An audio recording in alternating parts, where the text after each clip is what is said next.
Coming up on the LCS preview show, we break down Week 7, ward up Week 8, and count down the top 5 amazing plays from the league. Plus, Alex Each and Overpow will reveal who they think are the best mid laners in the world. Don't go anywhere. The LCS preview show starts right now.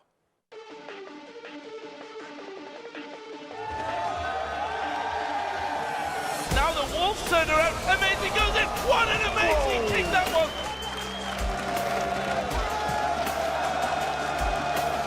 There it is. Kill picked up. Reginald nicely played. It will be Gambit closing out the match, taking down Millennium. CLG brings a win streak to 4. Yeah, and in style, too. And Fnatic finally do it. They pick up a win after losing 8 games in a row. Give away. Nice! Woo! Sheep is somehow still alive. That's one hell of a coat he's wearing. 53 minutes into the game, XDG takes down Cloud9.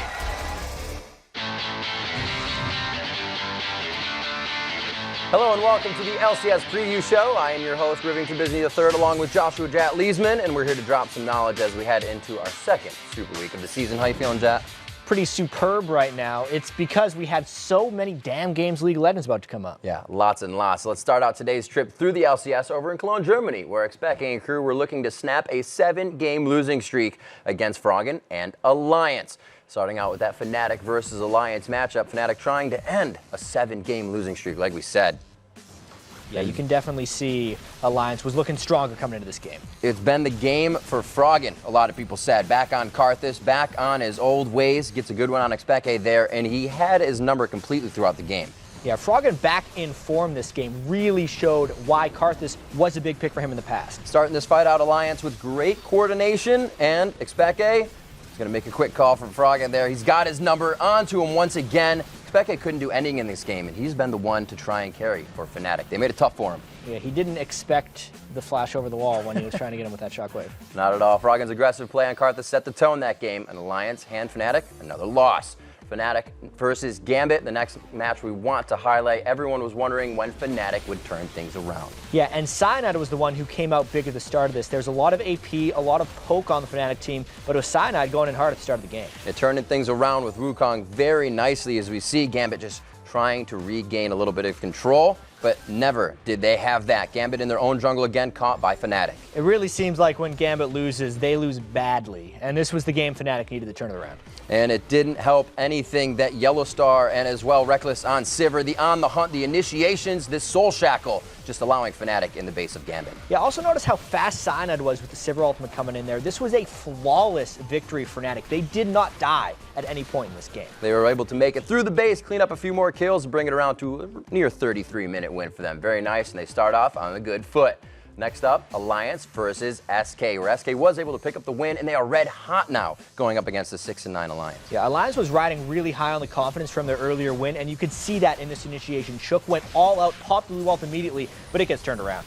A lot of times we see that Shook initiation being the thing that helps Alliance get the game rolling, but the intervention and the plays coming in were really able to help pick up a big kill there for SK. And this 4-man Eve ultimate just sending Alliance into a frenzy that they could not recuperate from. Yeah, and how good is SK right now? Seemingly all together right there. They completely dodged the shockwave out there. Froggen missed everybody, and at that point, SK was just chasing down one after another. Yeah, they tied their shoes tight for this one as it was a coast-to-coast fight. Tabs goes down here. They chase it out, eventually get the ace in this fight. SK just continues to keep the roll going. 9-1 already in that clip. As you see, hugs all around for that game.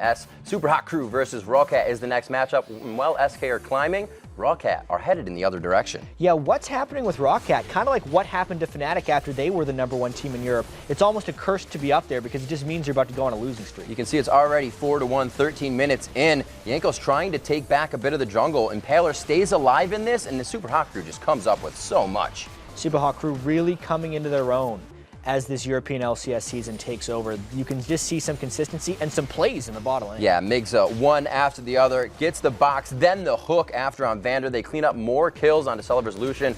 very good play, and Super Hot Crew really able to take the victory nicely over Rockat, who, like we said, have been falling from grace a little bit. And there it is. You know, you don't hug as your brothers, or you don't handshake as brothers. You hug. Brothers hug. Yeah, of course, Super Hot Crew feels good. Yeah, feeling so good right now. After 7 weeks of European LCS action, let's take a look at how the table is set right now. Gambit Gaming has used their alphabetical superiority to climb over Rockat, even though they're both technically tied for first place, with the currently OP SK Gaming just 1 game behind in third.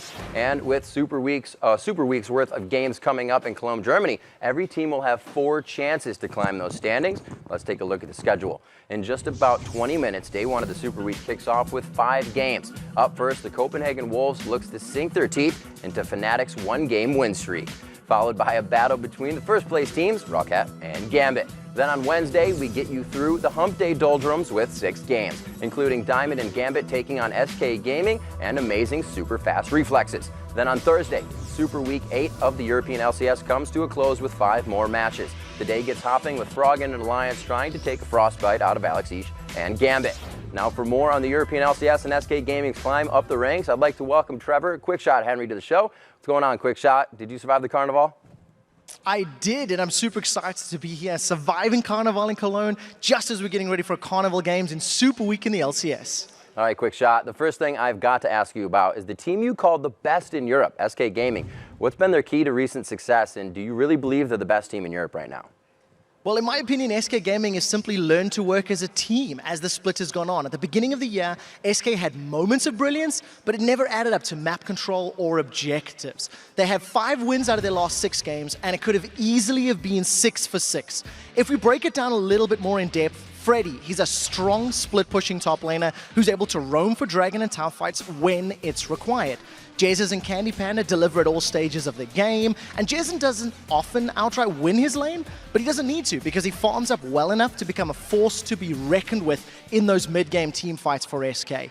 In conjunction with those 3, you're going to have Svenska and Raider that always start the fights. They're performing exceptionally well with those in-meta picks. To answer the question, Riv, I do believe they're the best team in Europe right now, and I'm expecting a lot from them going into Super Week. Well, if you go by best team KDA for a week, it's hard to argue with you there, Quickshot. SK Gaming's Week 7 performance is the 2nd highest team KDA in LCS history, behind only their Week 9 performance from last spring. Those are some pretty impressive numbers. So let's shift from the best team in Europe to arguably the best player in the league. Amazing has just been that, and he's back-to-back MVP awards to prove it. Is he the best jungler in Europe right now?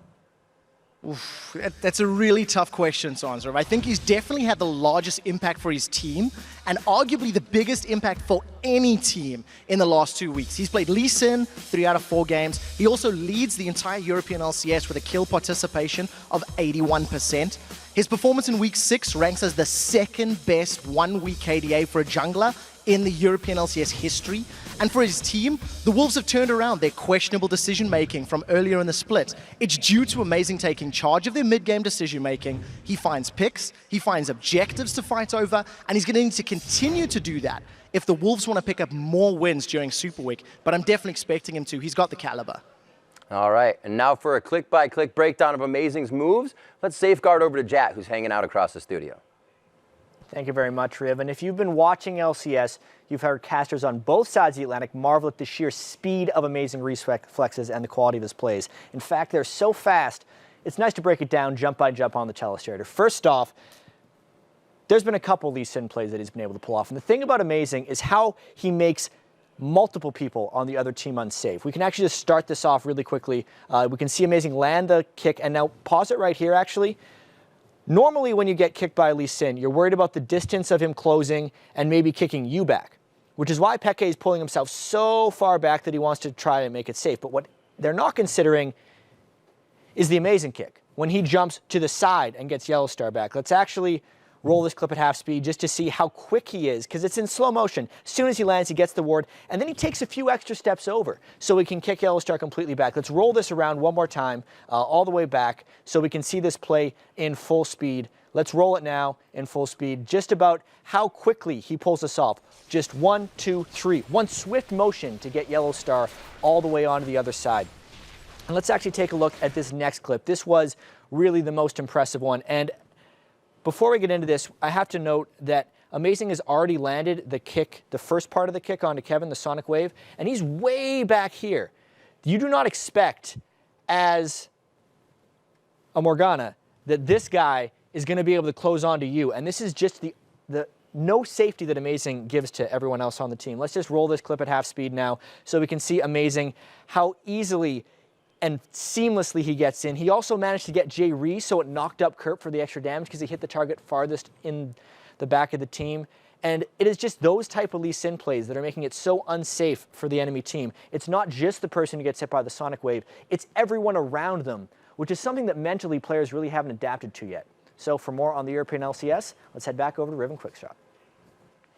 Amazing not only pulled off his amazing moves in back-to-back weeks, he pulled off back-to-back MVPs as well. And this is just his rookie season. But in an interesting trend in the European LCS, 6 of the 7 MVP awards this split have gone to LCS rookies. So Quickshot, are we looking at the next generation of LCS All-Stars? Well, the simple answer to your question is yes. The young blood that's entered the LCS has consistently shown an aptitude to blow us away. Think about Vander on Thresh, Amazing on Lee Sin, Overpower on bloody well anything. These players are the next generation of superstars. They're looking to make their mark in the competitive scene. And unless the old guard learns some new tricks, I'm expecting this trend to continue. All right, and well, next we've got to talk about Fnatic. After dropping 8 straight games, they were finally able to smash the Nexus against Gambit. Have you spoken to Fnatic at all since the win? So I have actually spoken to the players, and the biggest problem stems from their mindset and their mentality, both in and out of the game. When you look at their winning streak, Fnatic got so involved in their own strong lanes, their great rotations, that they actually took practice for granted. The team have all said this very publicly, and when they started losing, that mindset problem was intensified. Their thought process was overly negative. They began doubting every single call. They hesitated to engage and to even make plays just individually in their own lanes.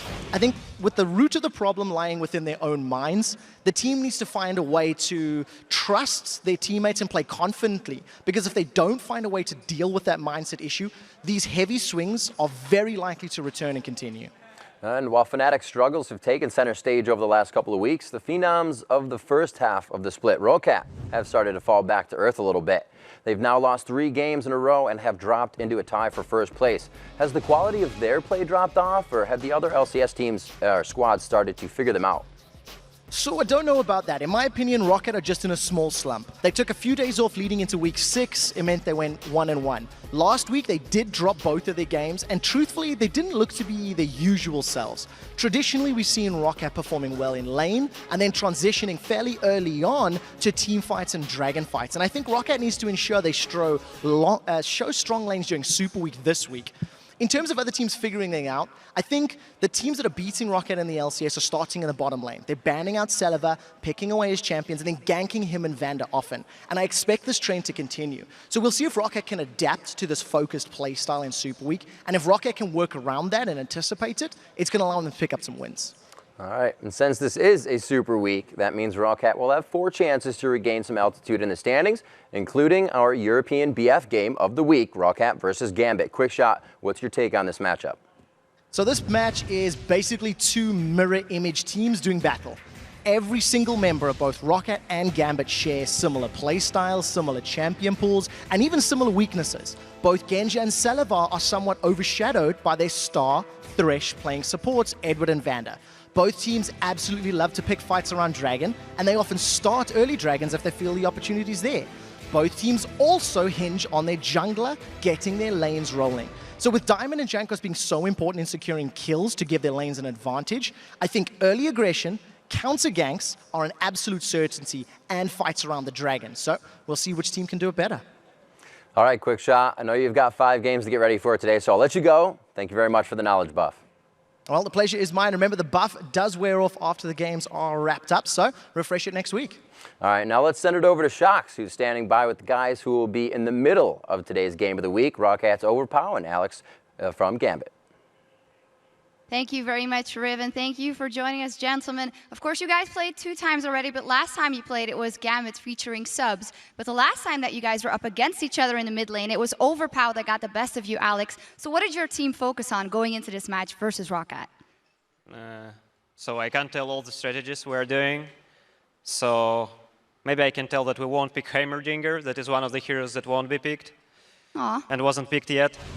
But overall, I think we just need a solid game, and our play styles are pretty similar. So we just need to not do mistakes and outplay them. But I think it's the same for every team you're playing against. Yeah, and it's going to be a very interesting matchup there in that mid lane. Overpow, what do you think are the strengths and weaknesses of Alex's play? I think that he's really good with his team. Like, he likes to ganks with his team. The synergy. Yeah, the synergy with his team is really good, but I think he sometimes do bad, so it's his legitimate minus. Well, Alex, of course, you get to talk about Overpow as well. What do you like and dislike about his play? So he really likes to play unique champions that no one plays, and this gives you really high edge. He likes wired builds, but I think sometimes he will lose because of that.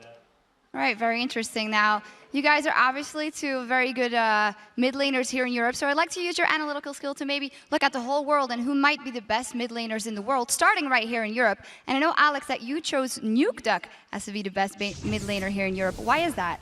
So NukeDuck got pretty similar play style to me, and he got much time to playing like outside of LCS, so he trains a lot, like hell a lot. I think he plays, you know, like 12 to 16 hours a day. And I can always meet him in solo queue, in like deep in the nights, for example. And you know, I really like playing against him. I think that his weakness is that he doesn't play mage heroes that much, so he doesn't play Orianna, Ziggs, and stuff like that. But at the moment, meta still favors some kind of assassin heroes. So I think in current meta, he's really good in EU, maybe the best. Oh, okay. And Overpower, you've picked Froggen as the best mid laner in EU, and why is that? It's the only guy that gives me hard time mid lane. I think he's really the best mid laner in the mid lane right now, and the best player in EU right now. Interesting, none of you guys have chosen each other, but that's okay. And then if we turn our attention, of course, to North America, the best mid laner over there, you both chose Bjergsen. It's not that much of a surprise. Why is it, Alex? So you can see that TSM increased a lot with Bjergsen pickup. You can see that Bjergsen is almost always winning the lane 1v1. He applies a lot of pressure in lane, in team fights, everywhere. He got really great synergy with TSM, and TSM as a team, like they were playing around Reginald. I can say that Reginald was a good player, but he couldn't like get that much time to train because of the TSM thing that he's like managing. So after, like, Bjergsen is much more dedicated, and now that with their strategy, with their like team comps and everything, Bjergsen just suits really well and they shine. Hey, Overpower, why Bjergsen for you? I think the better question would be, why didn't I choose Bjergsen? If you look at the LCS NA, he does really good in every game. He beats almost everyone, outfarms, outroams everyone in the mid lane. And I think he really deserves the first place. That is convincing. Well, thank you very much, gentlemen. Good luck in your matchup later in the day, of course. And now we're going to throw it through 38% of the world's time zones back to Jat and Riv. Thank you very much, Shocks. And the 3.4 patch is coming this weekend to an LCS near you, as long as you are a pro in North America. Yeah, so the 4.3 patch will only be implemented in the North American LCS this Super Week due to concerns about the amount of time the European teams have to practice on the patch, since the games kick off in about 15 or 10 minutes. Yeah, and one of the biggest changes on the patch is to everybody's favorite Instaban. Yeah, it's kind of like they say, no pain, no gain. Casting loses damage on his Null Sphere and his Force Pulse, and the duration of his silence has been shortened. But the result of all that might be the fact that he gets some actual playing time in LCS games. Another of the potentially LCS changing modifications in the 4.3 patch is the tweak in the fear mechanic used by Fiddle, Nocturne, and Shaco. Opponents will now run away screaming from the caster instead of in a random direction. Next, let's jump to Kha'Zix, whose damage from both his Q and E have been nerfed. However, he had an extra second of stealth added for each charge of his ultimate.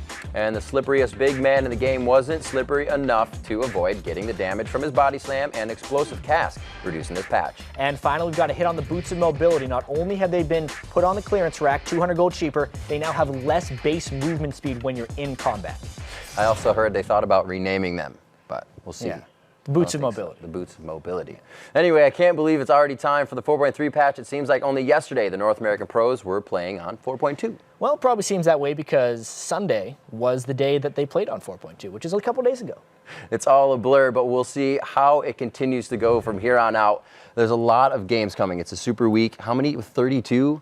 Yeah, coming 32 up? games, 16 in EU, per 16 in NA. We got 5 coming up right away today. It's going to be one hell of a ride. It's going to be absolutely amazing. And as we get to kick off more action, there's for those of you who didn't catch the past weekend's action, the NA/LCS, if you're like me and just want to sit down and do it all again, let's take a look at the biggest games from North America's Week 7, starting with XDG and their new jungler, Smithy, taking on Cloud9. XDG versus C9 started off, and XDG faced a tough task here with their new lineup. They look to take second place on Cloud9. Yeah, and right off the bat, nobody expected Zuna's return to AD carry with the new pickup Sheep to just kill straight up 2v2 the Cloud9 bot lane. And Sheep would continue playing well throughout the entire game, and the story was hip to hip with Benny in initiations like this. Yeah, just 2 men going in really strong to defend that Baron, and the rest of the XDG team just collapsed in around it and cleaned up Cloud9. This is a big turning point. XDG has not had momentum like this from the mid to the late game, and they kept playing very, very strong. We see situations like this where even pros make some mistakes. Oh, man.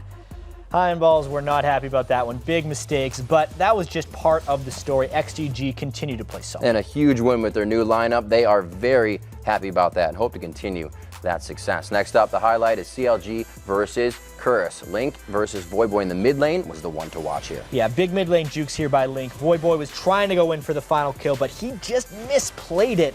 Link and Dexter came in for the collapse. Sometimes aggressive habits are hard to kick. Link takes advantage of that, and we'll see that he also takes advantage of the full DFG combo here in the late game. Yeah, that's an aggressive habit that's just going to keep on working for CLG. If he can destroy people like that in late game LeBlanc, it just turns the game completely around. Voyboy played well up to that point. This was the end of it. In a 50-minute game, this battle right here allowed CLG to go coast to coast. Link helping out with the big plays, CLG continuing their winning streak.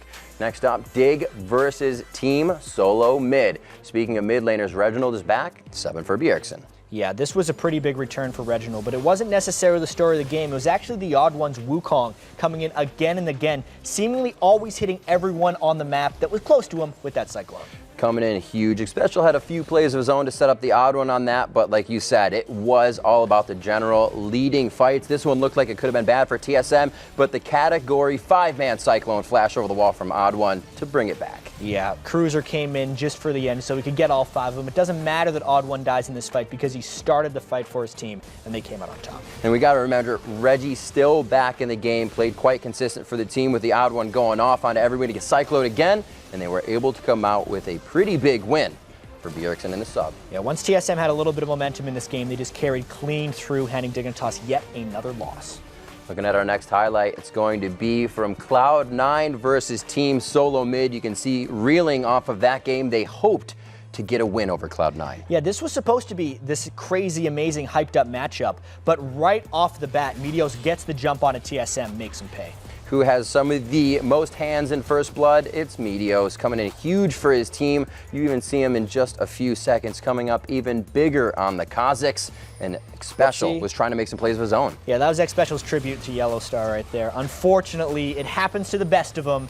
That was a tilt play. When you try to grab a little bit, sometimes the other team gets more, and Cloud9 continues to go on this. Lemon Nation with amazing dark bindings in this game as well to help shut down that odd one Wukong. Cloud9 felt really good after that game, coming off from an earlier defeat, looking strong now. And after 8 crazy games, the standings shake out like this. Team Solo Mid is still holding on to the top spot, but Cloud9 and the finally living up to their potential Counterlogic Gaming are closing in fast, thanks in part to Link's second straight MVP performance. Yeah, and the other team who's surging right now is Team Coast. Over the last 3 weeks, they've gone 5-1 and climbed from the basement up to the ground floor. Not many people are talking about them, but they've been hot. Right, and we are still 3 days away from the start of the North America's Super Week. It's never too early to start hoarding the nourishments needed to sustain you through 16 games. The NALCS kicks off on Friday with 5 games on the big stage, beginning with those evil geniuses and their maniacal plan to take over the league, battling Cloud9 and Lemon Nation's Notebook of Knowledge. Yeah, then on Saturday we've got 6 games coming our way, and the first one promises to be epic. Longtime rivals Counterlogic Gaming and their TSM fanboy Doublelift, as he would like to say, take on Team Solo Mid and an uncertain mid lane situation. And then on Sunday, Super Week 8 builds up to an epic conclusion as Link goes for a third straight MVP when Counterlogic Gaming takes on High and Cloud9. And remember, because this is a Super Week, the North American LCS starts on Friday, noon Pacific, 9 p.m. Central European Time. You've been warned. And with so many good games to choose from, it is hard to pick just one as our BF Game of the Week. But hey, life is full of tough choices, and this week we choose Team Solo Mid versus Counterlogic Gaming. Yeah, and it's hard to pick any other game because this is the oldest rivalry in competitive esports for League of Legends. They've played 42 matches against each other in premier major tournaments and LCS games. Their head-to-head record is close. 20 wins for TSM, 22 for CLG. In the LCS, they've played 12 times. TSM's won 7, CLG's won 5. CLG actually won all 4 times they met last summer split, but then TSM beat them 2-0 in the playoffs, and they have beaten them each time they played so far this year. That includes the loss that CLG had with Dexter, their only loss since they've had Dexter back in the LCS, and they actually had him fail to score a single kill in that defeat. But in the jungle aside, the difference in this game might be who goes solo mid for TSM. Reggie is still listed as the starter, but Team Solo Mid has until Friday night at 11:59 Pacific time to make the change back to Bjergsen. And because their two mid laners have two very different play styles, the amount of pressure on the team will depend on who gets the start. Yeah, it's obviously a small sample size for Bjergsen versus Link, since Link was in the jungle the first time the teams played, but in TSM's Week 5 win over CLG, Bjergsen went off as Nidalee and racked up 12 of TSM's 27 kills. Link didn't do poorly though. He was the only member of CLG with more kills than deaths, and his KDA was just about the same against Bjergsen as it has been against Reggie. Reggie, on the other hand, has only averaged 3.9 kills per game versus Link. The Brigger King is almost a third of Reggie's total kills in only a 10th of the games. But in all fairness, Reggie has always been more of a facilitator for his team and less of a carry. And if you go by the numbers, it doesn't seem like it matters who Link is going up against. He's going to get his. Yeah, numbers aside, even Reginald admits that Bjergsen is a far better player than him right now. So there's going to be a lot of anxious TSM fans out there if it gets close to midnight on Friday, which is the deadline, actually Thursday, and they still haven't heard whether Bjergsen is back in the mid lane. But even though the battle between Team Solo Mid and CLG is our game of the week, it's only one of 16 NALCS matches this weekend, as we said. And if a team can walk away from their 4 games with 4 wins, their season will suddenly look a lot more super. Yeah, so far in North American LCS history, we've had 5 Super Weeks. 4 of those times, the team has pulled off a perfect performance.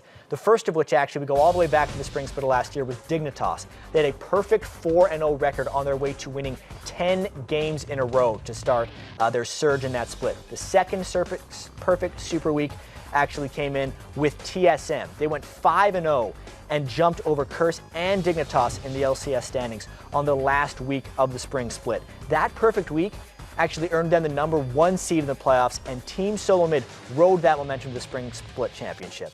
Also the first week of the summer split last year, everyone was reduced to Cloud9, the new kids on the block.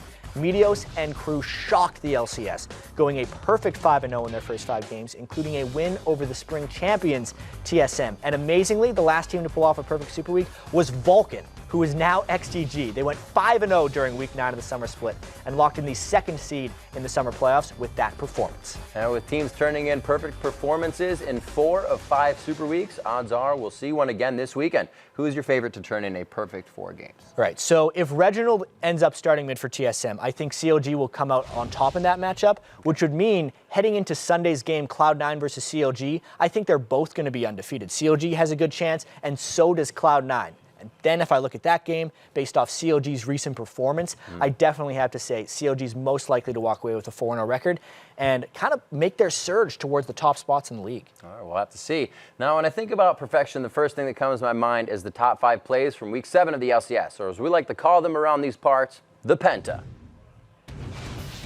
Yeah, Cruiser defends the Baron solo in the first Big boy. However, he does not have Dragon's Descent up or anything to charge that off of. But the burnout, that high damage, he's going to chomp. Now he's getting hit by Baron. He only took 1 hit, though. He is not. No, the shield. Pole Belter doesn't have the mana just yet. They can still turn it around. The binding just misses. That's a Dragon Tail for you. Number 4 coming in, we obviously have to remember the 5-man Cyclone coming from the auto and after the flash. Right now, a lot of pain coming onto him. He's not going to have any good way of getting out. The flash over the wall, 3-4-man knocker from the odd one. Crumb about to go down. He's trying to run away. The odd one might be the first one to fall. They trade 1 for 1 so far. Number 3 was Froggen's awesome flash from the Shockwave. Coming in from behind. Pekka's in trouble. Oh, Pekka is in trouble. There is a decoy in the Cyclone, going to catch up Pekka. So we're flashed away from. What a flash from Froggen. They pick up a kill. That was so well timed. Brilliant play from Alliance. Coming in at number 2, make sure you don't blink, because Link is going for the DFG combo. So Link can go in. Well, that's going to be a distortion, and Boy goes down instantly. Everything that Link had went onto him. Number 1, the amazing kick that we see so many times.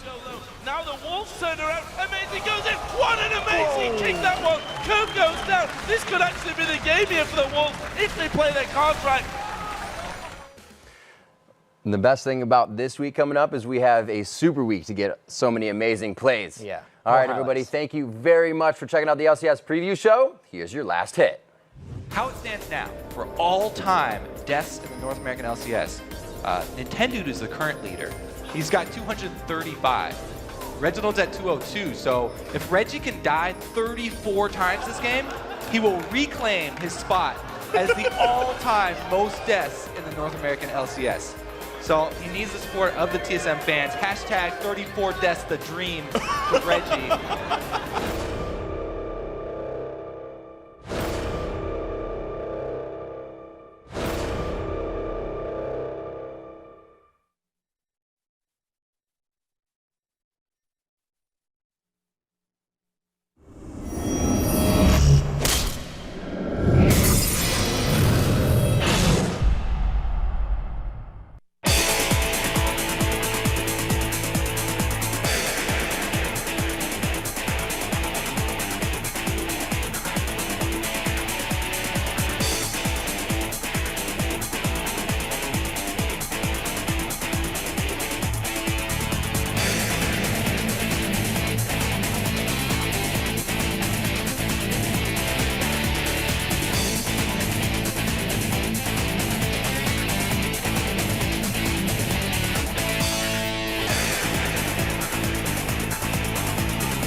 Welcome, ladies and gentlemen, once again to the European League Championship Series, broadcast to you live from our studios here in Cologne, Germany. I am Lee D-Man Smith, and alongside me is Martin Deficio Lunge, and we are ready to bring you a super week full of exciting matches. That's right, D-Man. And it's our 8th week of competition, and we have 16 games between today and Thursday. And as we have seen all season long, that simply means the standings can really change over the next 3 days. So let's take a look at the table to see where we are before it all begins. At the top of the table, it is tied. Gambit and Rockat, they're at 10 wins and 6 apiece, and they are playing each other today. Third place, SK Gaming, they are on a charge right now. 4 wins, 1 loss, you can see. They are 9 wins, 7 loss overall. They could take the top of the table today. And at 4th place, we have a 3-way tie between Copenhagen Wolves, Fnatic and Super Hot Crew. All 3 teams are 8 for 8, and Copenhagen Wolves, they're on a 4-game win streak. 7th place, we got Alliance, who really needs to start to step up to live up to the hype, with 6 wins and 10 losses. And 8th place, we got Millennium, who's desperate for some wins on 5 wins and 11 losses. Now here are the games that could be shaking up those standings today. First up, it's the Copenhagen Wolves. As you heard, they're on that 4-game win streak, and they're up against Fnatic. Well, they're only at 1 and 8 over the last 9 games. Incredible story for them, but there it is, the tie, top of the table, Rockat versus Gambit. Who will become out victorious? Then we have SK Gaming taking on Millennium. We could follow that up with Super Hot Crew against Alliance, a game where both teams really want to win to get the Super Week starting. And then we have Rockat taking on the bottom place Millennium in the last match of the day. And with double the amount of matches this week, the teams have a lot to focus on. With that in mind, these are the players that we'll be watching closely. First up, it's the man in the jungle, Svenskeren. He has been playing superbly over the last few weeks, forcing his opponents to use Pantheon bans against him. This hasn't stopped him, though, switching to Evelyn with great success. He is a big part of SK Gaming's strong gameplay right now. Next up, well, it's amazing. He's been MVP for 2 weeks running now, and much like Svenskeren, he has been wrecking from the jungle on Lee Sin. You just saw one of those hashtag LCS big plays in the preview show, and the 4-game win streak for the Copenhagen Wolves is certainly due in part to his great form. And I'll keep the jungle trend going and have Aranea as a player to watch. He went on Twitter after the loss against Copenhagen Wolves, and he simply said, "I guess my days in the LCS are almost over." So we need to see if Aranea he's able to step up his performance and get some of his confidence back. And sticking to the Millennium players, I have Curb on my players to watch. Curb, he's a playmaker, and every single time we've seen him on Assassins, he's been having strong early game roams in favor of the team. Lately though, he's been moving away from these Assassins and not been having the same impact. I want to see him back on early game champions and have him pressure the map early on. Millennium, they really need to win this week, and for me, Curb performing and winning the early game for them is one of the keys to success. Source is my last player to watch. He stuck to the AP top laners and had his second game on Lulu, where he completely dominated Darren in lane and picked up first blood together with Cyanide. It was fantastic to see him and Fnatic with such a strong early game, and they punished Gambit every single time they had the chance. If Source can keep up this performance and dominate the lane like he did versus Gambit, then I actually expect things will look great for Fnatic once again.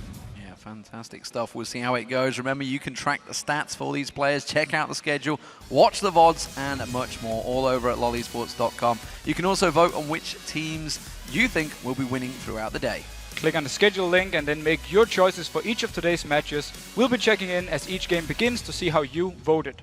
You can also get ticket information while you're there. Just visit the link at the top of the page and then join us here in Cologne to see these teams compete live in our studio. Yeah, we'd also love to hear from you on Twitter. Find us at LOL Esports. And today we'd like to tell you to tell us which European team do you think will benefit the most from this Super Week and why? I could actually see Fnatic benefit really well. If they can keep winning here, they got the win, they got the confidence. If they can keep it going, pick up 3 or 4 wins this week, it's going to look great for them. But remember, we want to hear from you guys, so just be sure to use the hashtag LCS with these answers. And Shock, you'll be reading some of them later on in today's show. Yeah, big week for all of the teams involved. 4 teams, of course. 4 games each team. Of course, the biggest benefit from the Super Week is for everyone watching these matches, as we do have double the normal number of games. So let's get right into it. First up, it's the Copenhagen Wolves facing off against Fnatic, and these teams are currently tied at 1-1. The last time they met, it was a very one-sided performance for the Copenhagen Wolves during Week 6. And the Wolves, well, they are now on an incredible 4-game win streak, which is a big turnaround when you go look at the other teams. They are all struggling right now. And the highlight of the last match Copenhagen Wolves had against Fnatic was amazing on his Lee Sin. Every single gank he made was successful, and he managed to get Kauta rolling in the mid lane. It was one of the first times we also saw the improved Copenhagen Wolves shot calling. They never gave Fnatic a chance to come back after they actually took the early lead. And the new aggressive early playstyle for the Copenhagen Wolves have made them such a strong team. In the last 7 games, they have picked up first blood in 5 of them, and if they stick to this risk-free mid-game playstyle, then I see them just continuing picking up kills. And another thing the Wolves have changed is their support picks. Earlier in the season, they were playing a lot of Karma and had a good amount of focus on mobility and the counter-engage she brings. Yeah, but it's simply meant for them to have a hard time controlling the games because you don't have this hard engage. And in the last 2 weeks, we have seen them play Annie and Leona for Unlimited, and he's always been really good when it comes to engaging. He's been on point with them. And early in the season as well, he used to give up a lot of first bloods. But Unlimited, he's been fixing it, and he hasn't given up a first blood since Week 4 against Gambit. Oh, Fnatic, meanwhile, finally broke their 8-game losing streak last week, beating out Gambit, the team that started it all. However, as we mentioned, their last match against the Wolves was especially a bad one to forget for Peke in that mid lane, who went 0-6-0 on Syndra. And to be honest, Xpeke, he had his worst game of the season against the Copenhagen Wolves. But his last game against Gambit was a whole different story. He survived his lane, and he went even in farm against the Gragas as an Italy. And then after the laning phase, he just started landing spear after spear when Fnatic was setting up fights or objectives, and it simply meant that Gambit could never fight back. And in general, the solo laners and Cyanide had a perfect match, in my opinion at least, for Fnatic against Gambit. Source on Lulu, he bullied Darren's Mondo in lane, he kept the pressure going throughout the entire match, and every time Darren he tried to push out, he was punished by Source and Fnatic. And Cyanide as well, he just managed to pick up kills in all of his early ganks, and was a big part of the solo laners winning. And sticking with Cyanide, he's been very impressive in the last few games for Fnatic. And if he can keep this performance going, he will actually help the entire Fnatic team have a way stronger early game, and they can just keep growing from there. And of course, with their win against Gambit, Fnatic is coming into this Super Week with an extra shot of confidence. Let's hear how the victory has made a huge difference for the team. Yesterday, Fnatic weren't able to change their bad run of result. I would actually like to see them get out of it pretty soon. I hope they start with the Gambit game. Go on then, Becky. Yeah, coming. Good job. Yeah, coming from that one. Let's go! Nice! 3 people are dead from Gambit. Fnatic, they can finish this game. They're going in for it. They've taken down that Nexus turret and they're going to go straight for the victory. And Fnatic finally do it. They pick up a win after losing 8 games in a row. It makes you feel really happy inside of you, like finally we did it. I feel like I can breathe. It was so heartwarming to just win. I was really happy and I was actually more relieved. I really thought we just needed one game to gain confidence back. 8 losses in a row is never a good thing, but I think if there was any time we would have to win, it was now, and it was perfect timing. It's great to see Peke's smile back on his face, and more importantly, Yellowstar, he can breathe at last. That is very important. Imagine if you just died on the stage or something. That's quite an important part. So let's check out those starting lineups. Over on the blue side, it is the Copenhagen Wolves. In the top lane is Youngbuck, amazing, twice MVP in the jungle. Coutard in that mid lane, Forgiven AD carry, and Unlimited on support. And on the red side, we have Fnatic. We have Source in the top lane. We have Cyanide in the jungle. Peke in the mid lane. Reckless is the AD carry. And of course, we have Yellowstar, who can now breathe again on support. So what do we expect? We're coming into picks and bans between these two teams. We've got Reckless was MVP week 1, if I recall. Yes. MVP 2 weeks running for Amazing. These guys going up against each other. Last week, I think it was week 6, actually 2 weeks ago. The weeks are blending into one. 2 weeks ago, it was not pretty for Fnatic. What are they going to do to change this game around? I definitely feel like they need to put Peke on something he's really comfortable on. Not something like a Syndra. He tried it out, it didn't work for him. Put him on a Gragas, put him on Nidalee if it's not banned away by Copenhagen Wolves. Have him more or less go even in the lane. Then when you get out of the lane phase, he can be really strong in the team fights like we know he used to do.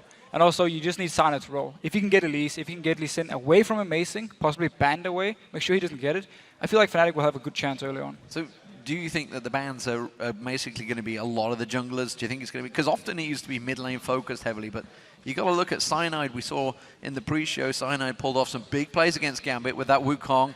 We saw Lee Sin, of course, for Amazing. A lot of big plays from these junglers now helping out those mid laners. I definitely expect Fnatic to ban away the Lee Sin, take it away from Amazing. He showed last week where he first picked it, even though Elise was open, that definitely for him Lee Sin is #1. We've seen all these plays on it, banned away from Fnatic's side.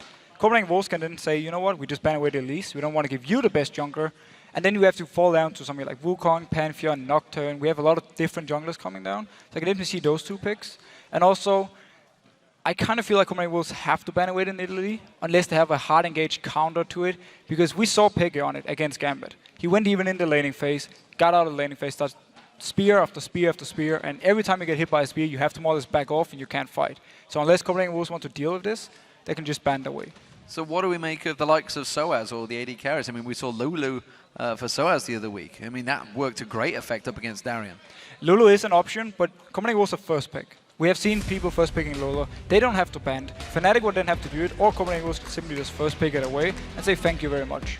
Well, there is the LeBlanc and Nidalee picks. Everything focusing on Peke so far, along with that Kassadin pick, which is interesting because I'm not too sure Coutard's played it too often, but then again, nobody's played it too often because he's banned out about 60-odd games so far. Coutard used to be a very big Kassadin player in the challenger scene before he got into the LCS where he was banned away. But I like this, both LeBlanc and Nidalee, comfort picks for Peke.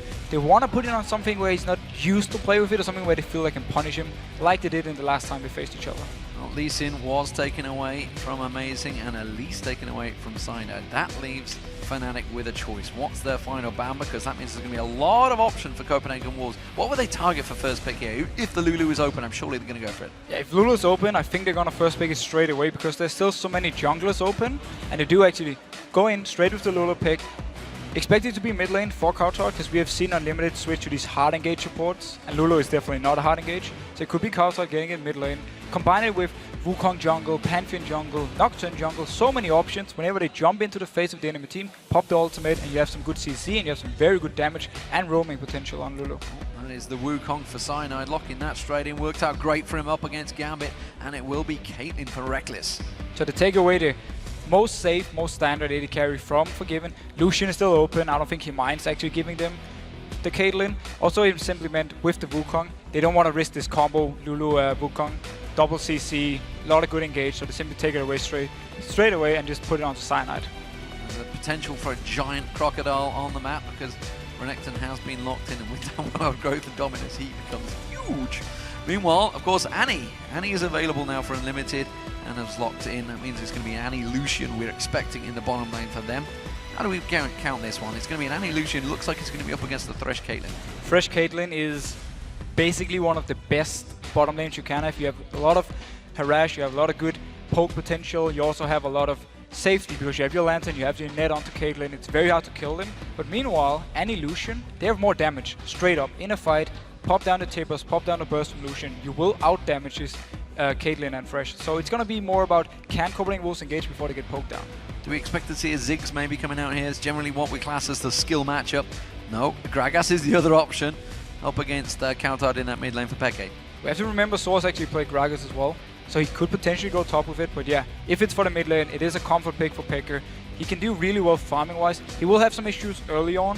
Gragas needs a few levels before he can really start wave clearing with his barrels, and that's where Lulu is going to punish him a lot. So he will have a few issues early on, but once he gets some levels, he can start getting the farm he needs, and actually maybe even try and kill Countout in the mid lane. I'm wondering whether Forgiven is going to go Lucian. Maybe he'd go Jinx, because if you remember last time, he actually worked out very well for him in Jinx, but it will be Lucian locked in instantly. It's his favorite champion currently, so it's no surprise there. And it's the standard thing for Forgiven. Caitlyn or Lucian, bring some wave clear, safety, you have your dash for the late game, and then simply get the item you need, get into the big fight to make sure you can survive. And that's a very smart pick for him. Could be amazing going for Evelyn. He's made some great plays, and as we mentioned many times, his kill participation is 80% plus. So expect to see, if he is on that Evelyn, coming tearing out of that jungle, starting fights. And Evelyn is so annoying to play against, because even if she's just farming away, you don't see her, you don't have vision on her, it is so annoying because you always have to be careful. You're always afraid to all in, because what if she's there, she pops in behind you, and she can just more or less kill you if you go too aggressive. Yeah, and it is going to force Fnatic into buying the ping wards. It's basically forcing an expense on that team. It's why he's banned away so often. Could be seeing Yasuo. Would this be for Soaz, or would it be for Peke in that mid lane? If it was a top lane Yasuo, he's gonna have a very hard time against Renekton early, because Renekton is such a lane bully, he's so strong. Yasuo, he wants these items, he wants the static shifts, he wants the Infinity Edge before he can really deal out the damage. So he will have some issues against the Renekton, but with some good guys from Cyanide, they might be able to turn that in their favor, and then hope that Evelyn isn't there to counter gank. Just waiting, you can see Soaz on your screen there. This is a potential champion for him. Or will it be the top lane? It's going to be Amundo. It's a big, strong tank. So kind of the same as Yasuo actually. You want some items on Dr. Mundo before you really can start impacting the map. He will have a hard time in the lane. Renekton will push him down. If Copenhagen Wolves can punish this Mundo pick, if Renekton can shove him down to the turret, and Unlimited runs up, maybe Countout even roams from the mid lane with Lulu, dive the Dr. Mundo early on, pop the Ignite when he's about to ultimate, and kill him. That's how you punish him. Fnatic, however, could be looking for a lane swap, put Dr. Mundo in a case where he can just farm away, and also same goes for Renekton, and that's also how you counter Evelyn early game. Make sure you lane swap, you force her to either defend the lane, or go to gank a lane, which is already 2v2 or 2v1, so she's not very effective there. Well, speaking of lane swaps, Copenhagen Wolves are the team that generally do it the most. Would we see something from them? We could. I mean, Copenhagen Wolves, with this setup, they don't want lane swap. They want the standard lanes, because they want Renekton against Mundo to punish it. They want the Annie Lucian case. Once they hit level 6, the burst they have onto someone like Thresh, if he overextends, they will be able to kill him. Caitlyn will lose some of her damage because she needs her ultimate to charge up. So Copenhagen Wolves want standard lanes. Fnatic, possibly lane swap. Well, we know that both of these teams have enthusiastic supporters, so let's check in to see who came out on top in the voting. According to the numbers, Fnatic's fans have them winning by 76%. Big vote there. The Fnatic fan base, as always, very strong. I will say though, looking at the games from today, this is the most 50-50 game we have. 4-game win streak, Copenhagen Wolves. Fnatic just got a win back. Both teams, it's going to be so even. And Fnatic, for me, I feel that if they win this one, they could go on a tear this weekend. It's a big, big week for everybody involved. 4 games, of course, played by every single team. The tables will be turning completely by the end of this one. Someone could be out ahead. What do we expect in this game? Looking at the combos, I really like the Copenhagen Wolves setup if they win the early game, because they have such an aggressive early game setup with Evelyn, with the Lulu who can roam from the mid lane, and also with Renekton on top. Scaling-wise, though, you need to be careful when you're playing against Dr. Mundo, when you're playing against Gragas and Caitlyn. All three scale really well into the late game, so Fnatic, if they survive the early one, they might be able to take this in the later stages of the game. Well, here we go, ladies and gentlemen. Copenhagen Wolves as the blue team, up against Fnatic as the red team. We'll see whether we get any level 1 shenanigans. Both teams have something they don't really want to face in the jungle. Fnatic, for me, look like the stronger level 1 team, but so often we just don't see the invades anymore. No, it's again, the thing with the wards, at 130 you can spot pretty much every entrance into your jungle. Makes it very easy to counter if they go in for a late engage on you. If you go 5 people straight in, you don't have a ward to place down because, again, 130, so you more or less just go in there, risk dying or risk being caught out, and it's not really worth it.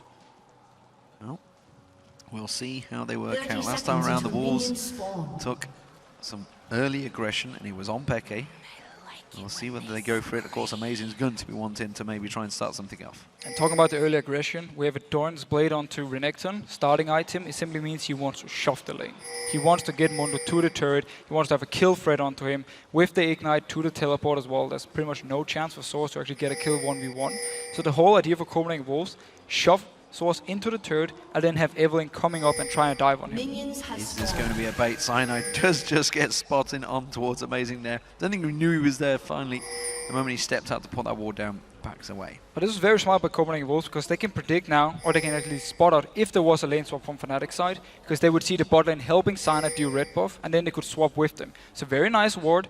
Make sure that the lanes are pretty much standard, and that's what Copenhagen Wolves want.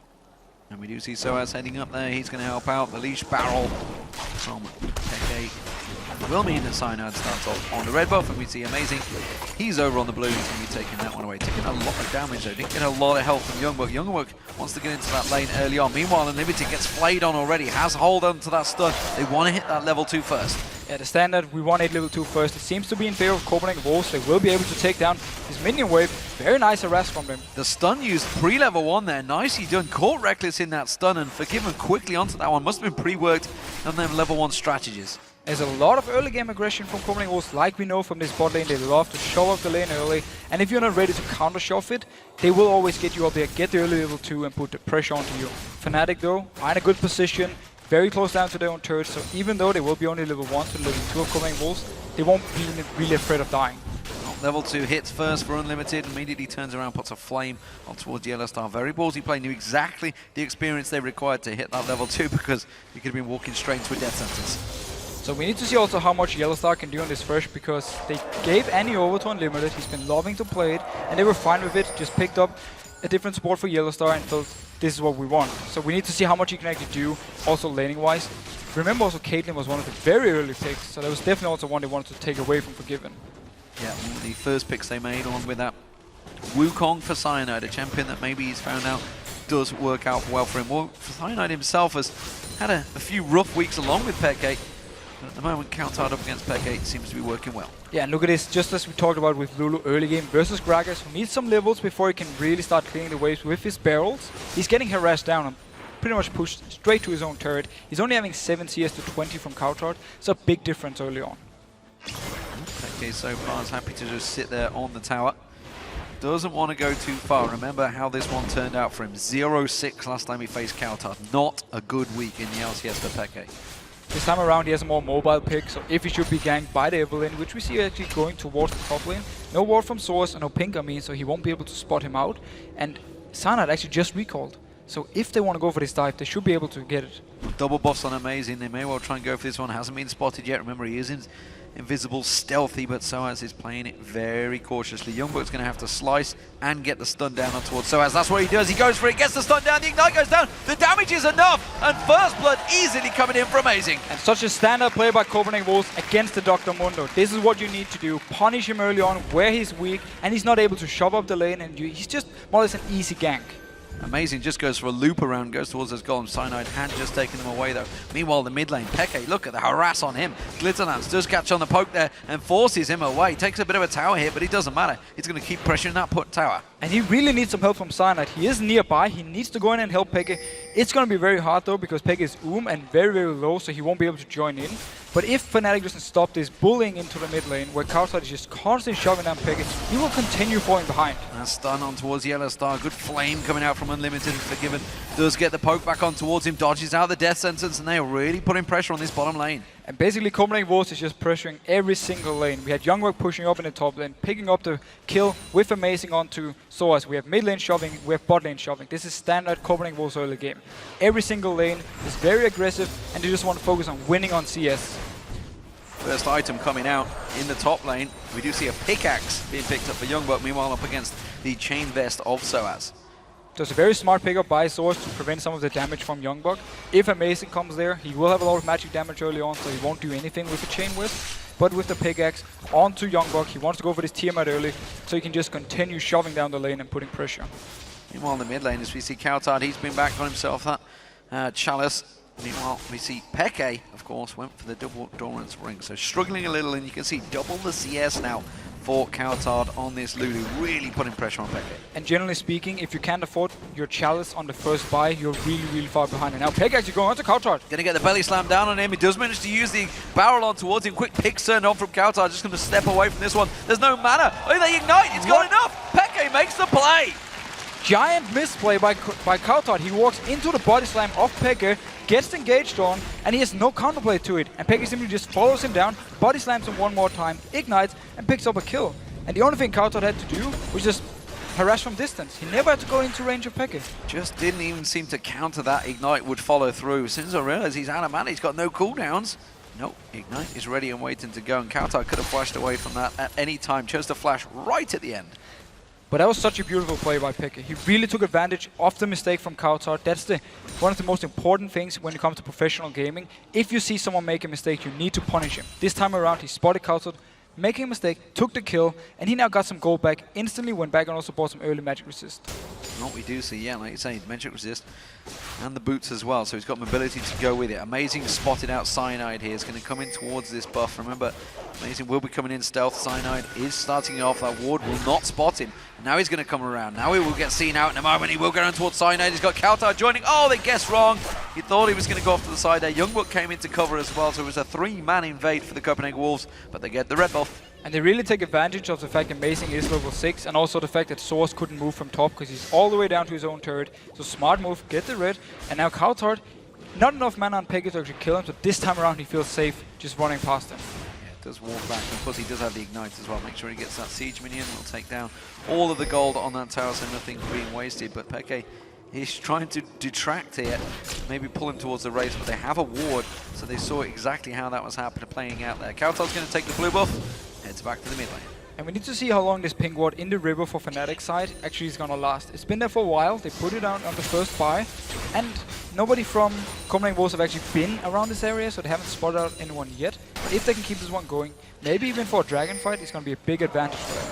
Yeah, Copenhagen Wolves got their own pink ward as well, up and towards the red buff, which is what they just started off. Blue buff's given across to Peke. He needs that quite a lot in that mid lane, of course, because that chalice for Kautard, he doesn't have on his own. The mana is draining. And this is the point for Gragas where he can really start farming. He's level 7, he has 4 ranks into his queue, and also he has the blue buff. So he can now constantly shove it down, or at least try to shove down the waves with his barrel. We see it here, almost clearing the wave. So if he puts down one when the wave comes, he can put down one more later on before the back minions actually die. So this is the point for him really to start farming away. He's also going towards the waves. Let's talk about that bottom lane. We haven't had a chance to glimpse at them for a while. We do see a BF sword on Forgiven now. He's got 80 CS up against Reckless's 61. So a bit of a gap developing there in terms of farm. And the early level 2 standard Copenhagen Wolves where they shove up the lane very aggressive early on, gave them a CS lead, and also the fact they're playing is very aggressive with both Annie and Lucian, have a lot of harass, and they're putting it down beautifully. Sanad, he is down in the bot lane, but it's going to be hard for him to set something up unless we can get a hook in from Yellow Star. Youngbuck is dominating this top lane right now. 86 to 60 CS, and that tower is working down very quickly. 9.5 minutes in. Remember, Soaz has that teleport, but he doesn't want to have to make use of it so early. We do see Cyanide and Yellow Star coming up towards this mid lane, but they're going to get spotted out by Svenskeren. And here's one of the things Fnatic can do, and it seemed they were almost setting up for it, is let the top tower go because it's so low, and just have Soaz teleporting down to Dragon, take it away, at least get something from losing your top turret, because this is going to go down no matter what. And if Youngbuck then roams down towards the dragon, Copenhagen Wolves can actually pick it up. So Fnatic needs to be fast if they want to get this early dragon with the teleport from source. The Copenhagen Wolves have been very good at dragon control over the last few weeks. It's definitely something they've stepped up, and you know, obviously we saw from Youngbuck that tweet just a couple of weeks ago saying how they needed to change their rotations, their mid-game, just how they play really in general, how they communicate as a team, and it seems to have worked so far. Amazing puts that ward right in front of Sine, doesn't quite get the reset on it. Amazing past the pink ward they finally spotted. Yeah, they spotted out clearly, where he almost went out of the bush actually before he saw it. Very nice for them because there's no pink ward left on Fnatic side, so they won't have this vision of Amazing roaming around the river. He can move towards bot lane, he can move toward mid lane through this bush now, and that's very big for him, and it puts a lot of more pressure onto Fnatic. Slow tactical play in the first 10 minutes. Currently a 2,000 gold advantage building up for the Copenhagen Wolves. It is a pretty big deal considering they have already taken down. Kaltard heading in. Peke's got to be careful. He's going to get blown in towards the tower. Wild Growth was used. Is there enough damage, though, coming out from Peke? I'm not too sure there is. Kaltard should be able to get away. Double flash turns around. Kaltard tries to go back aggressive. Takes a barrel to the face. Amazing finally joins there. Peke cannot stick around. He seems he's going to stick around, though. He does have his body slam. He is slowed. Will Amazing go for this one? He has got his ultimate available, goes in towards it. Kaltard's far too far away. Tries to use that Pix, gets in there! Gets the kill, Amazing tanks it up. It's a second for Amazing. And meanwhile in the bot lane we also have kills coming in. Lucian went down, but Sana also went down in the gank. Yeah, Yellowstar and Reckless, it was Yellowstar that picked up the kill. We'll maybe take a look at that one in a few moments, but Unlimited all on his own down this bottom tower, just keeping him at bay with Tibbers. So, talking about what we just saw in the mid lane, meanwhile we see some action here. Tibbers actually doing quite a lot of damage, but two things mid lane. First of all, Kaltard predicted the flash body slam from Peke. That's why he actually flashed before Peke and didn't get hit by it. Next up, Amazing joins in for the fight. He's predicting the body slam from Peke, flashes in front of him, so body slam goes straight into his face, and he actually picks up the kill. Very nice play by both Copenhagen Wolves players. So, how does this stack up for the lanes at the moment, of course? This is going to be the kill down the bottom lane. Sana coming in here with the lantern, very nice, and they actually land the hook from Yellowstar. Pops forgive him pretty much instantly, but Sana he's stuck under the turret, stunned up by Unlimited with the Tibbers, and goes down. So nice counterplay from Unlimited, but he'd actually just gone up the river to place them wards down, which is unfortunate, or more fortunate for Fnatic fans to get that timing down there. So let's look across the board. We can see it's 3 kills to 2 for the Copenhagen Wolves. 2 of those kills again are for Amazing. The top lane is really being dominated right now by Youngbuck. But it is to be expected when you have Renekton, you pick him to win the lane. And Dr. Mundo, you don't pick him to go even or win, you pick him to just go late game and become this very, very tanky guy that's so hard to deal with. So for Fnatic side, as long as he can keep farming on source, it's fine. And Kaltard being caught out. Kaltard's well out of position, does use that wild growth, but it's not going to be enough, I don't feel. There's the explosive cast. Kaltard hasn't got flash available, he's just trying to use that pick to run away. Can he get away? One more hit from Cyanide. It's not quite going to be enough. The death sentence doesn't land. He will have the dash. The flay comes in from Yellowstar. And Youngbuck, meanwhile, takes down Peke in the jungle. And we just have action everywhere at the moment. First of all, Kaltard went in to actually ward very deep in the jungle from Fnatic, got caught out, and actually had to use Yellowstar to get the kill from Cyanide. He didn't had his Q ready in time to pick up the kill by himself. Meanwhile, though Renekton moved all the way down from top lane and took down a kill on Peke. So, Tiamat now completed for Youngbuck, and you can see he's at 1-0-1, Amazing 2-0-1, working out well for the top and jungle. But for Fnatic, it's all about that support getting the kills. Simply just Youngbuck moving down, popping his ultimate. At this point, Peke has already used his ultimate, he's used everything, and as soon as Youngbuck comes in, pops ultimate, flashes in, gets the kill he needs. Double Youngbucks there on the screen, he just backed away, which means the dragon setup may well happen here. Amazing's already in place, so we'll come around and get that pink ward down. He will clear out. There's a ward there already. He's just going to clear that one out. And notice how Copenhagen Wolves have picked up 3 sweeping lenses very early on into the game because they want to have the pressure onto Fnatic. They want to clear the wards and maybe set up something like a dragon or some kills in the jungle of Fnatic. And that's also why we saw Kaltard moving in so deep into the jungle of Fnatic to ward. Well, we do see Amazing coming out towards this mid lane. We do have Unlimited nearby as well. He's not going to come in and catch on towards there though. Talking about supports. We've got 1 kill for Unlimited, 2 kills for Yellowstar. These are not really where the kills want to go. Generally not, you want to have it on your carries, but actually early kills onto supports are not too bad because it gives some vision control and also it gives you maybe an early talisman that can be very good for starting fights or backing off in fights. Well, so far it looks like the Copenhagen Wolves are going to be starting off the dragon. Remember they used that pink ward a while ago. This is Complete no vision for Fnatic whatsoever. They're not going to defend this one. They're not even going to take another objective. Can they take the top turret? I'm not sure they can. Youngbuck's already heading up there. That mid lane turret may also go down. They could be 3-0 in turrets at this rate. And this is the early game aggression from Copenhagen Wolves we talked about in the pre-game. How they changed everything with we want to win the lanes, pick up some sweeping lenses, deny vision, and then just take objectives, turrets, and push down and just win by that. We don't need to straight up fight. Just a couple more hits. Fnatic desperately trying to defend this one. Really just a small breeze would take it down right now.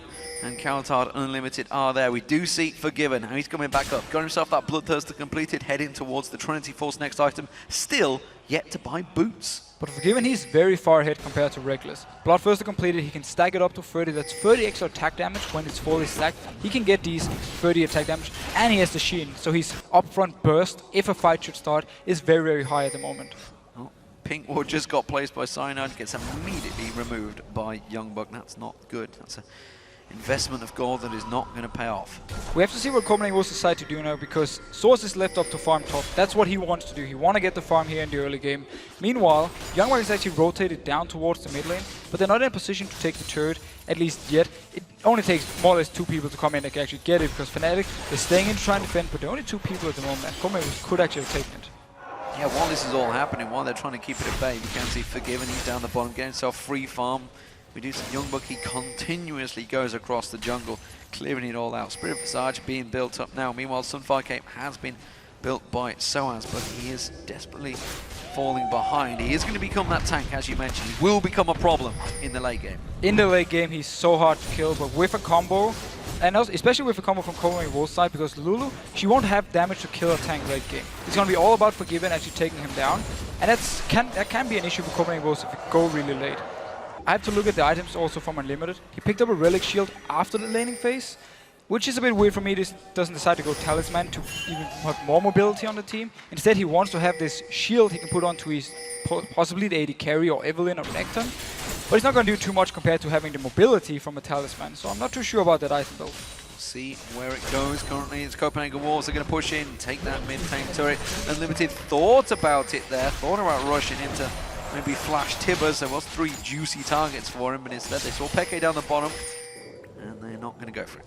And Fnatic, obviously the tower was so low, they just gave it up, didn't want to take a chance. Meanwhile, they have both solo laners farming the side lanes, and this is what they need to do. Simply try and get some farm on every single member at the moment. Just try and extend the game, go to late game. I don't even think they care about giving up the next dragon, because if they're not in a position to fight against this mid-game combo from Copenhagen Wolves, they might just end up going in, getting aced, and that would be even worse than just staying in your lanes, give up objectives, and just try and farm. The problem is here, though, Cyanide's been having to run defensive duties in that mid lane for so long that he's had those wraiths taken away from him. The Reds finally spawned. He may well get it this time around, but they've been in his jungle the whole time, and you only need to look at the difference between Amazing and Cyanide to see how it's playing out. And that's simply very smart play by Copenhagen Wolves to use the advantage of all the lanes being stronger. It's very hard to do anything as a jungler. Look down here, Peke. Amazing is actually nearby. He's going for him. He's going to go straight in, though. I'm not sure he's going to fight this one. Instead, he's just going to run away. But that's the ultimate already used out. And look at what it did to Amazing. Next to nothing. And he also has a Hex Drinker, so even if he had dropped low, shield would have popped. Been very hard for Peke to actually kill him. Awards continue to go down. It's what keeps the crowds entertained these days, really. It has been since the Season 2 days. I completely blame Evil Geniuses and Wolverine for that one, by the way. To be fair, though, it was a very long game. You needed something to cheer for, I remember that. And the crowd, yeah, they loved the awards. It was CLG EU back in the day, of course. But Forgiven, he's going to be careful he doesn't get captured out here. Cyanide thought about coming around the side, but it's some great ward vision from the Copenhagen Wolves down this bottom half of the jungle. And notice how both teams seem to be happy just waiting it out. Copenhagen Wolves, they're waiting for the next dragon to spawn so they can pick it up, extend the goal lead. Fnatic, they're just waiting to get farmed. They don't want to try and risk anything. You saw Peke going for Amazing, did his combo, and then he just backed off. He didn't want to chase, he wasn't desperate for a kill, because they know their combo late game is very, very strong if they can just continue getting some gold somewhere. So we see both teams kind of waiting out. And it's a bit a shame, because we just had so much action a few minutes ago where people just died left and right, and we would love to see that again. Sporadic bursts of action, but 4 members of the Copenhagen Wolves have all just been back to buy. They've got themselves a pocket full of wards, which they're all pulling up towards this lower half of the jungle. As you mentioned, that dragon up in 1 minute 20. They're making sure they get full vision of it before it happens. And there's actually some very good vision from Fnatic side into their own jungle. You see double pink and now closing in on Reckless with Youngbuck. Straight stun on towards him, has to use the flay. The hook on Forgiven. They may follow this one through. Forgiven has to flash away. Cyanide quickly closing in. The rest of the team coming in from the side there. Kautar gets in. Wild Growth used on Forgiven. Stun on towards Cyanide. The Ignite's running. It will get the kill. The culling comes out. That takes down Yellowstar. Now they're coming on towards Peke. Peke throws out his explosive cast, but it's just not enough damage. And that, Svenska amazing getting took down at the side there by Reckless. Good counter kill. So Fnatic actually gets the hook onto Unlimited. Forgiven, sorry. They thought they could go for the kill, but then we see Lulu, mid-game power. She comes in from the side, pops ultimate, pops the shield onto Forgiven, and he's just not going down. Copenhagen Wolves turned around, pick up the kill onto Cyanide, and then Yellowstar. This was perfect for them because they get 2 kills, Dragon spawning in 25 seconds, and we know that it's going to be very hard for Fnatic to fight. So that was absolutely perfect for them. Notice the roam, starting onto Reckless, very nice hook by Yellowstar though, popping the combo onto Forgiven with Cyanide here. The damage though, that is gone, because Reckless, he's very little damage with Caitlyn at this point, and with Lulu ultimate, the rest of Copenhagen was joining in, they're simply just stronger and gets the kills they want. Yeah, Amazing just went too deep there. You can see taking all of the tower hits. Reckless just turns it around. The tower hit does the final damage. He went a little bit too ham. Meanwhile, look down at the Dragon. We can see Fnatic getting in there. They're going to take this one away. And Fnatic secure themselves the Dragon. Now they're going to have to run. You can see quick pop Talisman. Run the hell out of there. Copenhagen Wolves chasing, but they're not quick enough. They may go for the mid turret though. And that was such a smart play by Fnatic. They instantly went down, had the timer, took it. Youngbuck, he was towards the top side. He was out of position. Doesn't look like Copenhagen Wolves beat this out of position, but if they can take the mid turret, they might get something for it. Explosive cast used. It forces amazing back. Pops that Cyclone, but Wild Growth quickly forces him away. Youngbuck now tanking up the turret. He slices away. Is he got far enough? That's the question. Cowtard Forgiven. Everybody trying to run interference here. Unlimited gets caught by one of those cleavers from Soaz. The Piltover also whistling past him. He does use that stun, doesn't quite catch it. Barrel rolling back out there. They're trying to turn this one back around. Coming in this time. Amazing manages to put his ultimate down. Can they catch on towards anyone else? A lot of damage going back and forth. They've gone for the Cyclone. Gone for the clone. They shouldn't have gone for the right target. Peke then goes back in. It's just one kill. That's all they've got from all of that action. They're still chasing on towards Amazing. Can they hold on to this turret? Such a messy fight. First, Copenhagen Wolves at the turret. Fnatic decides to engage on them, chase them all the way down through the mid lane. Copenhagen Wolves constantly try to lay some pressure. They turn around, but Fnatic is still stronger, and they manage to pick up a kill onto Unlimited and this mid turret. So the last 1 minute for Fnatic, absolutely perfect. First, they get a dragon they shouldn't be able to take because they were behind against the mid-game combo. Second of all, they win the team fight in mid and take the mid turret. So very nice play by Fnatic. And I feel like a broken record right now. We've said this so many times to the Copenhagen Wolves. The 15 to 25 minute phase for the Copenhagen Wolves can often be so reckless, so sloppy. And a Fnatic there, up against a team like that, they will punish you. No matter what their form is like currently, they will find that opportunity to punish you. And this, just as we saw, they spotted out Youngbuck being away from the dragon. That's why they went there, took it away. Copenhagen Wolves, if the shot calling had been correct, would have been in the position for it. It wasn't. So just as you mentioned, we might still see a few issues here in the 25 or 22 to 25 minute mark, which they have to still sort. It's just a 3-minute gap. Yeah, I meant 15 minutes to 25 minutes. 25. Same, different we know numbers. what you meant. We know what you meant. It's all right. Timing's never a strong point of a support player. At the moment, we do see Amazing heading in there. You just threw water all down yourself. That's beautiful. It's going to look good, don't worry. It's okay. It'll look wonderful on camera when you guys get to see him again. No, I got a now, grey though, shirt on. The Copenhagen Wolves are pushing in towards Fnatic's jungle and trying to get that vision down. Lichbane now built on Cowtard. Amazing. Getting himself some vision in there, poking in towards it. They want to get on towards that inner turret. Definitely. Want to get towards this inner turret. Meanwhile, I have still quite a lot of water on me. Yeah, you have. It's gonna dry, don't worry. We have the light here going on. So back to the game though. Fnatic defending the mid turret. Copenhagen Wolves, we need to see what they want to do here because they lost the last few minutes. Fnatic got some goal back. We need to see if Copenhagen Wolves want to keep up the pressure or they want to try maybe extend the game themselves. Well, they're trying to take over the vision of the blue buff area at the moment. They're waiting, they're hoping that someone's going to come through jungle. You can see Amazing and Unlimited sat there. Maybe trying to set up a little gank pairing in towards that bush. The rest of the Copenhagen Wolves are coming around as well. Peke is just going to farm out. No, he's not going to take the bait. I can see they're pinging on towards Cyanide, but he's not going to take the bait. Instead comes in, puts the ward down. Blue buff stolen away by Amazing. A nice move by Copenhagen Wolves. Fnatic wasn't in a position to fight. We had Yellowstar towards the turret and also Reckless at the base. Didn't want to go in for this one. Get the blue buff, small victory for them. and now we need to simply see them do something. Sora's actually catching out Coutard. Sour's going deep on towards him. Cyanide's looking to chase on towards it as well, but he can just pop that shield back away, throw out the Glitter Lance, and that Lich Bane, it will be hurting. It will be hurting, and this, once he picks up the Death Cap onto Lulu, he has the 3 main core items to his damage. He can pop pretty much anyone with a lot of instant burst, except for Source, who's going to be very, very tanky and very hard to deal with, especially also with this Warmonks. Death Sentence flashing past from Yellowstar. That may well turn around fight for Coutard. The 2 AD carries are both away in the bottom lane at the moment, so this is a straight 4-on-4, although Peke was pushing that top lane. The top lane turret actually is going to take some pressure from the minions, which may buy them time. Amazing, taking down those wards. So too little minion wave though to actually do anything. Meanwhile, Copenhagen Wolves, they kept forgiving bot because they figured he could beat Reckless 1v1, so they want to pressure Fnatic that way.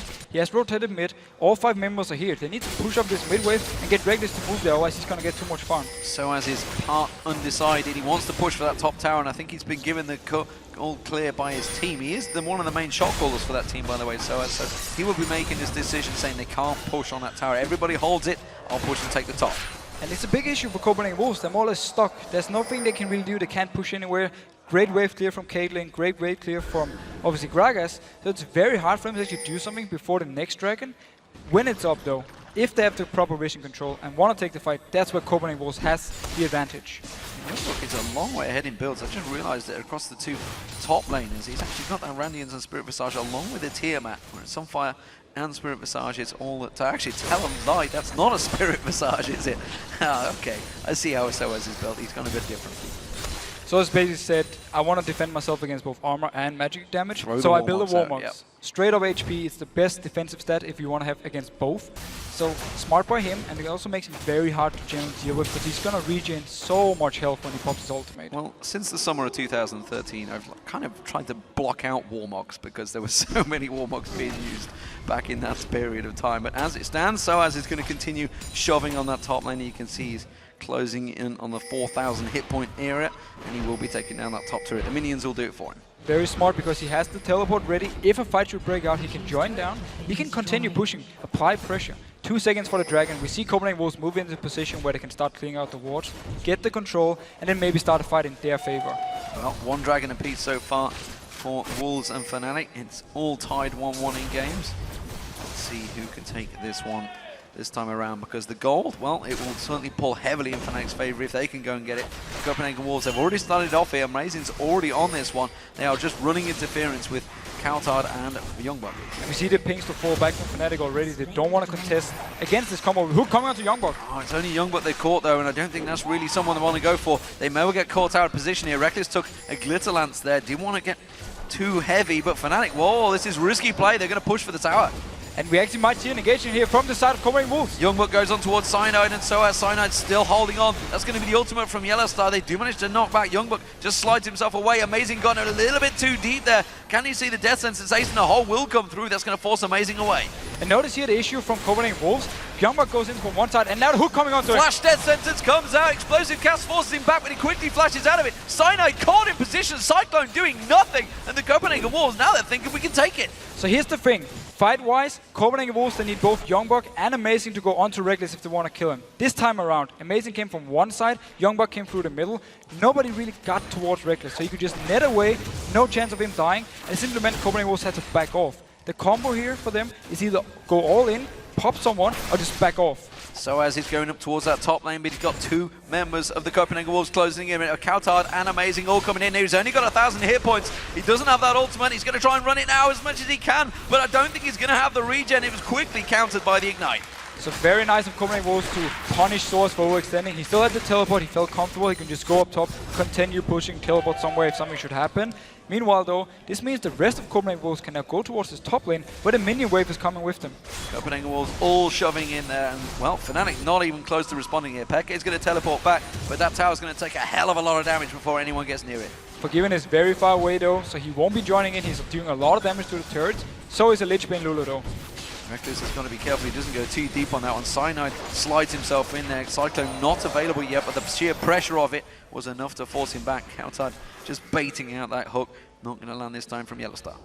So what we saw, if we go all the way back to the Dragon, Fnatic didn't feel like fighting for it. They wanted to shove down the mid. Copenhagen Wolves wanted to set up the fight, but unless they get the perfect engage, they can't kill Reckless, and that's an issue for them. It simply means they're waiting for Fnatic to chase them down and then counter engage after they poked enough with Lucian calling and also with the damage for Coulthard. And it's gonna make some very weird team fights. It's gonna be hard for both teams to actually kill each other. Okay, will get himself the blue buff. So both mid laners this time around will have blue, which means their cooldown and mana will be running that much stronger. Looking across the AD champions, you can see that Reckless is actually, like you say, he was a long way behind Forgiven, and he still is. Last Whisper now completed, along with that Trinity Force Bloodthirsty he had a long time ago. Meanwhile, finally, we do see it. The Last Whisper was just bought by Reckless. Yeah. The fact he actually had 2,300 gold when he backed, he got it now, meaning the AD carries are pretty much even. And Reckless, he's just going to be stronger and stronger on this Kaden. We know his positioning is pretty much perfect every team fight. So as long as he can keep farming, keep getting these items, just with the 3 core items here, he's going to do a lot of damage. Hard for him to kill Youngbuck, but the rest of Copenhagen Wolves can die to him at least. That's still the only thing that Youngbuck has, and he must be sitting on quite a large amount of gold himself as well. We do see the rest of Copenhagen Wolves. I don't know what he spent it all on, but he hasn't got a lot lately. Copenhagen Wolves, look at this, look at Limited. He really wanted the fight there, charging up that mid lane with those boots of mobility. And they didn't have vision on Pekka, so they thought he was either in base or far away, so they thought they could take this fight in favor of them, but he was actually nearby if a fight should have started. Meanwhile though, Copenhagen Wolves rotating into the Fnatic jungle. Fnatic, they seem to just pushing down mid lane. Are they going to go deep for Soaz here? I'd say you say Fnatic are just pushing straight down their mid lane. They don't care. They may well get in towards that inner turret. Copenhagen Wolves are caught napping here. They're not even anywhere near this one. They're going to have to tank for it. Teleport comes in from Soaz. He's going to join it. It's 5 members of Fnatic pushing in the mid. And they can take this fight because Copenhagen Wolves are coming from behind, so it's been very hard for them to actually disengage if Copenhagen Wolves gets onto them. But they can maybe get this mid turret. Soaz completely running interference here. Fnatic have got themselves a tactical advantage, but will it work out? That tower has to go down to make it count. Now they can turn the fight on him. Amazing's trying to get in there. Youngbuck's gone on towards Cyanide. Cyanide's so low, but that Cyclone is going to run. Youngbuck's almost taken out of this one. The rest of the Copenhagen Wolves closing around the side, but the Fnatic, all they need to do now is dash away. Cyanide's happy to run around. Oh, he's going to get caught, stunned, locked up. He will go down, but simply one death is not enough. Can they get more? Fnatic Peke is going to back off, and then you see Youngbuck, he's going to get chased out here. Fnatic have done a fantastic job at closing him out. Look at that Glitter Lance though from Coulthard. Dodges out the death sentence, continues to chase on them. Forgiven comes back around the side. They are continuing to chase. Youngbuck laying in wait. Is he going to go for them? No, he's going to back off. What a great play from Fnatic. And these team fights are just kite against kite. Nobody can really take each other down. Only one member died from a straight up 5 versus 5.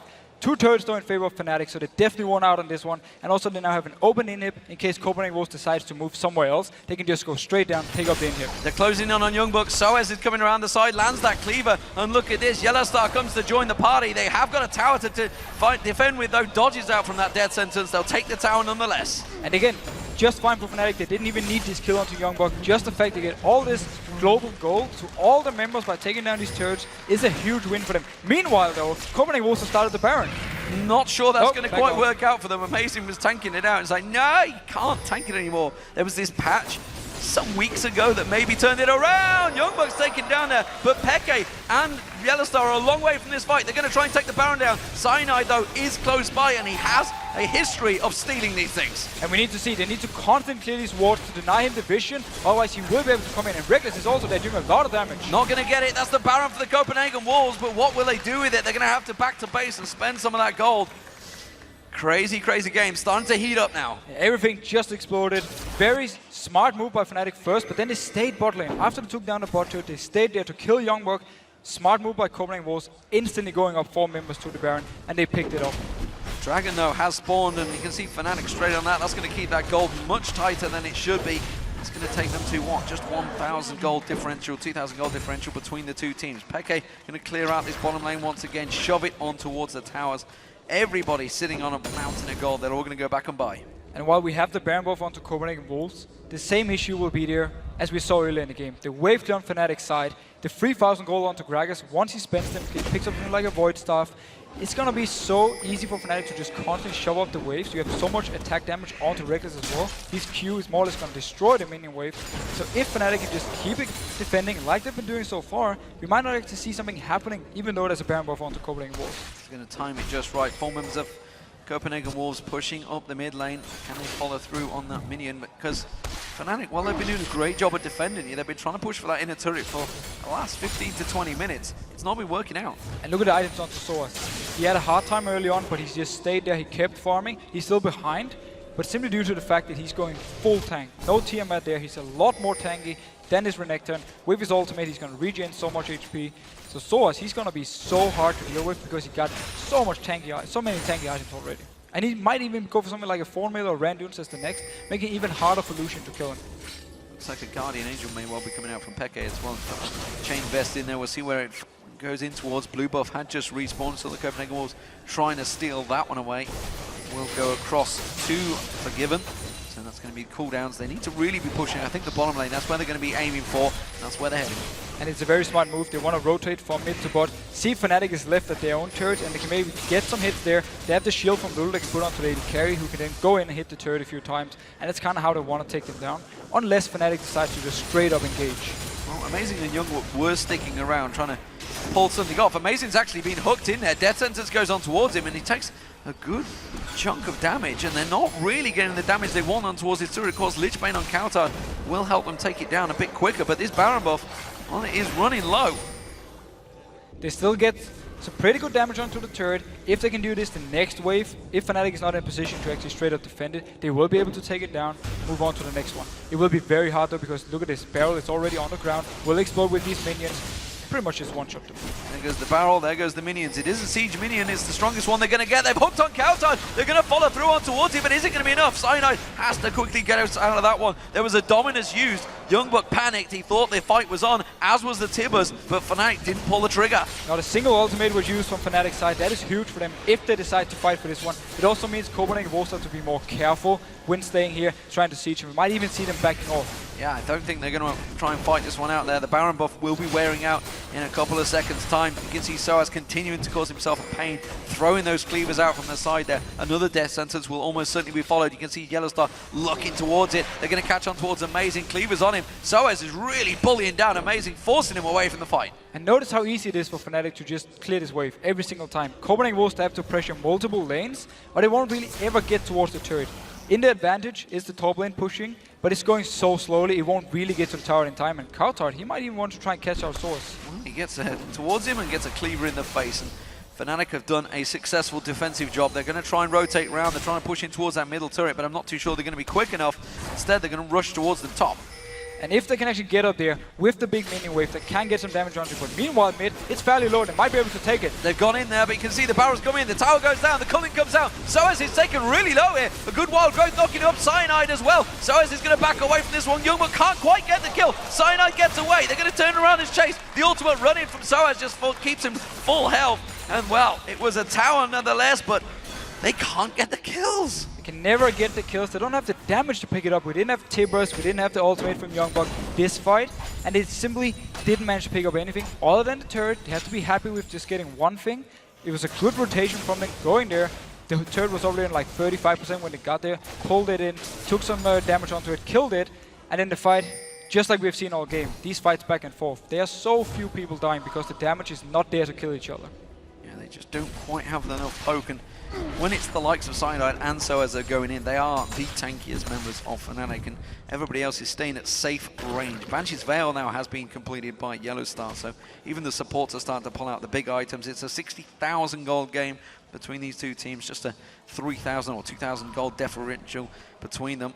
And the Baron, well, it's going to be up in just shy of 2 minutes, as well as the Dragon in a minute. That's going to be the next focus. And going back towards Unlimited and his items, we talked about it early on with the Relic Shield. He actually only upgraded once to the Targons. He didn't decide to fully upgrade it. So he's more or less getting nothing from it at the moment, except very few tank stats. Meanwhile, on the other side, Banshee's Veil, and also you have the Talisman onto Yellowstar. So if they want to engage or disengage, they have this speed boost that Copenhagen Wolves is not having. And that can be an issue in the longer runs. And we also see Fnatic rotate really well and get towards the mid turn with, for instance, like a Talisman popping, going down to get the mid inhib.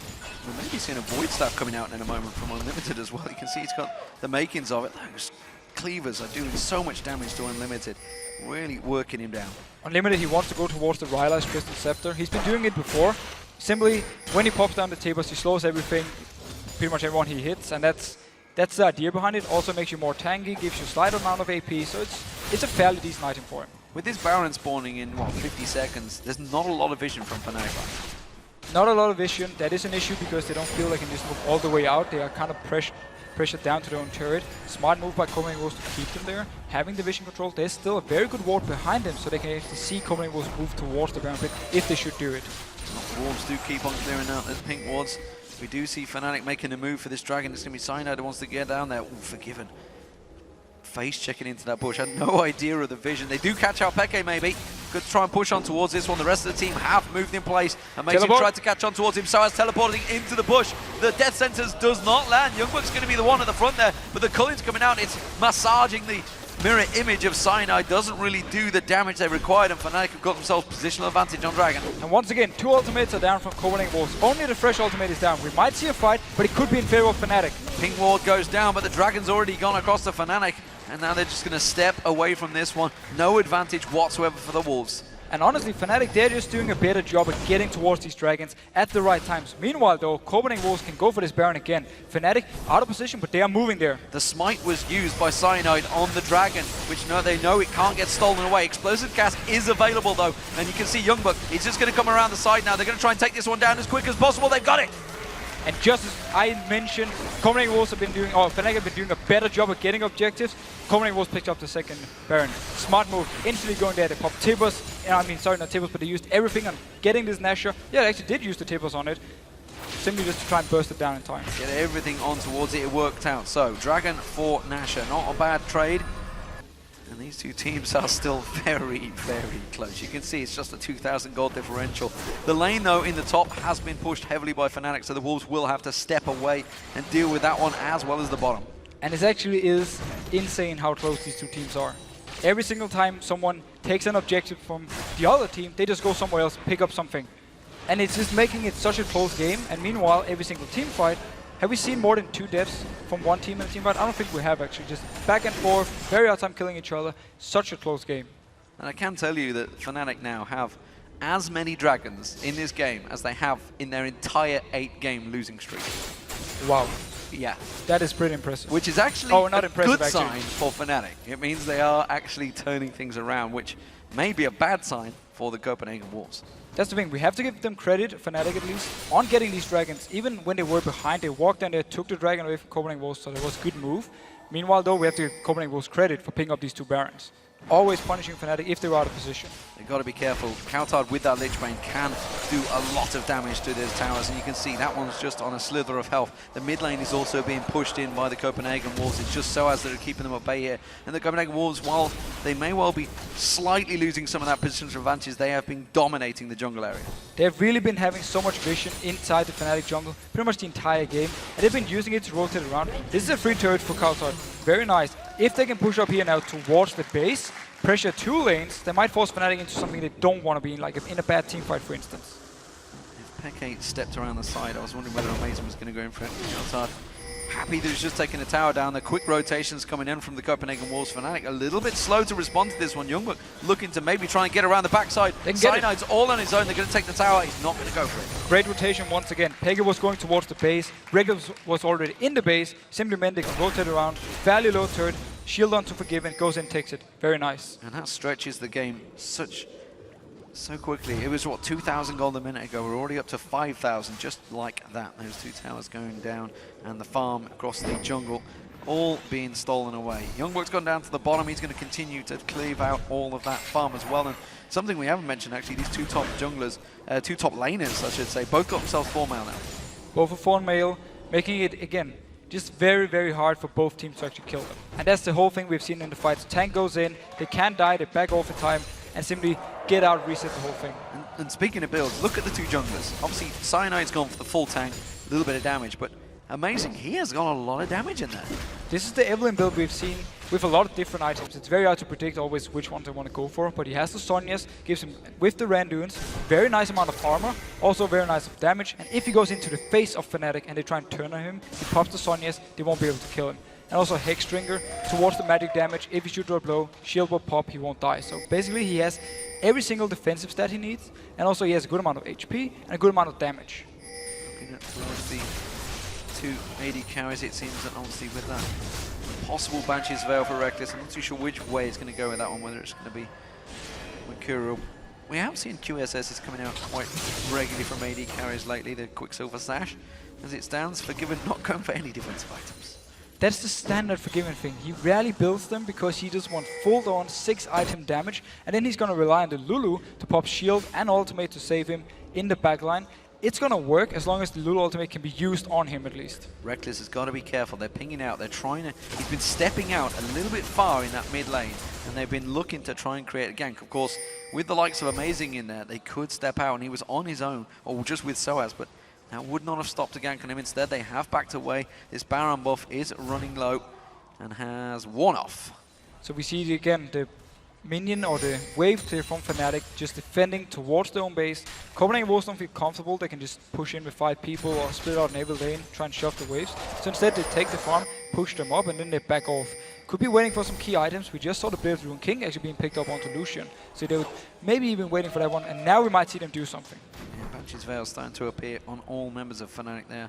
Well aware of the situation.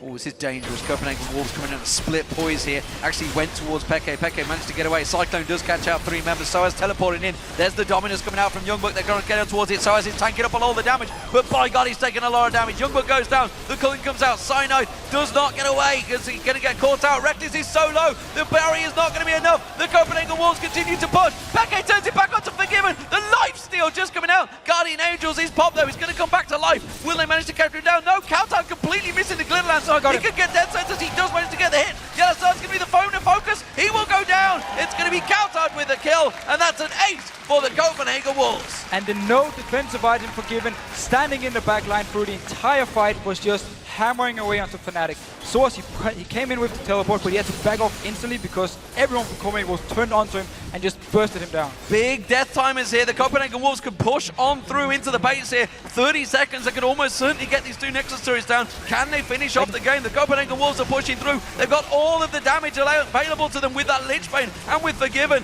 Culling, I'm not too sure why Forgiven just used the Culling there, but they're going to take the Nexus Doom nevertheless. And the Copenhagen Wolves continue with a 5-game win streak. They are on an absolute tear right now. But Fnatic, the woes continue. They are now 1-9 in the last 10 games. But we have to give credit to both teams. This was such a fantastic game. Back and forth, everyone took things away from each other. They kept it even for such a long time. For Copenhagen Wolves, they were just always one step ahead when it came to getting the Baron, and also item-wise and lane-wise, they were just one step ahead of Fnatic. Fantastic game for them, and again, another fantastic performance from that man. Amazing MVP performances for the last 2 weeks running, but not quite there this week, I think. It was a great team performance, has to be said. And the Copenhagen Wolves, well, they're starting very well, and that sets themselves apart, and they start to climb that table. We talked about the standings at the start of the show, how it was Rockat and Gambit at the top there.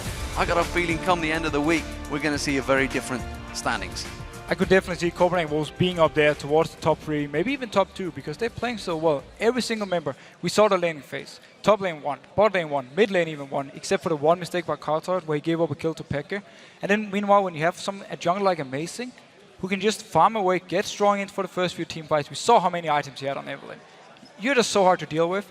And yes, they gave up some dragons, but every time they had a counter answer for it, either take mid-turret or go for the Baron. Yeah, and for me, that Baron call that came out from that man on your screen, amazing. He started out the Baron as they were down at the Dragon. He was all on his own. He was effectively doing, it's like, I need my team here right now. Everybody quickly got up there, and they took the Baron down. And that really caught Fnatic off guard. Simply more or less. Fnatic was actually expecting Copenhagen Wolves to engage on them at the Dragon, but instead Copenhagen Wolves said, nope, no need for this because you're out of position. You have to move all the way around the blue buff, and then towards the Baron area, we can just run through mid lane. So it's so smart by them, such a great call, even caught us by surprise.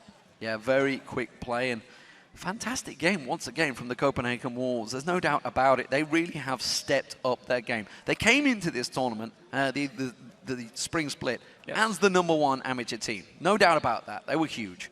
But then they stumbled. Then they struggled. They lost to Gambit. They got actually destroyed by Gambit. And they even said to me, because I saw them the next day, it was just like, we don't even know what happened. But they really have tunneled and worked out their plans. They've all got themselves their apartments in Cologne. They're all based here now. So it seems to really be working for them. Basically just the fact that, as they said themselves early on, we just need to sort our communication. We're good players, we know how to play, but our communication is not there. We need to sort this. The fact they've managed to do this, it's a very hard thing. If you don't have a shot caller, you don't point out a guy saying, yeah, you're shot caller. You need someone who really knows how to do it. So the fact team need to trust him as well. That's the big thing. And that's the thing. The fact they can sort this issue have made them so strong, and that's why they deserve all the wins they're getting now. It's not like they get them lucky. They're actually doing really well in pretty much all the games. Oh, fantastic performance. They were pretty much in control throughout the games. We're going to take a short break, and when we come back, Shox and Quickshot will be talking to the Copenhagen Wolves Coulthard mid laner. Then 2 teams enter, but only 1 leaves. For first place, Rockat and Gambit will be duking it out for that top spot. And now we all know that these squads have some die-hard supporters, but let's take a look at 4 especially passionate Gambit fans who really went the distance to cheer on their favorite team. We all 4 went to the same secondary school. I came up with the idea to just drive to Germany and watch the LCS there. We 4 all immediately agreed, and then a few weeks later now, we're sitting here and going to have this awesome trip. My father is a carpenter, and so I asked my father to build those 2 cool signs for me. The one is for Gambit Gaming and the other is for Diamond Trucks. It's nice for friendship as well, because we basically just know each other from school and from playing League, but we never, the 4 of us never did such a trip together. And I thought, no, this time we do it.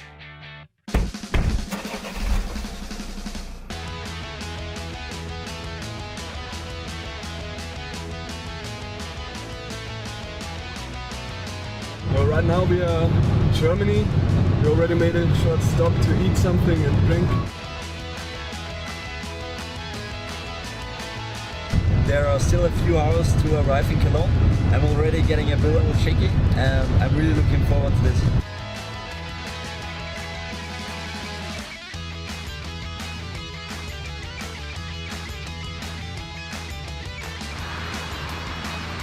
We finally arrived in Cologne and we're going to meet Benny there. He's a friend of ours that we met through League of Legends, and this will be the first time we actually meet him in person. Sehr geil.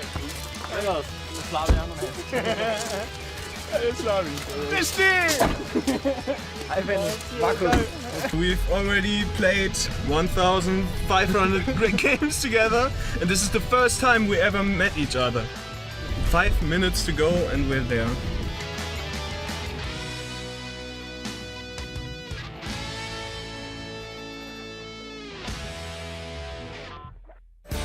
Welcome, ladies and gentlemen, to week 7 of the European LCS, where we have another 8 huge matches waiting to be played. We're gonna see Gambit for the first time in real life, and really looking forward to see this.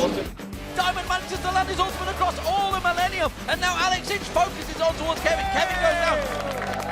Well, Gambit may well going to be looking to finish this one out. They're going to take the Nexus down. It will be Gambit closing out the match.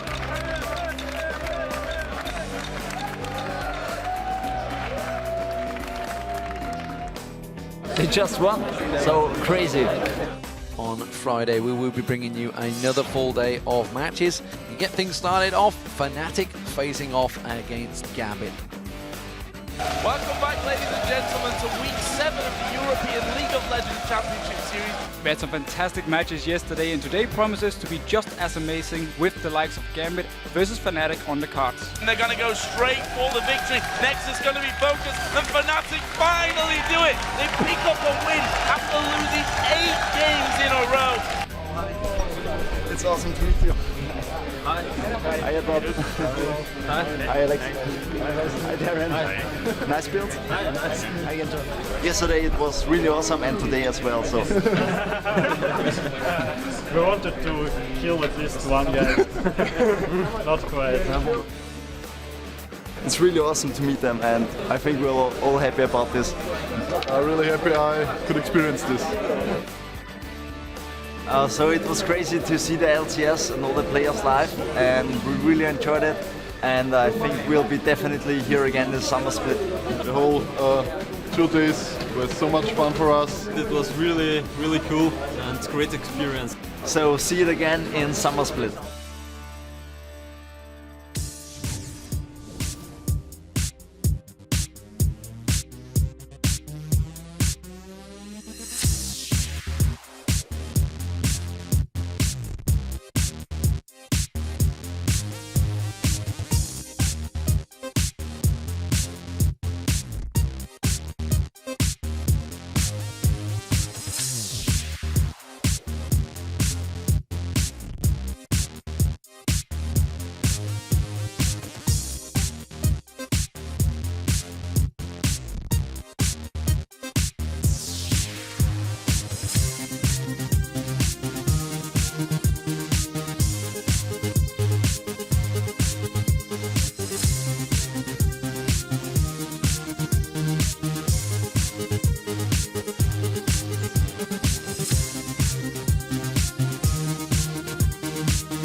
everyone, and welcome back to our super week of action. I'm Eve, your supporter, along with Trevor, Quickshot Henry, and we are speaking with Coutard from the victorious Copenhagen Wolves. Coming into Super Week, a win immediately, and what a close game it was versus Fnatic. Start at the beginning, what were the priorities for you guys going into picks and bans? Well, we had our mind set on the Kassadin if he's open. Other than that, we were a bit split between the Lee Sin and Lulu. And obviously they made the choice easy for us by banning out the Lee, but leaving Lulu. Well, it worked out for you guys in the end. Talk to me about that Lulu matchup in the mid lane. You went a little bit aggressive at level 5, ended up giving up a death. What happened there? Well, I were taking on a huge advantage early on and bullied him out of the lane. And when I got back, I got a bit greedy and wanted to put the pressure straight up. However, I did not expect him to actually go for me. And it turned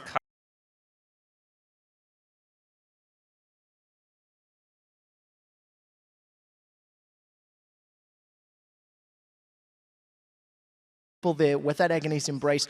What's going through your mind as the Lulu on the backline right now looking at this? Who starts yelling back, back, back when Amazing's just gone in? Well, first off, we're not really backing. We're trying to take the targets close to us, but everyone just keeps getting out. And in the end, we see we're not going to win this. We're just like, get out whoever can. I mean, me as a supportive champion, I'm trying to help them get out. You mentioned that you're a supportive champion, yet with that supportive champion, you did extremely well in what was the deciding fight of the game, and we also have a replay of that because it was glorious. Yeah, you actually got 2 double kills back to back, wasn't able to get the quadra. Let's pull the second replay up onto your screen. This comes much later in the game, and this was probably the only definitive team fight. It was very clearly a Copenhagen Wolves win. Now let's start the replay, and once again, why was this such a strong victory for your team? Well, first off, we didn't know how to end it, so we basically trapped them and got engaged from the side. The engage kinda messed up, because we didn't land our abilities as we should. But as it continues, we see them using all their abilities and trying to get out. And with our strong backline, we can just chase them down and actually win the team fight. Now, what is actually going through your mind in terms of the situation? You started the fight very quickly. How important was it that Soaz's Dr. Mundo wasn't there at that exact second? Well, it allows you to deal the damage to the more important targets before he arrives, and also they will be getting out. So when the teleport actually finish, he will be out of position. One more quick question to follow on from what you were mentioning. You said you didn't really know how to finish. This is something we've seen from the Copenhagen Wolves many times over the split, but you're now 5-0. This time was a team fight. How do you figure out how to finish games going forward? Well, we don't want to do the classical Baron throw that we did a lot of games. So basically we're looking how they're spreading out, if there's free turrets to take, if we can trap them, if there's easy Baron or something like that. Well, tell me then about another defining moment that luckily for you guys didn't decide the game when Fnatic decided to run all the way up the mid lane and get the tower. How did you react to that one? We actually thought that if we could sandwich them, we would get a easy team fight for us, pick up a lot of kills, maybe get Baron, maybe get an inhib, but we only managed to pick up 1 kill and they got the 2 turrets, so it was really bad trade. So just when you say you would hope to sandwich them, was this the matter of that the Copenhagen Wolves didn't jump in quickly enough as a team, or was it that Fnatic sort of outplayed you in between that inhibitor turret and inner turret? It's a bit of both. Obviously, they played the team fight really well. Also, I think we were slightly out of position to react to it because we didn't get to them when they were on the first turret, and they even got to finish the second turret before we actually got to engage. So Kautard, 5-game winning streak right now. The first win here in Super Week. What are the biggest challenges you think for the Copenhagen Wolves going through Super Week? A specific team maybe, or maybe something in your own team? Well, we need to keep our heads a bit lower. Getting a too big ego will probably backfire and cause us to underestimate someone or something like that, or taking risky calls. So just keeping one game at a time. Yeah, keeping a clear head. Fantastic performance. Congratulations, Kautard, for that win. And now we're going to send Vix back over to D-Man and Fisho for our next match. Thank you for that, Shocks and Quickshot. It is time for our next matchup, featuring the battle of the top table, Rockat versus Gambit. And of course, Rockat, well, they're coming into this one looking good with a 2-0 lead in this head-to-head, beating both Gambit's main lineup and the subs, of course, the Gambit in pajamas. Since Fnatic's dropped from the top spot, though, these two teams have been consistently going back and forth, and this one will be to take the first place. And not only do they fight for the #1 spot, but Rockat also fights to end their 3-game losing streak. Because their early game has been horrible in the last few games, and it simply means they are too far behind to fight when they end the laning phase. And they've lost every single dragon in 3 games in a row. And Rockat, they're trying to get back by just extending the games and farming up, but it's not been working for them at all. And also, if you look at the losses, it really shows how Rockat performs as a team. Because not a single player has been standing out in these matches. And people that have been banning out Celavar, but he's still been putting up fairly decent numbers. Meanwhile, Overpower and Yangas, they've been playing a lot more passive than before. So in general, it shows to me at least that it's the entire team that needs to step up and fix their early game. And of course, Gambit, well, they returned with their full roster last week, beating out Millennium and then losing to Fnatic. They've spent the weekend here in Cologne, partying maybe a little bit for Carnival, who knows. They've been practicing hard for Super Week, of course, and it will be interesting to see what they prepared. And last week for Gambit, such a hit and miss pretty much the entire week. In day 1, they dominated Millennium, and every single lane came out on top in both in CS. Darren, he had some issues top lane against Kevin, but he just decided to roam, and then together with the other lanes from Gambit, he just pressured down Millennium, and they picked up every single dragon. The teamfight coordination, again, spot on for them. Millennium had no chance once the teamfights actually broke out. And then the game against Fnatic, completely different story. As we talked about earlier, we had Darren with big issues against the Lulu from Source. He gave up first blood in the lane as well. That is really, really bad. Diamond Prox, he played a very passive game on Elise, and meanwhile, Sana, he was just picking up kills on every single gank, and he put Fnatic ahead. And we never really got to a point where Gambit could teamfight, because the poke combo from Fnatic was simply too hard to deal with, and just constantly got poked down, and Gambit didn't pick up a single kill in the game. And one thing we have to remember with Gambit, after these good days of practice here in Cologne, and them being Gambit is that we can always expect them to come out very, very strong. when it really matters. Because Gambit, they can be hit and miss, but we know they will deliver when it really matters. And if they really want to claim this #1 spot, this is the week for them to do it, and that's why I actually expect them to come out really strong. Well, let's check out those two lineups for these two super teams. On the blue side, it is Rockat, and that means it's going to be Zazas in that top lane, Jankos in the jungle, Overpower is the mid laner, Selva the AD carry, and Vander in support. On the red side, we have Gambit Gaming with Darren in the top lane, we have Diamond in the jungle, Alex is the mid laner, Genji as the AD carry, and of course we have Edward as the support. And of course, we couldn't talk about the two current #1 teams without talking about their mid laners. Our featured matchup for this game is all about Overpower versus Alex Ich. And of course, both these players, they've had their struggles over the last few games, and the pressure is certainly on for one of them to be big in this match. And if we take Overpower, he started out the LCS in fantastic form. He was winning mid lane, team fighting perfectly, and he played a lot of different champions. But lately, his aggressive playstyle has stopped. And he's more focused on simply farming than actually making plays. This could be a tactic from Rockat, but it's not been working for them at all.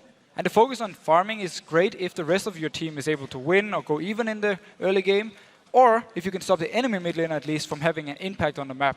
The issue for Overpower, though, have been the fact that the enemy mid laners have been roaming around, making ganks, and having a lot of pressure while Overpower is left in the mid lane farming. And he really needs to make sure he can stop Alex from roaming, either with ganks from Jankos or just by going back to his very aggressive 1v1 style we saw earlier in the season that made him such a good player. Because Alex Ich, as a player, we know he can roam a lot. We saw it with his Lulu, we've seen him do it on champions like LeBlanc and K6. And if Alex he can win the lane against Overpower, then he will be able to pretty much dictate the early game for Gambit and punish every single lane from Rockat and the weak early game is the correct term. That's the term you were after. And I'm not too sure what to make of these two. I can generally tell off body language what these two teams are feeling like coming into this one. When I see Alex Ich and the team smiling, it generally means problems for the opposition, and he had a big grin on his face during that lineup. I really hope we see Gambit just coming in full speed, preparing some new picks, something special, and just showing us how good they are when it really matters. And also I want to see Rockat, who's been on this losing streak, turned around, really show also how good they are and how good they were early in the season. Well, here we go, ladies and gentlemen. Picks and bans about to get underway. What do we expect? Bans coming out from these two teams. I want to see Evelyn being banned away against Diamond. He's too good on this champion, puts too much pressure. LeBlanc against Alex is an assassin where he can roam. And then maybe something like an Elise, because Jankos, he's actually been going for different junglers, and maybe they don't want to give it up for someone like Diamond. Well, Kassadin was taken away by Gambit. Lulu has been a hot pick for Gambit as well, so that may well be a focus here. There is the Evelyn ban taken away from Diamond. They definitely don't want to let him through on that one. A grin on Diamond's face. Jankos doing all the talking, it seems, in the picks and bans so far for his team again. And we have to see if Gambit wants to ban away Lulu, or if they actually don't think Rockat plays it. Because we haven't exactly seen him, at least on first pick, something like a Lulu. So we need to see if they've been practicing. Taking away the Lee Sin instead of Elise. So Respect ban there. Maybe they want to first pick Elise then and say, fine with us.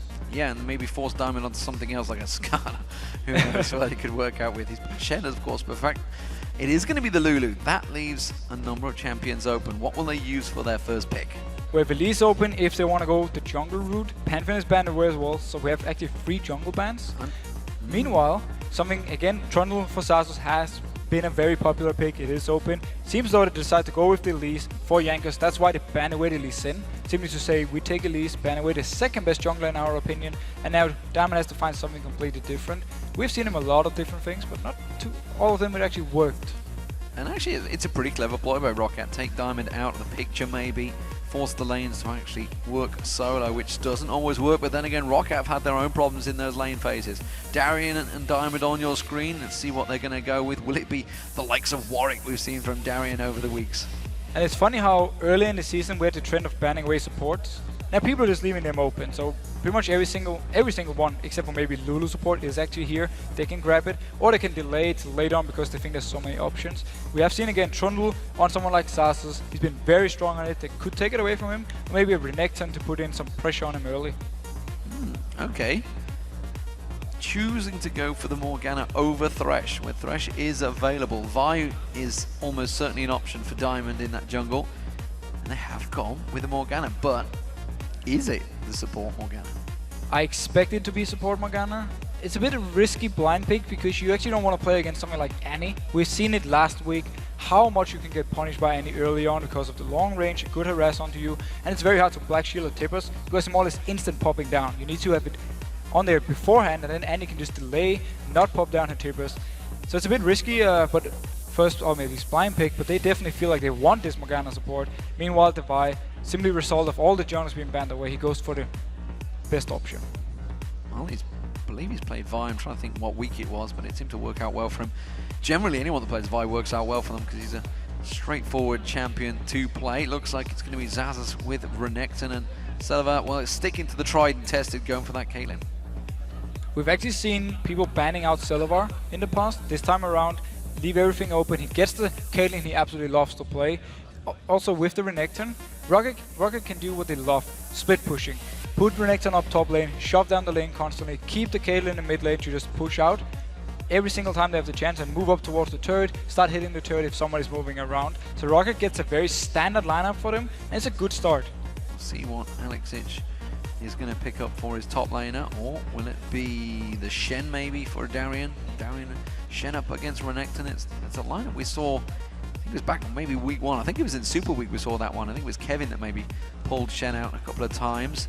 And of course, well, I'm expecting, actually I was going to expect an illusion from Genji. He may go for the Jinx. It's a champion he doesn't like. He could go for Jinx, but it's a bit risky against something like Caitlyn, because you're getting outranged a lot, you can be poked down in lane.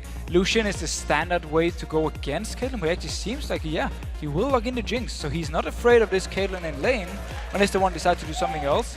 And he simply feels that he can do well enough, even though he is pretty much in that disadvantage early on, and get the farm he needs to then get to the team fights where he can really be strong on something like a Jinx. Well, there is a whole plethora of choices for Vander here to choose as support. He knows what he's going to be facing, or does he? Is that a Morgana, or will it be Morgana mid lane? We'll see. Of course, Rockat, they have their mid lane and support to choose. Which way are they going to go with this one? Ziggs is out there. Absolutely, Ziggs is a good option for them. Gragas is there as well. Very safe pick, you can pick it blind all you want. Obviously, we have the likes of Mordekaiser he played earlier, not expecting to see him this one. But actually, the way it worked for Rockat is they more or less planned 4 of the picks, and then Overpower, he's left to decide by himself. What do I want to play? That's also why they often delay the mid lane pick for such a long time. Oh. Well, could we be seeing the Mordekaiser again? No. Teasing us. Teasing us and switching to the Gragas. So playing with the safe pick, the Gragas pick. We just saw Peke running it. As you can see, it's got that wave clear, that crazy explosiveness. It's not going to be Teemo. So, Thresh Show for Vanderlife. So we have the hook from him, we have obviously the ultimate from Gragas, we have the double dash in from Renekton. There's a lot of things that can try and get towards the backline to catch out Jinx. It's very hard for Genji to position early on in the fights, but if he can delay going in till we have all the things popped from the side of Rockat, they won't actually be able to get to him, so that's where the Jinx pick can really work out for them.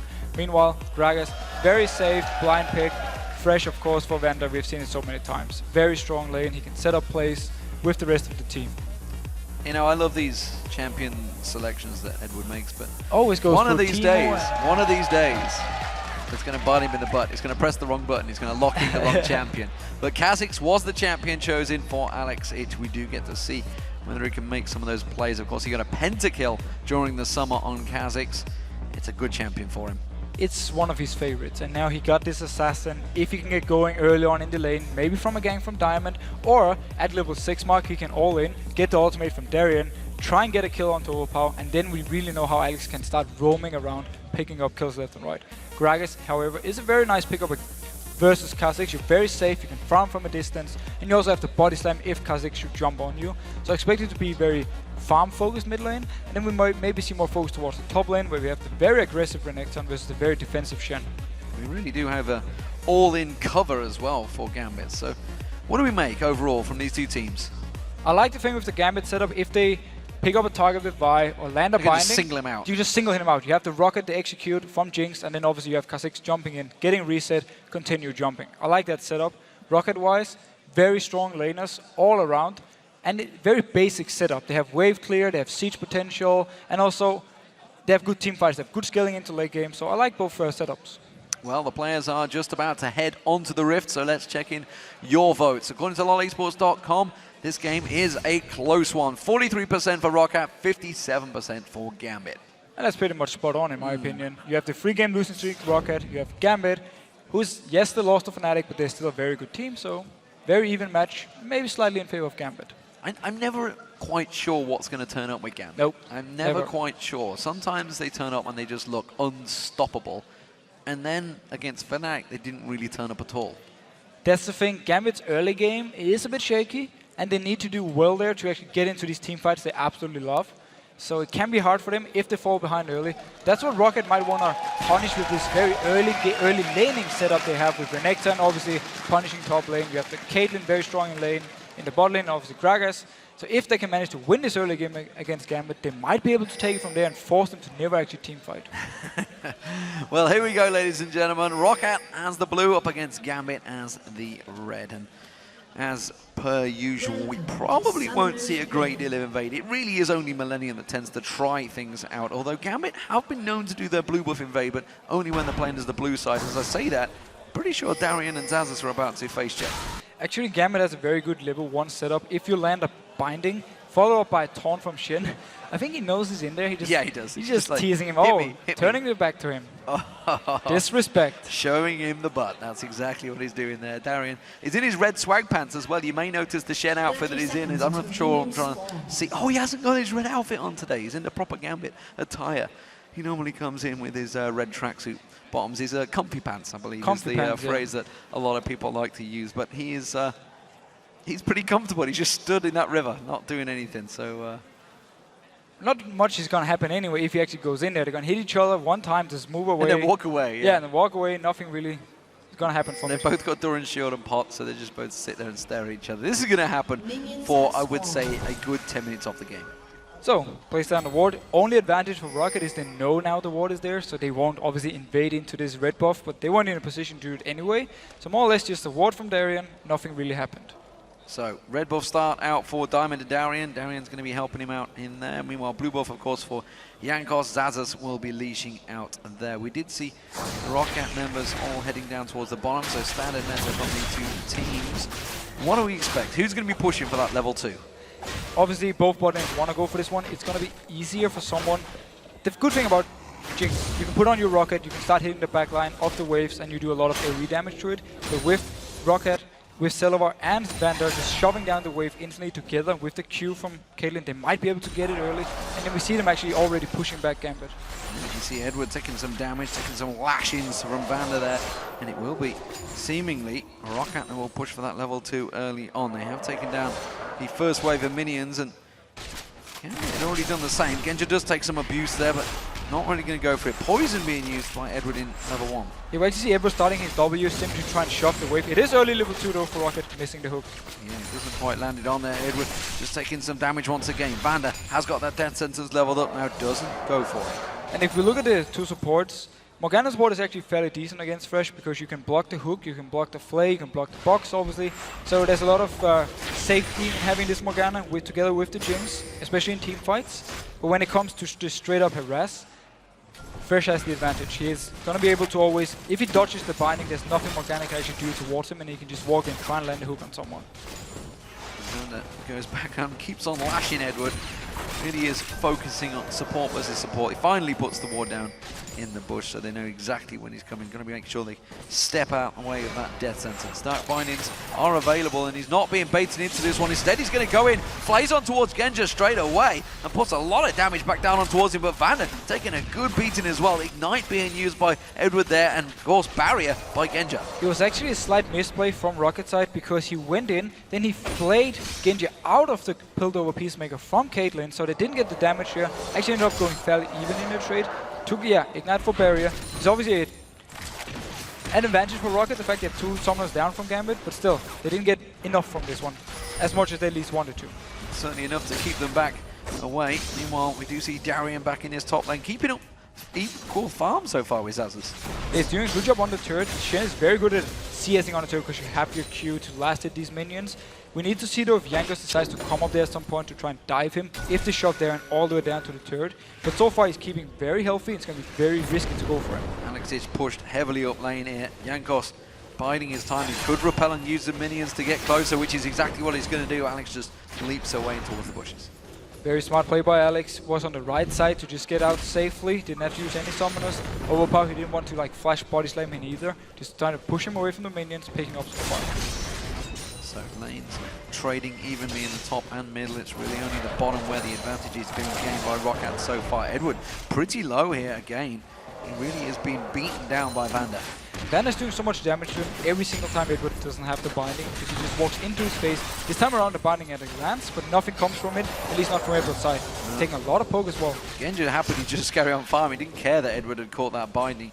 Edward himself is very low. Was trying to teleport back. Meanwhile, Alex Titch goes aggressive here. Overpower maybe forcing him back on towards the tower. He will be able to farm his way through this one though.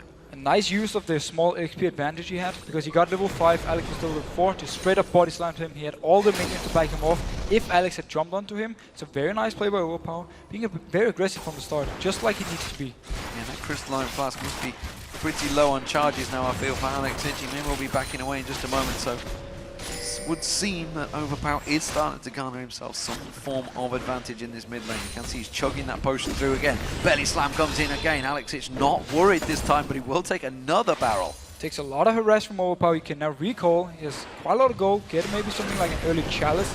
Standard one, but he's against the physical one, so he might want to get some early armor to survive the all-in from Alex if it should happen later on.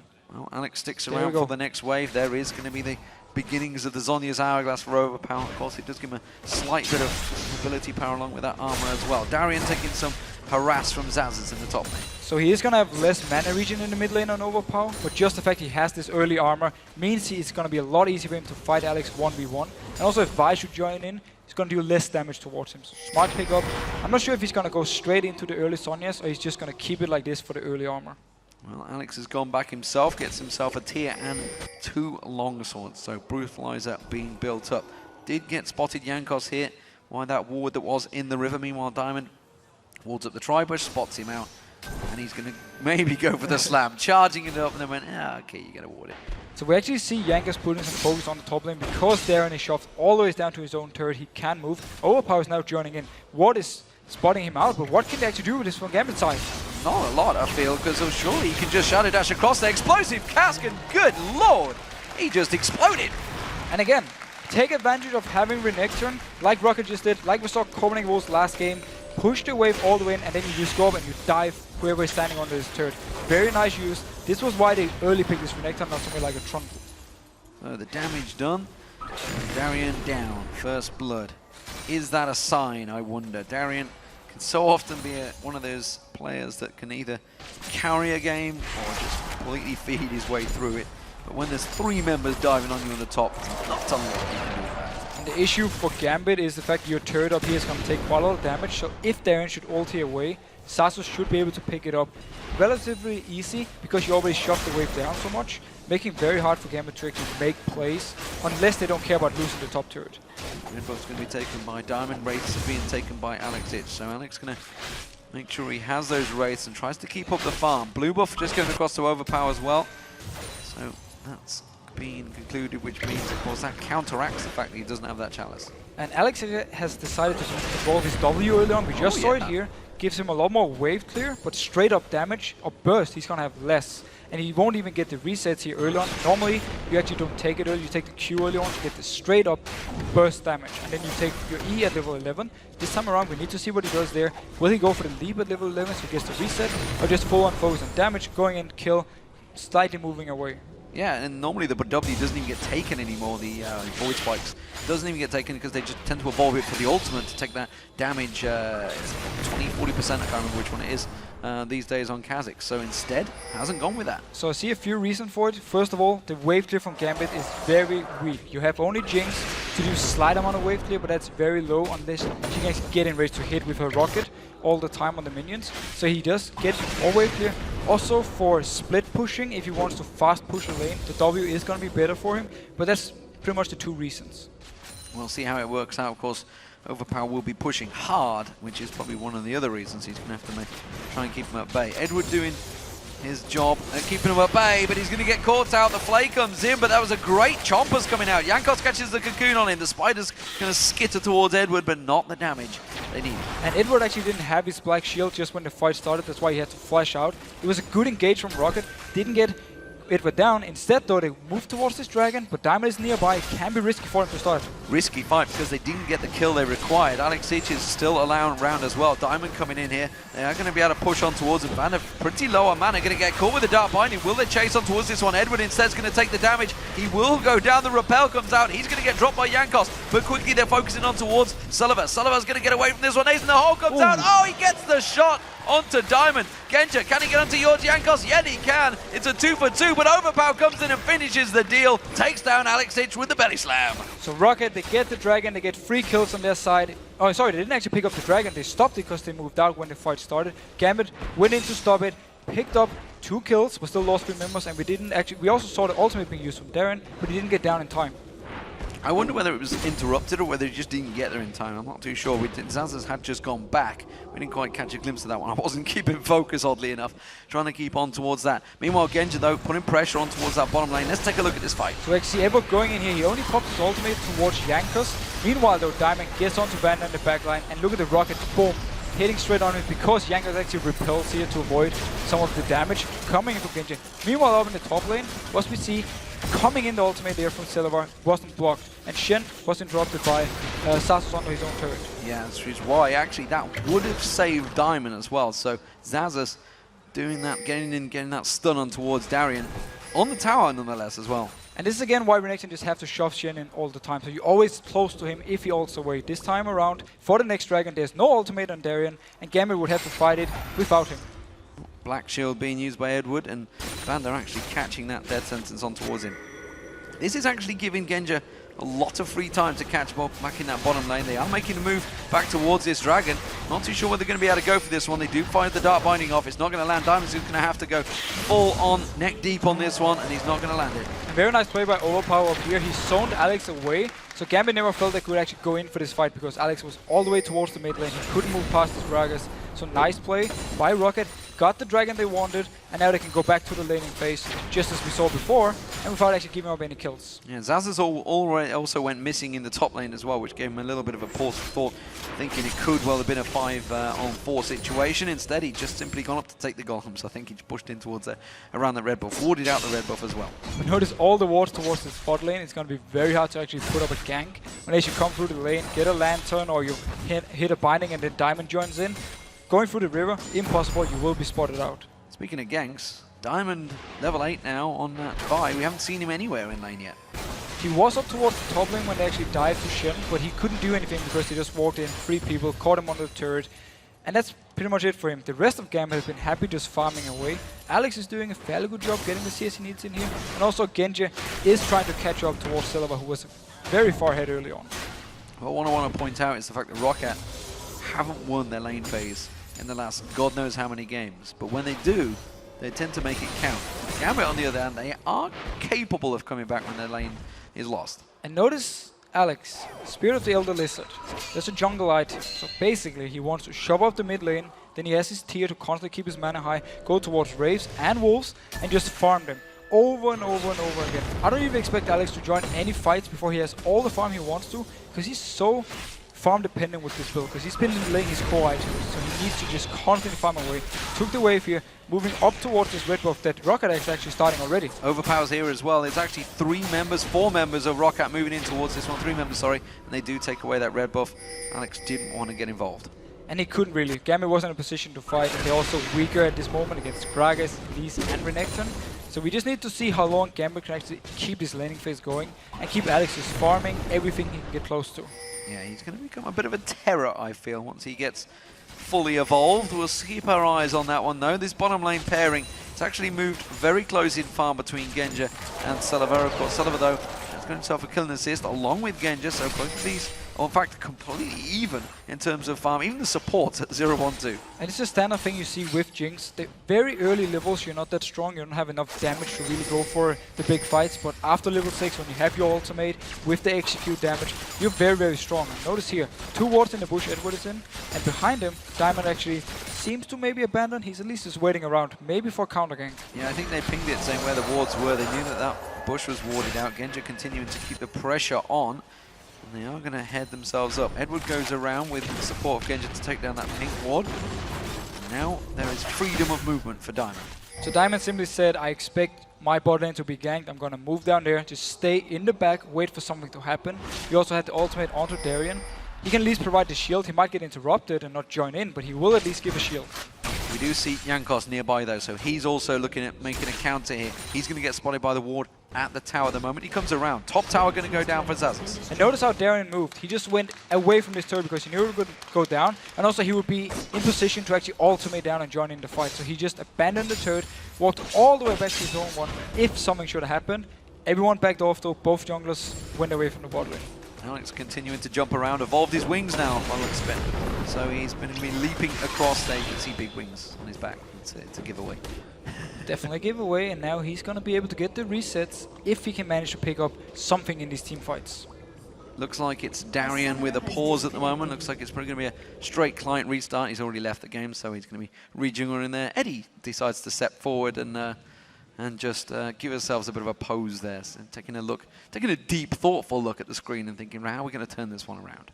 And if we look at items, we actually have the Sonya's completed onto Overpower as the first item for him. He's against a very physical heavy team. You have the Vi, you have the Kha'Zix, and obviously you have the Jinx. So have this early armor, very, very smart. And we can expect the rest of Rockat to also just go full armor. Completely ignore magic resist in this game, because what do you need it for? The Shen, the Morgana? Not really. Oh, it's an intent focus from Darien. Keeping his eye on the game as it loads itself up there. Don't talk, don't unpause. The referee just saying, you can see the hand signals coming out there to the rest of Gambit. Everybody else keeping focus, no communication allowed at all between these teams. Just look at the hair from Darien, man. He's putting some work into that compared to the rest of the team who just have it laying down. Darien, man, going up, looking good. Is he a good-looking man? He's a good-looking man. Okay. And I like actually obviously I like his normal outfit, but this Gambit shirt is actually looking very good on him. Oh. And also the glasses, I like them. I'm glad we get fashion tips with Deficio. It's amazing. It is. Amazing stuff. Let's get back into the game, ladies and gentlemen. We're going to get that one back underway. So, Rockat currently slightly ahead in the lane phase. Gambit themselves, you can see it's a 3,000 gold, well, 2,500 gold differential between the two. Zazas, he's making a move down here towards Alex Ich. He can. Oh, he seems he just want to go down and maybe pressure it out. Dragon is off in 2 minutes, so he's not moving for this. He want to go straight for this one. Jump for the tower. And the only way Gambit can defend is if actually Shen joins in onto Alex. Seems not. He just want to give it up. Nice rotation from Rockat. Taking again advantage of the fact you have the neck on top, shoving down the enemy top lane. Big one being taken down by Jankos as well, and they continue to keep on pushing.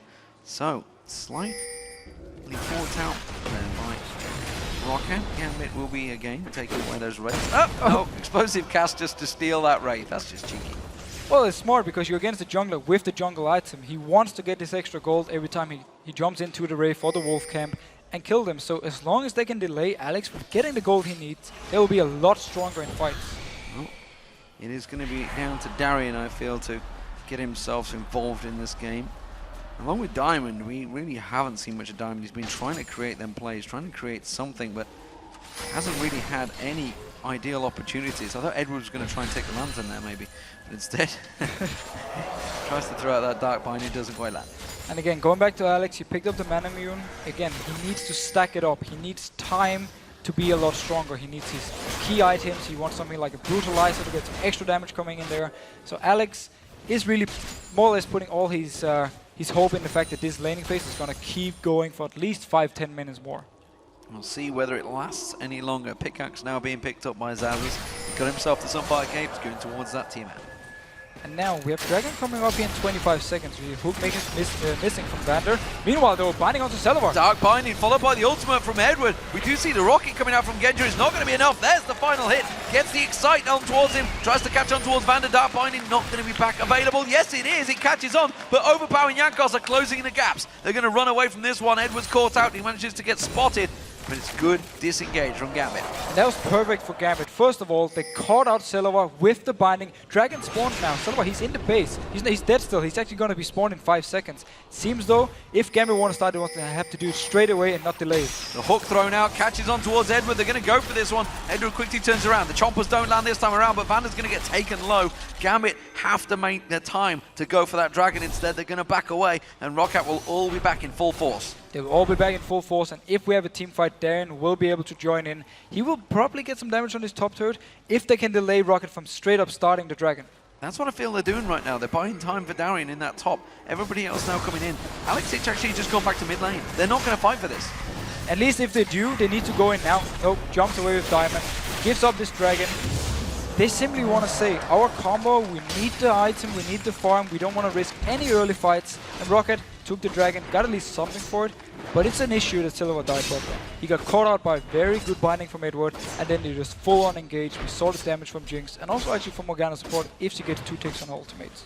Power heading towards the top, but Darian should be taking this turret down before it's completed. There it is, that's going to be the turret, the final hit. Will tank that one out, not really too worried, but now he has to. Xaxus and Overpower gets caught, blown in there, does use the Shadow Dash, but goes straight in towards Xaxus, but looking down the river, can see Alexic closing the gap, and Rockat quickly back away. So they get the top turret. Meanwhile, though, bot lane, Jankos moved all the way down, took advantage of the fact Diamond wasn't nearby, took the turret with his bot lane, and all in all, Rockat are doing what they can this early game, but they need to be careful because this Kha'Zix, the more farm he's gonna get, stronger he will be. Also, Shen late game, very tanky, and the combo with this Jinx, already 2 kills onto Genji, can be very deadly in the later stages of the game. Alexic taking the blue buff away this time around. We'll see what he makes use of it. Gambit combo has been fairly passive so far. Just waiting to see some of that aggression. Edward's really been the only one that's been trying to create the plays, and he has set up 2 kills for Genja, in fairness. So, as you mentioned, Alexic just wants to get farm going. Constantly farming away. We haven't actually seen him back off from any farm. He's always going towards the jungle camp. This time around, Diamond is actually at the raid. Might even give it over to Alex, who jumps in there, yeah. Yeah, Alex jumps across, gives him the race, takes it away. Let's see what he buys when he backs off. I think it may be the Brutalizer finally coming out. Could be a Brutalizer, could be something. Yeah, he picks up the Brutalizer, gets some of the armor pen, goes straight into now the pickaxe. 2 options for him. Either he goes into a Hydra for even more wave clear, or he goes into the Last Whisper to get some of the damage he needs. Once he hits level 16, he will upgrade his Q, most likely, and then he will have the damage that we know from Kha'Zix, and he can get the resets together with the rest of Gambit, and therefore, or at least use that to win the fights. Although we do see a slower play from both of these teams. 20 minutes gone in this game, and just 3,000 gold separating the two, or 2.5 still sitting out, which actually has been at 2.5 for quite some time, despite the dragons that Rockat have been gaining. Yeah, it's actually been doing fairly well from Gambit side and keeping up gold-wise, even though they lost all these objectives behind in turrets. Edward, he picked up a target on the brace. He wants to now get the shield, and that's going to be so well. And they're going up to Jankos. Jankos caught out. Where's he going to go? He's going to have to flash away from this one. Alex is quick to react there to Edward's dark binding. Nice jumping in, forcing the flash away. Edward has really been doing work on this Morgana. If he can keep landing these bindings, if he can place the Black Shield onto Genji in team fights, he can be possibly the MVP. I'll see Darian backing off. We'll see what he goes with next. He has got himself that Sunfire Cape. I expect to see yet more defensive items. It is going to be a Zeal. Okay, go for Trinity Force maybe. Could go for Trinity Force. He could actually go for Static Shift because he picked up another crit item. Oh god. Upgrade that into Average Blade, into Static Shift, more split pushing potential. Straight up damage-wise, it's not going to give him too much late game, but he's going to be able to shove the waves even faster and apply pressure towards Rockat. Yes. We'll see how it goes. Alex is taking a barrel, and while Overpower starting to dominate this mid lane a little bit. Is actually behind in farm, but we can't count on that too much because a lot of it will have come from the jungle. Exactly. We need to remember the small waves counts as a CS as well. Yeah. So he's going to have a lot of those in his big number, so he will be slightly behind, or should be slightly behind in gold. And meanwhile, Overpower is actually picking up quite some good items for him with a new needlessly large rod, so he's going to have a lot of damage. Vintage just getting drawn away from this one. The fact that he went for that Spirit the Elder Lizard does mean they know where he's going to go. Overpower catching on towards Diamond. The Shen ultimate coming in. They've locked across, but the Zhonya's Hourglass quickly used. They got really nothing to follow this one up through. So everybody trying to back away. Darian, he's trying to walk away, but it's not going to be enough. And Rockat, they have the power. And yeah, Rockat shows they are a lot stronger in this 3v3 scenario. Nothing Gambit could do because Alex, he couldn't jump in. He won't be able to get anything because nobody was low, so he could get out again. And he just stayed in the back, tried to harass. Meanwhile, Darren did try to join in. Didn't have anything to bring. A kill for Rockat. They might be able to pressure this turret. Meanwhile, the bot lane is going to push up. Yeah, and the fact that he hasn't evolved those claws, he's got no big burst damage just yet. There's going to be the rocket. Is it going to be enough? Jankos taken low, but they're not going to follow through. So decide to back off. There's a big wave top lane for someone to go and pick up. Meanwhile, as long as Rockat can keep taking these fights, maybe force something around the Dragon, around the Baron area, they will keep Gambit in a position they don't want to be in. Because Alex, again, he needs more time before he wants to fight. Static Shiv is being built by Darren on the Shen. We'll see how that works out for him. He does continue to innovate, I think is one of the words I could use. There could be other words being used, but innovate I'll go with for this one, those builds. I can see the idea for more split pushing. It will make him more squishy in team fights. That can be an issue, unless they don't want to fight at all from Gambit side and just focus on wave clearing and then Darren just pushing the lane constantly, forcing someone from Rockat to go up there and try and kill him. We will see though how much he can actually do with this static shift. Let's see whether he goes for more damage afterwards as well. At the moment, it is under construction. Meanwhile, the AD carries, well, they both got themselves static shifts along with those bloodthirsters. We do see a pickaxe from Selva though. And we actually also see, looking here, Zazus might be caught out into this Baron pit, or he's catching out Darien. Well, he manages to tank it out there. Oh, Edward quickly pulling out that shield, pretty much saving his life there. I'm pretty sure he would have gone down. And actually, Zazus took a lot of damage from Darien. Maybe Darren just crit him quite a lot. Could be. But if you look at the fight here with Morgana, smart use of ultimate from Overpower, forcing Edward to use the flash, or he would have died straight into the face of possibly the rest of Rockat because he didn't have any vision on them. Meanwhile though, catching out on Diamond here, just backing off. Good damage onto Diamond though. Zazus proving, proving that he has the power, as it were. Genja, well, he's gone himself back off towards the top. Alexic finally evolves. Not the Q. Actually his ultimate. That was his ultimate, yeah, so he's actually not evolving the claws at all. So upgrading his ultimate basically means he's going to take less damage when he's in stealth, so the AoE from Rockat is going to do less towards him. It also means he can activate his stealth one more time. It can work for him if he gets into a situation where he can come behind the team, jump in, but he won't have the Q damage, so he don't want to have this straight up single target burst. Trying to pick his brains on this build and see how it works out. But he has got that last whisper completed, so a lot of armor penetration from him. We'll see, of course, with those two wardens, Mail being stacked out by Zazus and Yakos, would certainly need. And we need to see what Rockat will do now. The Dragon is gone, they picked it up again, got everything they wanted. Will they start pressuring up turrets now, or will they just be happy delaying the game because they have a very strong late game setup? The only one actually falling kind of behind will be Renekton. But Shen, he's not going to bring too much other than being very, very tanky in a straight-up team fight, so they might be happy with this trade and just say, you know what, we're fine with Gragas, Caitlyn going into this late game, and then we can just win from there. Chalice has been picked up by Edward. We'll see whether he goes with that one, whether it's going to evolve into an Athene's or not. Of course, cooldown wouldn't be too bad for a Morgana, but as a support, you'd expect him to go with something else. And now, look how Rockat is moving around this Baron pit. They want to get up some good wards to maybe set up something.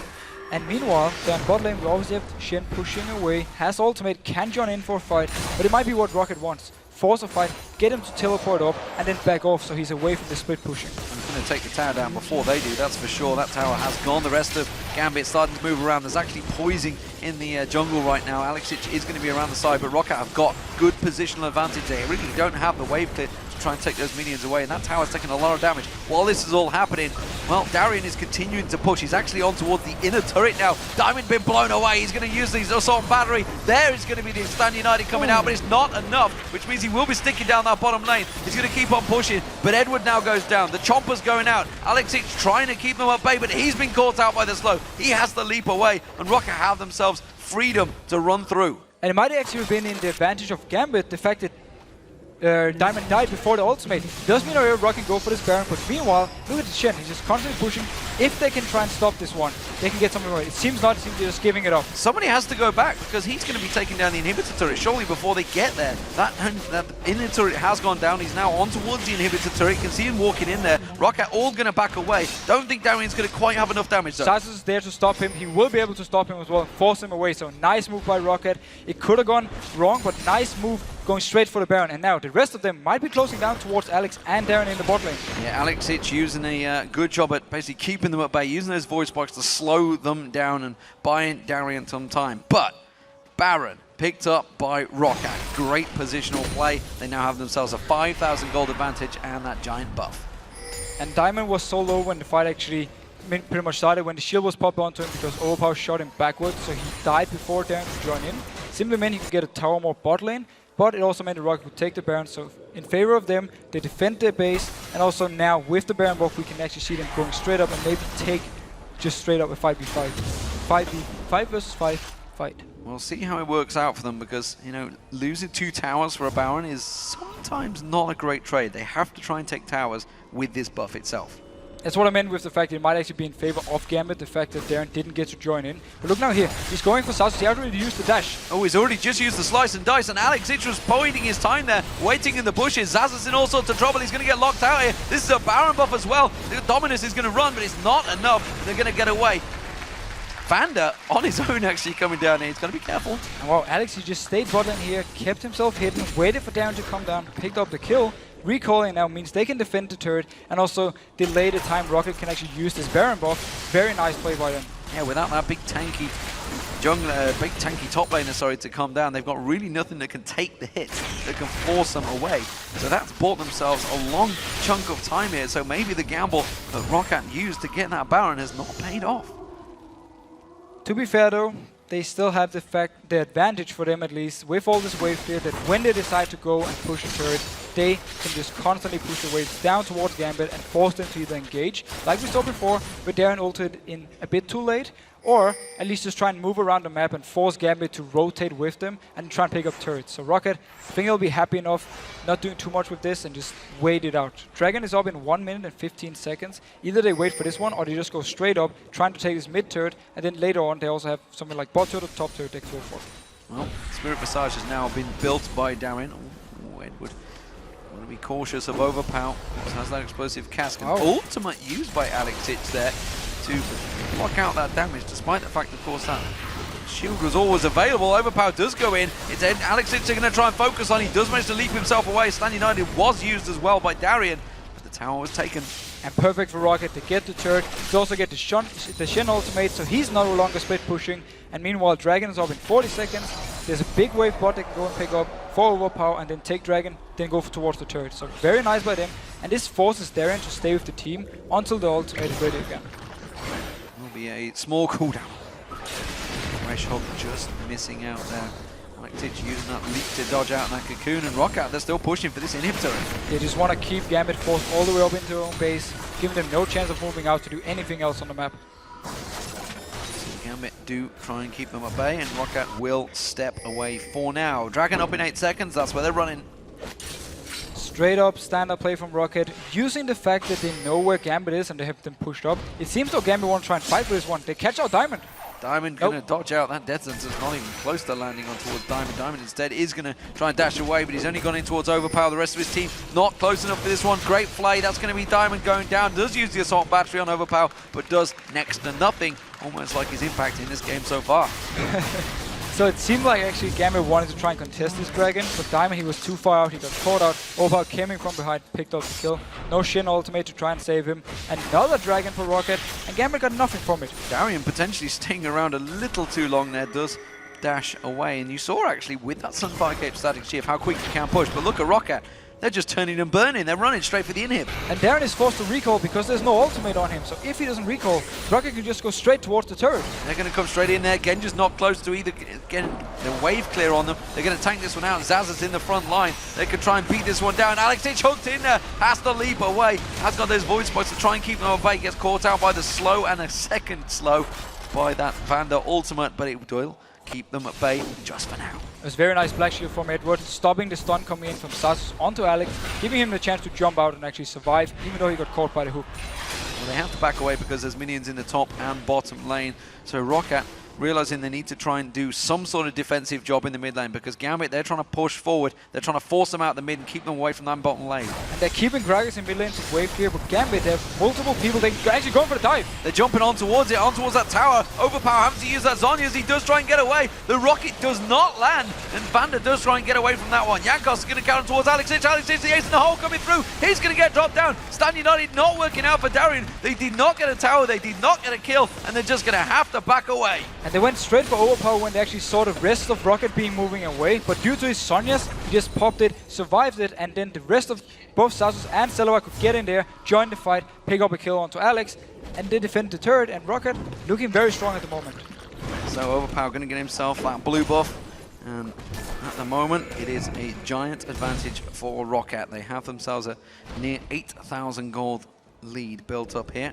Still only 4-3 in turrets, but you got a feeling those turrets are going to start tumbling fast for Rockat. Rockat at least have a great setup for going up and taking down these turrets. Look at Overpower, he's fairly low, but he's waiting around. Maybe trying to catch Darren out. He face checks him. Zazas is just below. He's actually going to try and go for it. Does manage to land the barrel, but not the belly slam. Jankos was also in there, but Darren, this time around, not going to stick around too long like he normally does. And we have to see, when it comes to the big team fights, how much damage Gambit can actually do onto a single target. Because they have the Vi, locks up a target, you have Jinx with a lot of single target damage, but you don't have this straight up burst from Alex with his Q or involved Q, because he decided to go with everything else except for that. So we need to see how much damage they can actually put out if they catch out a target.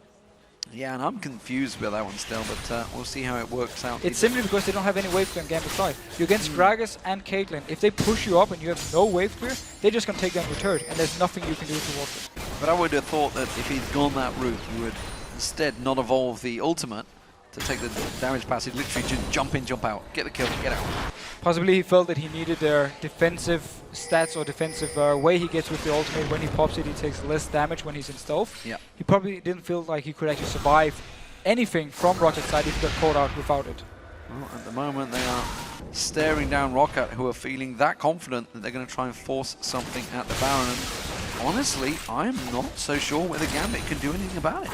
It is still the place where they can actually try and make a comeback. If Rockat starts this Baron, and then you close in on them, you have Morgana, ultimate around the Nashor or the Baron pit is very, very strong because there's a lot of targets you can hit.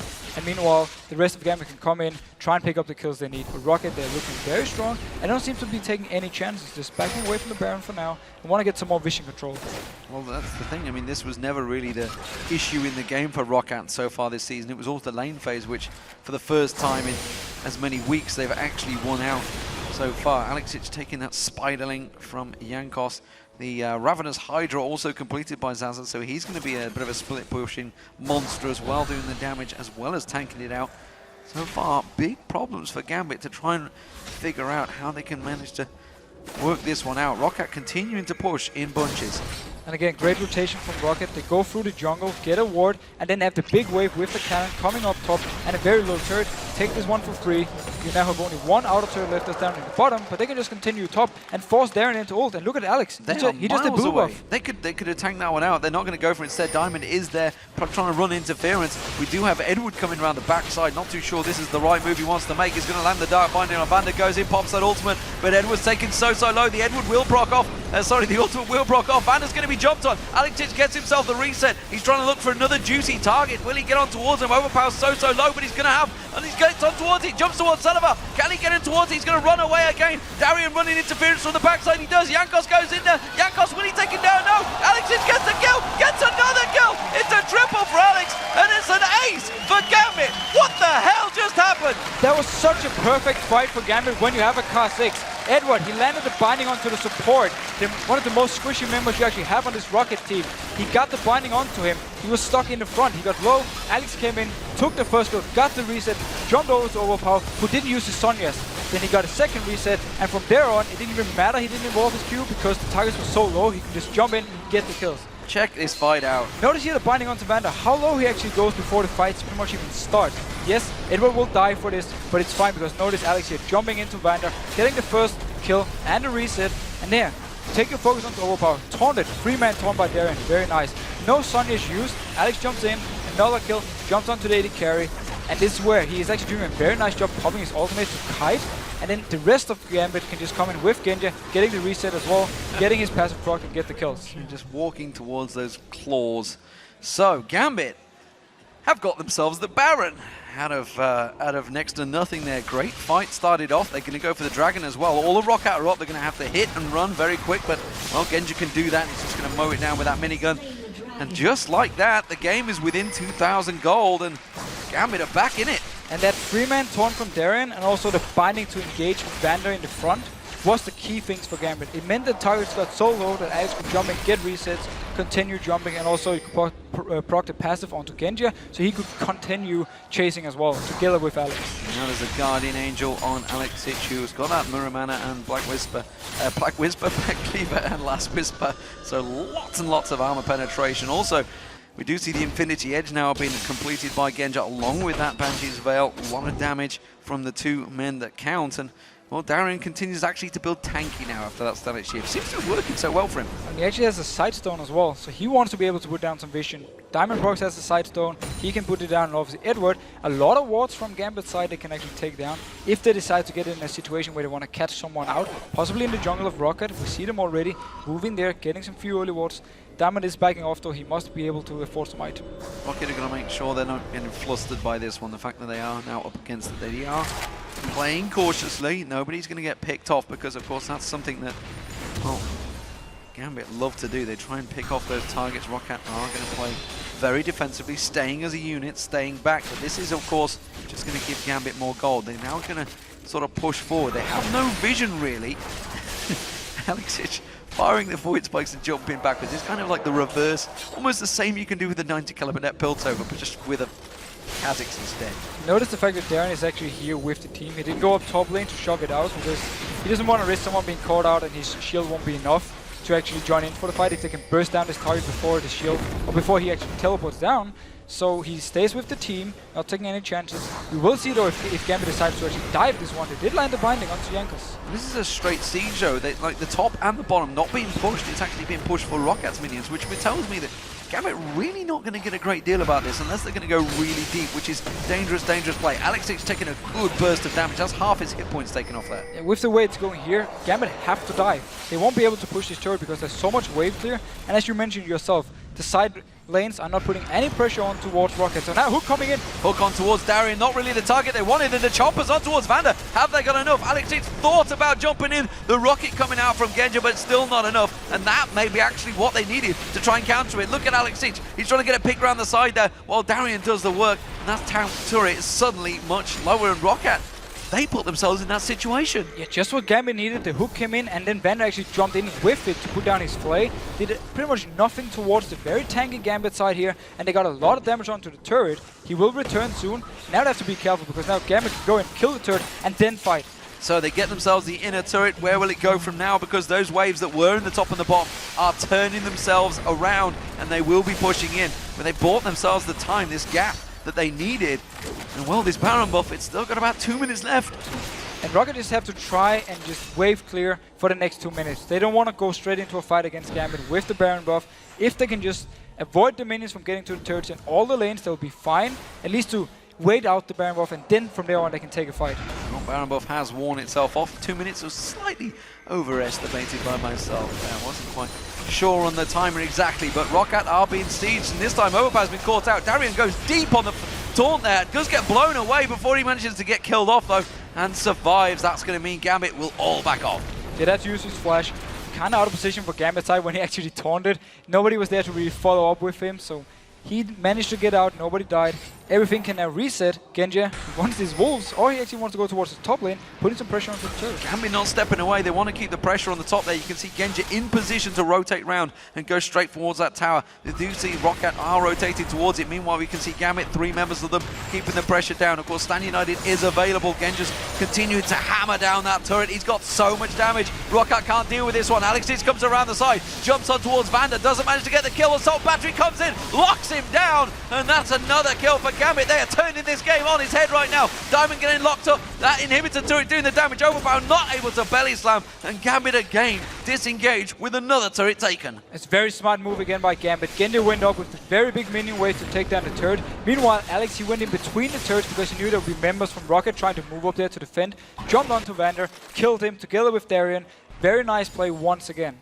Everybody from Gambit looks like they may be disengaging here, apart from Eddie. He may get caught out. Ace in the hole's coming through here. They're going to try and chase on towards him. Jankos goes in there, but Genji's going to turn it back around. Mini gunning down. Finally, the support is being defended by the AD carry, and all of Gambit step away. It's a minute until Dragon and Baron spawn. That's going to be the next objectives. So let's see if Gambit decides to wait for this Baron. Both teams are so even in gold. Everything can happen in the next fights, and they will be the deciding ones. If a team can catch someone out, get the Baron, and proceed to just push up in the enemy base, they will have a great advantage and maybe even try and close out the game from there. But it's been so close. We can't even say the next Baron is going to be the 100% deciding one. Everybody backs off. They've got a lot of gold, Gambit, from that last encounter. Now we see big chunks of health being picked up by everyone. Darien, of course, with that Warmugs, which I can never remember the damn name of. Meanwhile, Alex Hitch himself, see what he's going to go with, actually. He hasn't gone back. And let's see how much Gambit actually decides to ward up before this Baron spawns, because they have the 3 side stones. They can put down a lot of vision in their favor. And we actually see Diamond already putting down 2 wards early.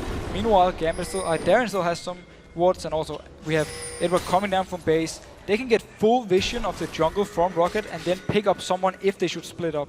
Alex Hitch with 1,500 gold on him, hasn't gone back, he hasn't really got a slot to buy. We'll see. He needs to sell his jungle item. He needs to sell his jungle item, yeah, at some point. Depends what it's going to trade it to. We'll see how that one goes. Meanwhile, Rockat, you can see, trying to get in, trying to sweep out those wards, trying to get themselves some vision on towards this Baron, but you can see Genja is sneaking off down that bottom. He's taking Dragon himself. He wants to take the Dragon. If he shows down bot lane, Rockat knows obviously he's not there and might go for something, so wisely enough, takes Dragon, goes up towards the team again. The Baron is going to be the big fight. Well, the hook not going to land. The barrel comes out from Overpower, trying to use those cooldowns to get some sort of hits on towards Alex Hitch. Genja rejoins the team, and we do see Darien. He's heading off down towards the bottom. He's going to get that split push going. Remember, he's already had damage done to that bottom inhibitor turret. And with the static shift and the Sunfire Cape, he can really shove it out fast, and he will force someone for Rockat to actually react, go down to try and defend it, and that's where Gambit can start the Baron and then be 5 versus 4. Edward getting that barrel roll towards him. Explosive Cask is just going to force him away.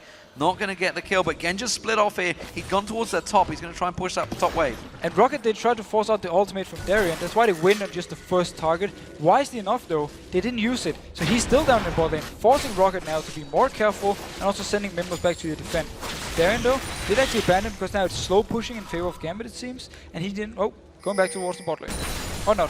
He's just doing enough. I think their vision, the coverage they've got, they've realized that actually Rockat have backed off, so no reason to stick around, no reason to keep pushing it. As you mentioned, it's going to slow push, and that's kind of what they want, I feel. They're just trying to bide their time. Alex Hitch is going to clear out, get himself in there, will clear out, keep Zazas at bay, can leap out at any moment. Genja has slow pushed the top wave as well, so both of the waves now in the advantage of Gambit.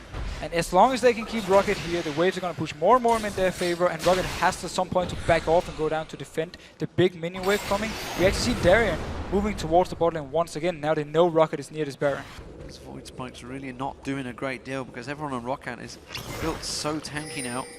But Gambit still keeping themselves this advantage in the river. We see down the bottom, Darien is going to wipe out that wave once again and keep it pushed. They're going again here, up in the fight. Don't forget Genja. No, they've actually used the DFG. They haven't done too much. Is it enough? Oh, the explosive gas into the ace in the hole.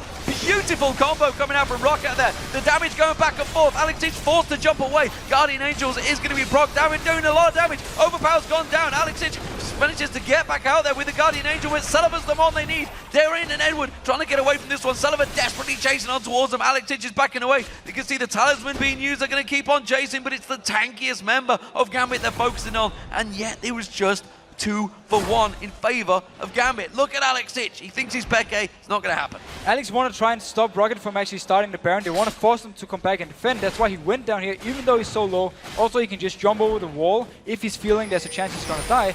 Very smart play by him. And actually, Genja caught out, died before the fight even started. Yet, Gambit managed to kill 2 members from Rockat and actually more or less win the fight, even though they were so low. And Rockat couldn't do the Baron because Alex went down here in mid lane. Alex Hitch gets himself some time on the inhibitor turret, just a little bit. Let's check out this fight because it was pretty wild on Genja. And notice how they actually catch up. First they go towards the Edward, when flashes in to Genja, pops the DFG, and then they get with the Caitlyn ultimate and Gragas ultimate, shoot him straight into it, boom, dies. The Shen ultimate is actually onto Alex at this point, so that's why he won't be saving Genja. Joins in for the fight with Darien. This here actually where technically Rockat should be losing the fight, but they still manage to pick up 2 kills, and Alex does get his Guardian Angel pop. Notice Silver here, how much focus he actually uses on Alex. Pops down the trap, waits for him to spawn. He doesn't hit anyone here from the Gambit side, waiting for Alex, who then flashes away, jumps away, survives, and the rest of Gambit meanwhile just doing damage towards the Rockat. got to be honest, I saw the pentakill last year, so I know I'd be focusing on LCS as well. Gambit in, they're taking Baron. Rockat coming in towards this one. He will be taken before they get there though. Gambit can turn this one and run towards Rockat. You can see Darian, he wants to get on there. Cocoon's being thrown back, Barrel's being thrown back, and Gambit have got themselves the advantage once again, and now the gold is swung massively in their favor. From a nearly 5,000 gold deficit, they have themselves a 4,000 gold lead. But such a great call from Gambit, just going straight in, picks up the Baron before Rockat is even in a position to try to defend. Now, with the last Baron buff they went down here, took some turrets, forced Rockat into some fights, where they actually managed to pick up kills from Gambit's side and then get out alive. If they can do the same, we are onto the inhib turrets, they can then afterwards go for the inhib and put even more pressure towards Rockat. So far, Rockat are in all sorts of trouble, trying to keep them away from this game, and really, it's been a story for the last few weeks where Rockat, honestly, they are on a bit of a downward spiral. Some would say, Makers-esque. They are 0-3 so far in the last 3 games. Could it be 0-4? They looked so strong in the early game in this matchup, but Gambit really clawed their way back into it. And the scary thing for them is this game, they actually managed to do well early game. Has been the issue early on. This time around they did well early, and now we've actually been losing it late game. So Gambit simply rotating well against them, picking up Barons, and then we had the big fight up in top lane that really was the game changer for Gambit side. Hook coming onto Edward, not falling. Oh, explosion there, an explosive cask is exactly what it does. Alexit's taken down, Edward's going to be the next focus, gets flayed on, he's going to get caught out. This Baron buff doing nothing to help them out there. Edward tries to run his ultimate, but he gets caught out. Jankos chasing the diamond, jungler versus jungler, going to rappel on back on towards him and continue chasing. Genja may well rotate round on this one. The Cocoon catches him as he tries to get through, but he's flashed. Where's he going to go? He's going to head straight in towards Celiva. He's going to have to recall as quick as possible. Genja may well find Jankos. He does, and that's going to be Jankos. Surely doesn't want this fight, but the rest of Rockat, they're rushing straight up that mid lane. Genja doesn't quite catch on. Diamond comes back around there. Assault battery. Oh, it's confused. And the rocket does not land because Jankos had repelled. Now look towards the mid lane. We can see they're on towards the inhibitor turret. Rockat charging through, taking down the base of Gambit, and everybody has to get back and defend. And actually the Guardian Angel being popped in the last fight from Alex gave Overpower the chance to just instantly kill him here. Went on to Edward, long chase. Actually, due to Jankos chasing Diamond and Genja, he managed to keep them away from the base so the rest of Rockat could just push up, take down Inhib. Very nice move from them. And this was against the Baron buff Gambit. And that was all about Alexitch simply getting caught out and exploded by Overpower. DFG Gragas catches him out, instantly bursts him down. No Guardian Angel. Will still be, well, not too long before the next. Oh, his Guardian Angel is going to be ready again, so he can then go in for this fight, actually jump in, even die, and then jump out afterwards. What a game we have so far. 50 minutes into this game, and as you can see, it's Gambit still with that gold lead, but honestly, these team fights could go any way right now. And we just simply need to see if Gambit can catch out a target, get them low. We see the replay coming in here. Look at the damage on Alex. DFG, full burst combo from Overpower, instantly dead. He had the ward there, he didn't expect that one, that's why he got caught out. So Gambit themselves have a bit of an uphill struggle once again. They thought they had this game under control, but it turns out it was just a ruse by Rockat, lulling them into a false sense. And of course, everybody now hitting 6 game items. How do we balance these two teams? Because now that they're in this insane late game, everyone is so tanky, it's going to be all about the poke beforehand. And then also if someone like Edward can manage to land a bind, like we saw him do in the top lane fight, onto Vander. He has a frozen heart though, so he's a lot more tanky than he was for that fight, so he's going to be a lot harder to kill. But if they can catch out someone, let's say Silver, maybe even Jankos, who is fairly squishy compared to the rest of the team, they might be able to get them low. Alex can come in, get the reset, and that's what Gambit needs. If Rockat can manage to not drop low, not give the reset to Alex, they will have the advantage in this fight. Look at Silver, he has so much damage on everyone getting close to him, even the Bedroom King to do more damage towards the tanks. Well, let's see how it goes. Next fight is the biggie, that's for sure. Inhibitor down for Gambit currently. Gambit themselves have yet to get in and take an inhibitor turret, although they are all 3 of them fairly low. They've managed to do damage to every single one, not focused individually on them, and we can already see ping wards going down from Edward, making sure that Baron is covered off, because I actually think we're going to see this game delaying until that Baron is spawned. I think we noticed item-wise, we actually see 2 damage items onto Sasus compared to only the static shift on Darien, so he's going to be more tanky. the focus for Gambit might actually be Zazus when he jumps in. Try and burst him down because, yeah, he is having only 3 defensive items, so they might be able to get him, get reset with Alex, and then jump on. But it's going to be a lot of the focus onto Genji, who has to do all the damage to him. Black Cleaver as well for Zazus, along with that hide. He's exactly. got a lot of penetration in there, so just the top lane, despite being a walking tank with, it looks close to 5,000 hit points on him, he is also got a lot of damage and actually would wreck Genji, I think, if he could get on towards him. Genji, of course, will not be if he can get onto him. There's also the Banshee onto Genji, so he can prevent some like stun or maybe even a Gragas ultimate if it's going towards him. And then he's just going to stay in the back, Black Shield on from Edward and just fire away. And again, Gambit, can they get this first kill? Then they can just roll over Rockat because they get the passive proc onto Genji and also they get the reset onto Alex. Meanwhile though, a lot of poke from Rockat's side. If they can get some good pokes in before they start the fight, they will have their advantage. Chasing on towards Diamond, not going to catch on towards him. The fight over the red buff is really not a game-losing opportunity. Baron up in 1 minute. Rockat with full coverage on the Gambit jungle. And Gambit themselves are trying to get as much coverage as they can, as quick as they can. Of course, Darien, well, where else would he be? He's down the bottom lane, he's split pushing, he's keeping the pressure on towards them, and they have to be aware of that because he got into that base last time they went for the Baron, took those 2 turrets down, could do it again. He's really annoying for Rockat to deal with because he more or less signals either you go straight into a fight or you just let me push and I'm going to take down your inhib. So Rockat now actually closing in towards this inhib, or just moving a little bit around, not sure where they want to go. Maybe trying to catch someone out, but Diamond as well, he's very tanky at this point. He also has a Fawn Mail, so he will be very out to kill. Yeah, that top wave actually being pushed in. Genji's going to clear that one off. 20 seconds until this Baron spawns. We see Overpower heading back. We see a couple of members of Rockat all keeping their distance here. Overpower will go back and bite. So Gambit get themselves an opportunity to get back in that river. Try and clear it out again. Baron is... We talked earlier about how actually the last Baron wouldn't be the deciding one because the teams were so close. This one we don't even know for sure.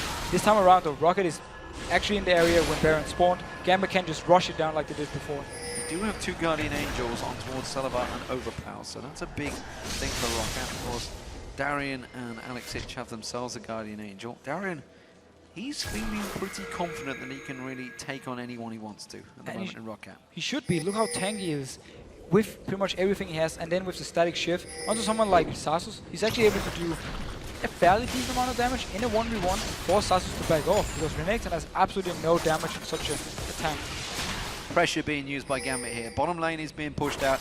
We are about to see Overpower show himself down there and take down that wave. He's going to have to run fast because Gambit have turned tail. They're heading straight for Baron. And look at the way Overpower did it. He walked down through the bell and instantly turned around because he knew Gambit would go straight for this Baron. They can take it very, very fast. Can Rockat get in there in time? Rockat all closing the gap. They will get close enough. Dark Binding catches on Zazus and they're just going to actually disengage. Going straight for Zazus, the tankiest member by far. But they've put some good wave clear. But look at Diamond. He's going to assault battery onto Sullivan. He's gone so deep on this one. Stand United being used by Darien. That's Zazus still being taken down. The death sentence does not land because the Banshee's Veil keeps it at bay. And Gambit, well, disengage again. These fights, man, they are going to be long. And this is what you see. Alex, he didn't even join the fight because nobody was low from Rockat's side. There was nobody could jump in on. Meanwhile, Rockat didn't have the damage to take down Gambit here. They did get the Banshees popped onto Genji, but it's going to respawn for the next fight anyway. And they tried to kill Darien. He was forced actually to flash out and also got the ultimate from Shen. I mean, Diamond Proc, sorry. Forced to flash out, got the ultimate from Shen, and then managed to survive. Alex Hitch gets in, steals away the blue buff there. The rest of Rockat are trying to force something, trying to separate the team here. They are going to catch on towards Darien. You don't want Darien in your team. He's just going to shadow dash back on towards you. Dark Binding, Rockat comes in. Zaza's pulled away quick by that death sentence, and now they're running like by their lives. Can they get away from this one? They should be able to, but Gambit, they can turn back towards the Baron. This should mean the Baron for Gambit, or at least for them starting it. Zazus, he has to go all the way back to the base, pop his home guard, and then return back here. So there will be some time for Gambit to take off this Baron without him being there. So Gambit are on the Baron and the rest of Rockat coming in. Explosive Cask is ready and waiting to go, but they're going to try and come in towards it. Baron are going to peel once again here. Can they catch on towards it? Diamond's the one that should be into the Baron pit, but instead he's going to assault battery. Sullivan's been caught out. Sullivan with the Dark Binding. They jump straight on towards him. Diamond is going to get taken down here. Sullivan's Guardian Angel has popped. The choppers are going to be straight on towards him. Lantern gets him away from it. Is it going to be enough? They can't get on towards him. Guardian Angel, but Alex is now being popped. They're jumping back and forth. They're going to try and chase back on. Alex, it's hooked in there, but nobody to follow through. Now they're going to get ace in the hole. Edward, oh, it's taken so low from this one. It's just a 1-for-0 engage with all the Guardian Angels being popped left and right, and Gambit are going back to the Baron once again. And look at Rockat. Are they actually going to go up and try and stop this one? Gambit is so low. Both Guardian Angels are popped. Can they go in there? It seems they're just going to stay away, or actually going for Silver. He's far behind though. They're coming back in towards this one. Will Lantern catch on towards anyone? Vander's looking to get on the... Zazas is back, full hit points. But Genja is playing defensive duties and keeping Rockat back here. They're going to jump back across. Overpower getting targeted by Alex Itch this time around. They do manage to get the Void Spikes. Overpower is so low. He's got no Guardian Angel available. They're still tanking out the Baron. The Baron's taken so low. Zaz is being focused. Gambit get the Baron, but at what cost? Darian gets taken down. Alex Itch goes too deep. Gets hooked up beautifully. And that's going to be an assault battery. Overpower caught out. That's going to be the Guardian Angel pop. Diamond has to get back on towards Overpower. He has to focus him, but he goes down. It's now a 3-kill advantage for Rockat, and they turn towards them, but they are losing their inhibitor turret. They have to get back to base. They're going to push for it. 2 people can go and get the inhib turret from Gambit's side. Meanwhile, Jankos can defend their own base, overpower Vander, recall, so they're not going to go and try and go and finish this game, take the inhib, back off, and then the Baron is off. The Baron was actually taken out by Gambit, sorry. So this means the rest of Rockat has to just try and join in. They've decided not to defend it, and that is a massive pile of minions on towards that base. They've got to really be trusting in this one. They've only taken inhibitor back down there. Genja is back defending, but the rest of Rockat, all 5 members, push it up for this one. They really needed to get on Genja. They got 30 seconds. This actually may be a bad decision for Rockat because there's a giant wave of minions heading towards that inhib. Let's see how much Gambit can actually try and defend here. They need to clear the wave, get the damage onto the Rockat members, and then try and go with this one. Everyone's going in. Edward goes in, pops the ultimate. Is it going to be enough to stun them all up? It is. He gets the stun down. The Rocket comes out. They have managed to get one Nexus turret down here. They're going to try and close on towards it. Genja caught out. He gets on the fountain. He does manage to survive. Darian is up. The hook on towards Genja. He's trying to get back away from this one. The Nexus is being worked out. They're taking it down. Rockat are going to take the game. Rockat have beaten Gambit in an epic match. Just close of the hour mark, but by God, it was a long burster for sure, and Rockat have managed to close out their 3rd victory over Gambit and break their 3-game losing streak. And what an absolutely insane ending. Dancing back and forth at the Baron, fighting each other. Jankos first, Sasus dies, or almost dies, goes back to the base, joins in again. Jankos dies, Rockat stays around, comes in, no Guardian Angels onto Alex or Darren. Yes, the Baron went over to Gambit, but then they died for it, and Rockat just pushed all the way up and finished the game. What an insane last 20 minutes of that game. Back and forth action, some impressive team fights from both teams, really, in really what was a gigantic tank struggle.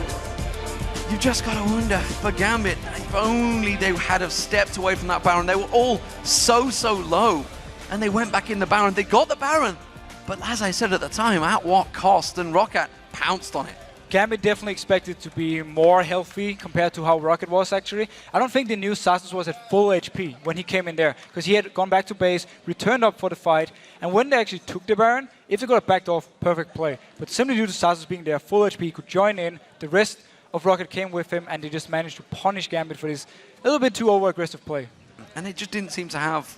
We talked about how they had that single target obliteration, but they actually didn't, when you think about it, because Alex didn't take that Q. That's exactly the point. The last team fight, we saw Alex jumping over the wall. He went on to overpower, did absolutely no damage to him. Tried to get the reset, even though one of the members from Rockat was very low. He didn't have the damage to actually finish him, get the reset and jump on. Instead, he died together with Darien, and they can just finish off the rest of the members, leaving only Edward and Genja to defend. What an insane match, ladies and gentlemen. If you just missed it, well, you can get over to lollysports.com and watch it when the video goes up there. A lot of big plays in this game, that's for sure. Anything that really grabs your, anything you can think of, because I'm thinking of like the tower move, the down the bottom, the top. In fact, I'm thinking like it's a 56-minute game, 50 or 59 minutes, 35 seconds, gigantic game. So many good plays. For me, the fact that Rockat didn't give up the Baron in the end. They had a member dead, they were actually low, they could have backed off. It would have been, let's say, some teams would actually say, we're just going to back off, not going to risk being aced here, versus the Baron team who could then finish. They went in, 4 people against 5, felt confident, stopped or at least killed the members after the Baron was taken, and then they could win the game. That was the big play. The fact they didn't back off, they just went in there for the fight. And they finished off the game. Fantastic performance, and of course that puts Rockat at the top of the table. Yes. Copenhagen Wolves themselves on a 5-game win streak as well. This Super Week, well, we've got another 14 games to go in this Super Week. There's going to be so much action, so many changes at the top. Now, for now, Rockat at the top of the league, but there's a team called SK Gaming that's going to be playing in a moment that are chasing them down. I will still say we have to give a lot of credit to Rockat because beating Gambit is always very, very hard. And then, yes, they won the early game. Then they had some issues going into the very late game start where they lost some fights to Baron. But they managed to keep it cool and then get back in the game, win it.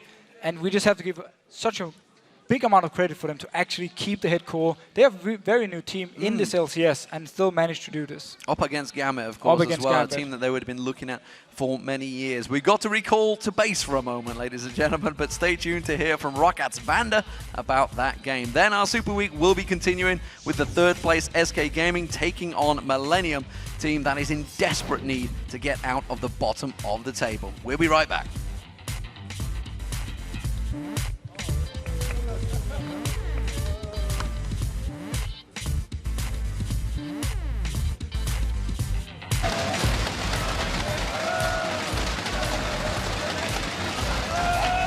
They do manage to get the Void Spikes. Overpower is so low. He's got no Guardian Angel Bolt available. They're still tanking out the Baron. The Baron's taken so low. Saz's being focused. Gambit get the Baron, but at what cost? Darian gets taken down. Alexis goes too deep. Gets hooked up beautifully. And that's going to be an Assault Battery. Overpower claws out. That's going to be the Guardian Angel pop. Diamond has to get back on towards Overpower. Лучше ничего не говорите, блин.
Welcome back, everyone. Quickshot and I are happy to be joined by Rockat support Vander. Vander, 59 minutes, 27 seconds battle for first place, and you guys made it. What were the first reactions? Because you seem very calm now, but I don't think you're calm on the inside.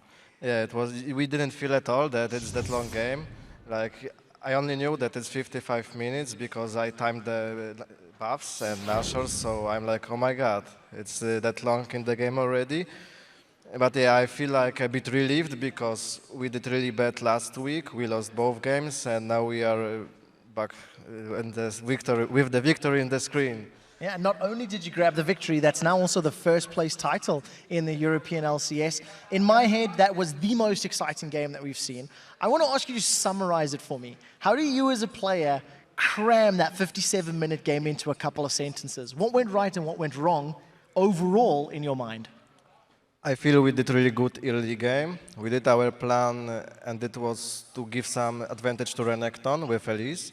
It worked. Then we controlled the game, I think. We got the dragons, we got the towers, and we did a really bad fight at the top lane where they caught me. I thought that Renekton will tank the binding for me, but then Morgana hit it, and yeah, like I got caught and we lost the fight. Scumbag Zaz is making you lose that. You were mentioning the early game, and it's something that we noticed as well, that you guys were struggling. Is that what you identified as the main thing you had to work on as well, and how did you do that? Could you repeat? Yeah, how did you work on your early game specifically?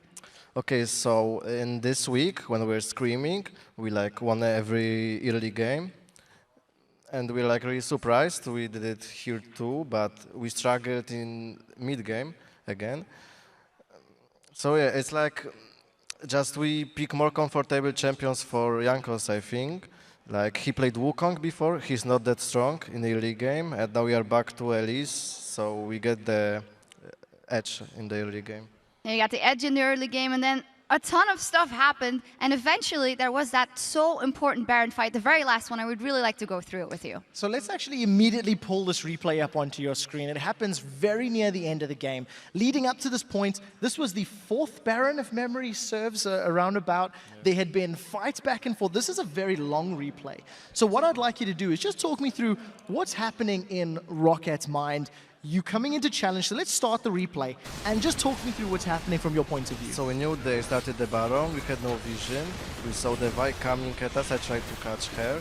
Then like Selaver got caught with the binding, so I was shouting get the lantern, he did. Then yeah, I stopped them with the box, with the play. He tried to lifesteal, but Elise died, unfortunately. So my question now, with Elise down and knowing that Baron is still a possibility, your 4v5, we're going to fast forward a little bit. What's the calling, what's the communication like for your team going back into the pits? Okay, so we knew we have to do something. We knew we had no Elise, but they were low HP, so we had really big chance to do something. What was the goal? Did you want Baron or did you want kills? No, we tried to stop them from doing Baron, like you see Zazu's coming in now. But Vi did the Nashor alone, then really good barrel from Gragas, and here I think my hook was really good on Kha'Zix here, and yeah, then just we caught them one by one, and when we killed Vi, we knew we can finish the game. So very seriously, what was the communication like? Was it clear? Was everybody yelling over everybody? Because that was incredibly tense to us. I was jumping up and down. How were you handling it? Yeah, it was like, I felt like myself, if we don't do something now, then we will lose this game. So I think everyone in the team was like this. So we just said, Zazus go in, go tank, and me and Overpower will do something. And yeah, we did, like really good barrel. Then he destroyed the Banshee with his E on Kha'Zix, so I could hook him, and it worked out. Yeah. Definitely did work out. And you guys broke the winning streak, the losing streak, excuse me, with a great win here versus Gambit. Did you ever in the last 3 games that you guys lost doubt your own capabilities or the ones of your battling partner like together, or? I think we were scared to do something before the games. We were like, we are first place, we can't lose now. And before we were playing to win, and last week we were like just playing not to lose, not to die. At least I think that. And this game we played aggressive, maybe over-aggressive in some points. But yeah, it worked out finally. It's a great motto, great to hear the different sides, playing not to lose as opposed to playing to win. You have another game today. How has the preparation been for Rockat, knowing you have 4 games in the week, you have 2 games on one day? Is it a lot more difficult, considering you've only had 3 days from last week, etc.? I think the worst thing is like if you lose the first game of the day, then you can be really demotivated to play the second one and you can lose because of this. So I think if we won this game, we have a really big edge over Millennium, unless they win now. Well, and they are playing versus your kryptonite, SK Gaming. Who do you think will come out on top on this one? I think SK should win. They are really strong now. I think they deserve to be even top 1 now in Europe. And I also hope they win, so Millennium will be a bit sad. Obviously. Trevor? Great answer. I think SK have just been generally performing better. I believe Millennium have the ability to win, but you have to think it's like 75-25 in favor of SK for this match. Well, it's going to be a very exciting matchup for sure. Congratulations once again, Vander. Thank you for joining us, of course. And now we're going to head back over to D-Man in the Fish Show to get our next match underway. Thank you very much, guys. And wow, what a game that was. Let's see how this one follows, because it's SK Gaming facing off against Millennium. And coming into this game, SK Gaming are down 0-2 to Millennium, which is something you guys might find a little strange at home. Of course, the only team they have yet to beat is SK Gaming. However, I can say that a number of times, those losses came during week 1 and week 2. So a lot has changed for SK in the meantime. I'm a little bit flustered after that last game. I just don't know where I am right now. Back then, of course, they were just 5 guys newly thrown together as a team, lacking a game plan. But now in week 8, they've carved themselves a hell of a reputation within the European LCS as the team to respect. You just heard it from Vander himself. He said they are one of the best teams, maybe deservedly at the top, who knows. In fact, of course, last Friday we highlighted all 5 of these players, and they're creating themselves the first ever OP team of the week. In Quickshot, he also named SK Gaming the best team in Europe last week, and they've really proved to be among the top teams. Every lane is doing well, and they have multiple people with care potential. We know how good Candy Panda is, and while he was a big part of the early victories for SK Gaming, the rest of the team have now really stepped up, and everyone can just carry games. And we have Steady Freddy in the top lane. He's one of them. He's been playing so well in every single match. While he's not the type to make big flashy plays, he's always consistent. We've seen him pull out the Aatrox, which really shows he's just not sticking to these meta picks. He's also the top laner with the highest overall CS, and also the best top laner farm-wise at 20 minutes, with an average CS of 179. And Freddy, he just loves this meta with the tanky bruisers, and while Renekton has been his most played champion, we've also seen him play Trundle, we've seen him with the Aatrox, and he's just so strong on everything. And this is the second running, obviously, the second spring split, effectively, for Freddy. Didn't quite go so well for him with Against All Authority, but he was still a great player back then. He was a great player, and he was one of the few people to really highlight. Back there, he was always doing well. Even when they were losing games, he always did well. So definitely been a guy around for some time. And of course, Millennium, well, they may well have recorded 2 wins over SK Gaming, but last week we saw them getting mauled by both Gambit and the Copenhagen Wolves. And Millennium, they're having issues in every aspect of the game at the moment. Earlier in the season, they were very strong early on, and they would give them a chance to win the game, but they seem to have lost this early dominance they used to have. And both games last week, we saw the Millennium bot lane having big issues. They won against Gambit, they fell behind early against both Lucian and Annie with a Civiliona combo. They did manage then to get a lot of kills with Aranea with some good ganks, but simply due to them being so far behind early on, they still lost the objectives, and they didn't even manage to catch up in gold.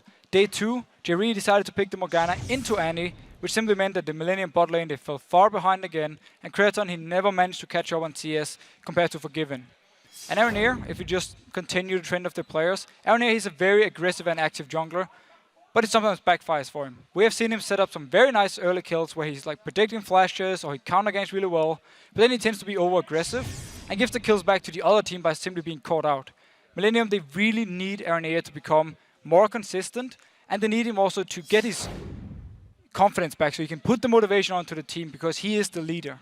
Well, even though SK Gaming has been dominant force in the LCS for the past few weeks, they still have a healthy fear of Millennium and their mid laner Kerp. In their mind, the key to victory will be stopping his aggressive assassins. My biggest goal in Super Week is to beat Millennium because we already 0-2 against Millennium. I think that weak right now. I wouldn't say it's an automatic win. Even though Millennium is at the bottom of the LCS, we struggled hard to beat them in the past. They kind of work together as a team really good right now, and the calls overall and the movement from them in game is really good. Probably they are not the strongest team or the strongest players, but they have such a good team play together, and they are playing the champions in the metagame. That's why they are winning that match. Millennium has a really aggressive mid-player, Curb. He likes assassin-style heroes, and we struggled against such heroes in the past. But I think we come out of it, and we practiced against their playstyle and became way more solid overall. So I think we will manage to play better this time we face them. And we'll see whether they actually focus on towards him, because Svenskeren himself is on a bit of a tear right now.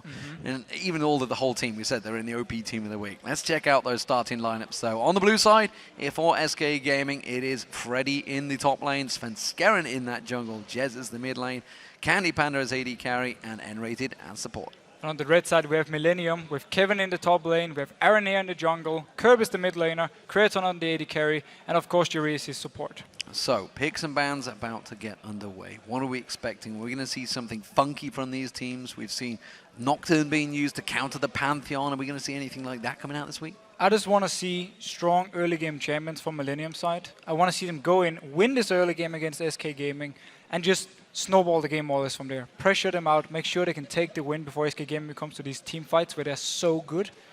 It's going to be an issue though.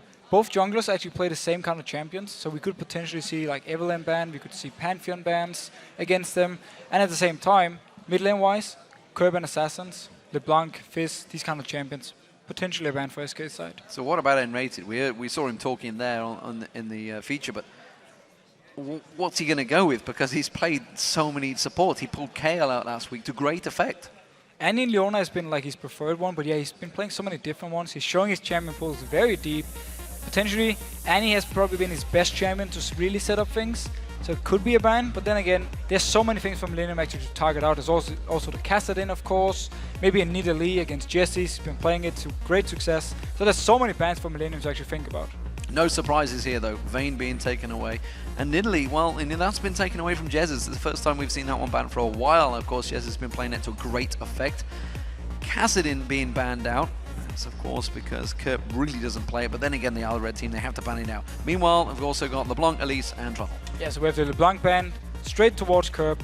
Means actually the Renekton was open for Freddy. He absolutely loves his champion. With Trundle being banged away, he could take it, and he can have full lane dominance. We can see his standard build where he goes like Dawn Shield and 2 Dawn's Blades, and he just focuses full on the lane and winning it. Fast picks and bans coming through here, as you mentioned, the Renekton for Freddy, but Ziggs and Evelynn almost insta-locked by Millennium. So they want to have the Evelynn taking away from Svenskeren, and also the Ziggs taking away from Jesus. He's been loving these wave clear champions to stay in the lane, farm all he wants, get it onto Curb.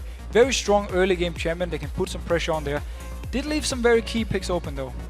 And to me, they've actually just switched away from it. They went towards Annie and Lulu as the 2 picks for N-Rated and Jez's, but Pantheon is still available, and you cannot let Svenskeren have Pantheon. And even the best thing for SK, they didn't have to pick it, because Evelynn was already locked in. The jungler was there, can delay it. Instead, they pick up the Lulu mid lane, and his support. So they have the favorite champion for the top laner, favorite champion for the support, and also now Lulu mid. We have seen her, how strong she is, the damage she can bring, the utility to the team, and the roaming potential. And Lulu against Ziggs in the mid lane, that is just a skill matchup. Land your stuff, and you can push the other one out of the lane. Well, we do see Shyvana and Thresh being locked in for Millennium. That will be for Kevin and Jerry. Jerry himself is a fantastic Thresh player, that's for sure. Shyvana Renekton, it's a battle we've seen many, many times. It's a battle in favor of Renekton. Early on, later on, Shyvana will start once she gets to Blaze the Rune King, she gets the Sunfire to really fight back, force Renekton into team fights. And Shyvana, if it go into late game, this is the thing about Millennium combo so far. If they get into late game with this setup, they have a lot of tankiness. Evelynn also will be very tanky, and also you have a lot of damage because Ziggs scales well into late game. Whatever AD carry they pick should be someone who scales into late game as well, and they're gonna have a very strong setup then. So we just waited to see what SK go with. Candy Panda typing it out here. Will be the Lucian, it seems, for him. So the Lucian Annie lane, very strong in itself. And of course, the final pick will be for the jungler. We're expecting the Pantheon, but maybe he's just seen something different. No, it is going to be Pantheon. Seems to be the Pantheon. Now the Lucian Annie bot lane, we saw it with Copenhagen Wolves where they played it. How strong it is early on, so much pressure. You're very strong at actually pushing out the lane, and just as we talk about Lucian, locks in the Jinx instead. Spencer Karen realizing that you do get wet, you know, when you hold a cup on its side, water tends to pour out. Well, I tried that earlier. He's today, great on Pantheon, not the smartest overall though. So looking at the picks though, Jinx being logged in, simply saying, I don't think Millennium has anything that can get to me, get towards me in the backline. I can just stay safely, fire away in every single fight. That's the strong point about Jinx. If you get this point where you can just hammer away in teamfights, nobody can get to you, she will be doing so much damage. And wow, Tristana being logged in here, which simply means for Millennium side, late game wise, the setup they have, Ziggs, Tristana, Shyvana, all three scale so well into the late game. We know how strong Evelynn is. If Millennium goes through the early game here, get into this mid-game scenario where, if they're actually building Blitz Rune King and Static Shift onto Tristana, she's very strong in the mid-game because she's gonna have so much damage, so much attack speed, proccing both the items. It's actually very good on her, and she's not as weak as people expect her to be. We'll see how it goes. I mean, for me, all I'm doing, I'm seeing this and seeing SK, you've got everything you want. SK got pretty much every single champion they wanted to have. Millennium must have known this, and they've instant locked the Evelynn and also the Ziggs, so they definitely wanted these two, take it away from SK obviously.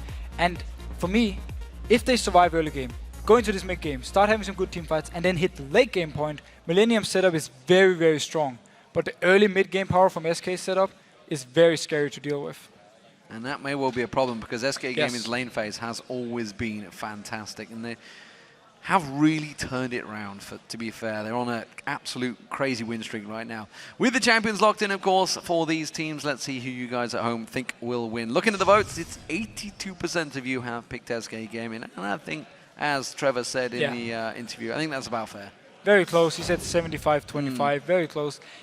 SK are the favorites, they have to be. This is one of the top teams against the bottom team. Let's see how it goes. SK Gaming, if they can close it out by winning the early game and then just take it from there, they're in a great position. But if it goes late game, we need to see how much Millennium can do with this very strong late game setup.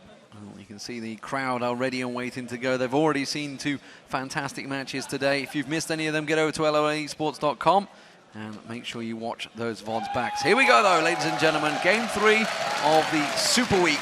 16 games in total to be had. Many more to go. SK Gaming starting out as the blue team, and the Millennium, of course, as the red team, playing from top to bottom.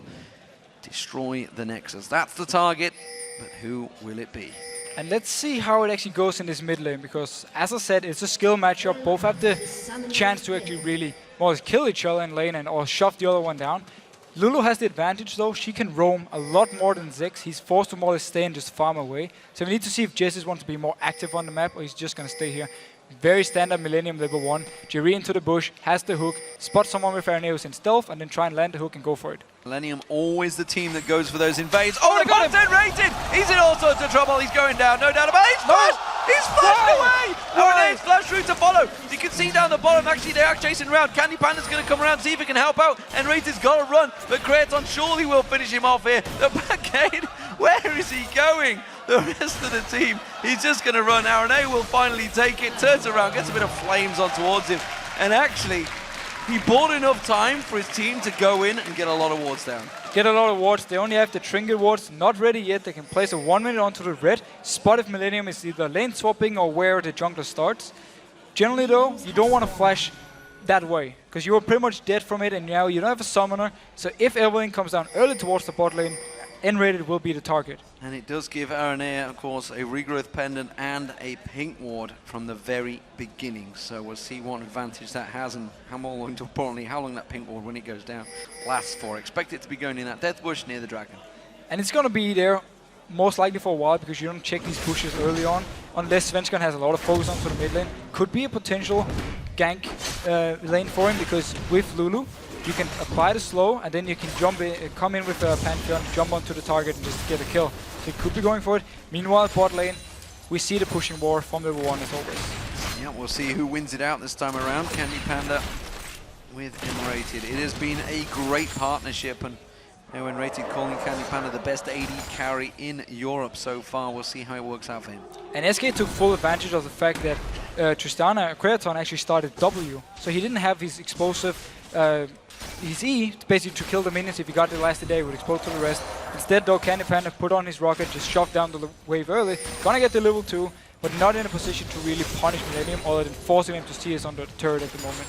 Yeah, the Explosive shot, I believe it is. Explosive shot. Yeah, he went for that jump instead. I was thinking the Gragas ultimate, explosive cask. Explosive cask. Well, that would be impressive. It would be. Start firing them off. That would be really strong. Would be pretty impressive. Really strong. Curb's doing a great job against Jesus in this mid lane. We saw it while you were talking there, the little back and forth they were having, and it's actually put some good early pressure on towards him, but Jesus, as you can see with that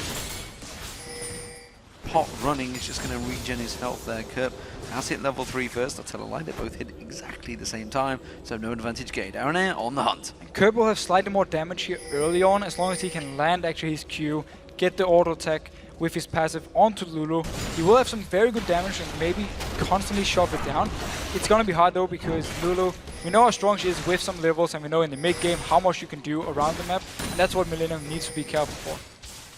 So at the moment, of course, the gold advantage will be in favour of Millennium due to that one kill that Aaron's got. Let's see where he can take it. Svenskeren waiting to try and bait something in here.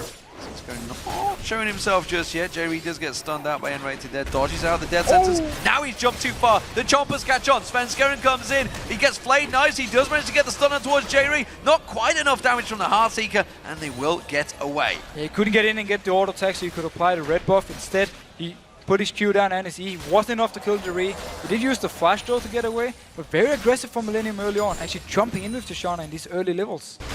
Very aggressive stuff from Kraton. Meanwhile, Kevin in this top lane, well, both of these top laners have had some fantastic stats, and despite Millennium's desperate position in the league. Oh, the hook on Candy Panda. This could be a kill, surely. Barrier being used out by Candy Panda. The Ignite running. Kraton jumps to the tower for it. He maybe got too deep, but gets away, gets stunned out by Enrated. Just a little bit too late. Now Aaron Air comes in. A little bit too late to the party, but great play from Jerry and Kraton. Fantastic coordination. First the hook, then he jumps in. Instantly the lantern is there, so he takes the last hit, clicks the lantern and gets out.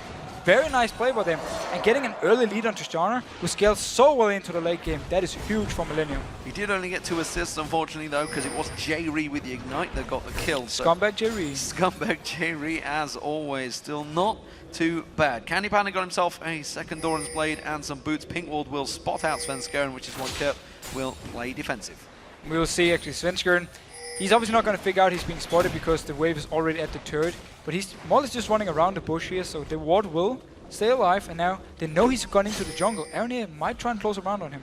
I think they're positioning, they realized the moment he started moving there. And he got it. Yeah, now he sees it. Please spot it. Look where you're standing, Svenskeren. I think he was in the shop buying maybe there. Instantly into the shop, but at least he gets the ward here. The one we actually had from the first lot to Aaron. That's the reason he picked it up. Did manage to spot him out on one gank, so I guess it did its purpose. Did its job for now. Big advantage of being gained up in this top lane by Freddy. This is a bit of a problem starting to develop by Kevin. We knew this would happen though.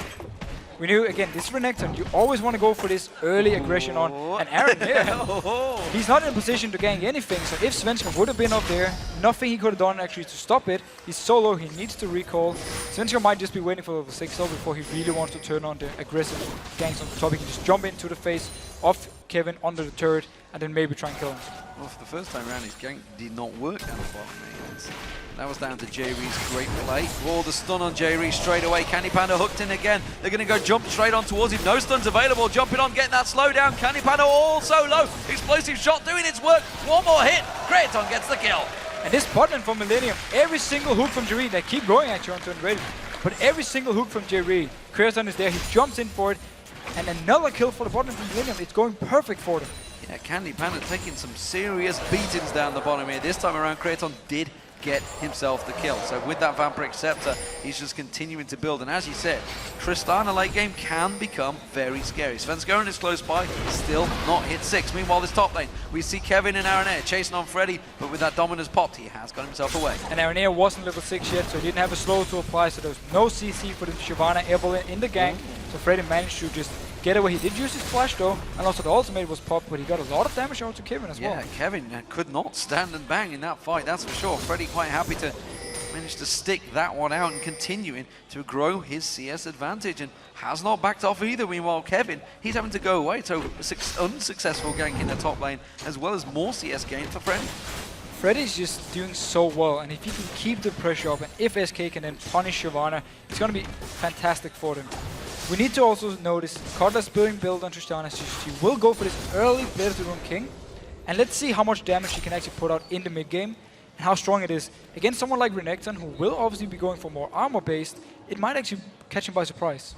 And I'm just wondering how long Creaton's jumps into Candy Panda will last, because sooner or later someone is going to be able to counter that one and tell it it's coming. Maybe like Jez's wild growth on him or something like that. He's just going to bounce him back.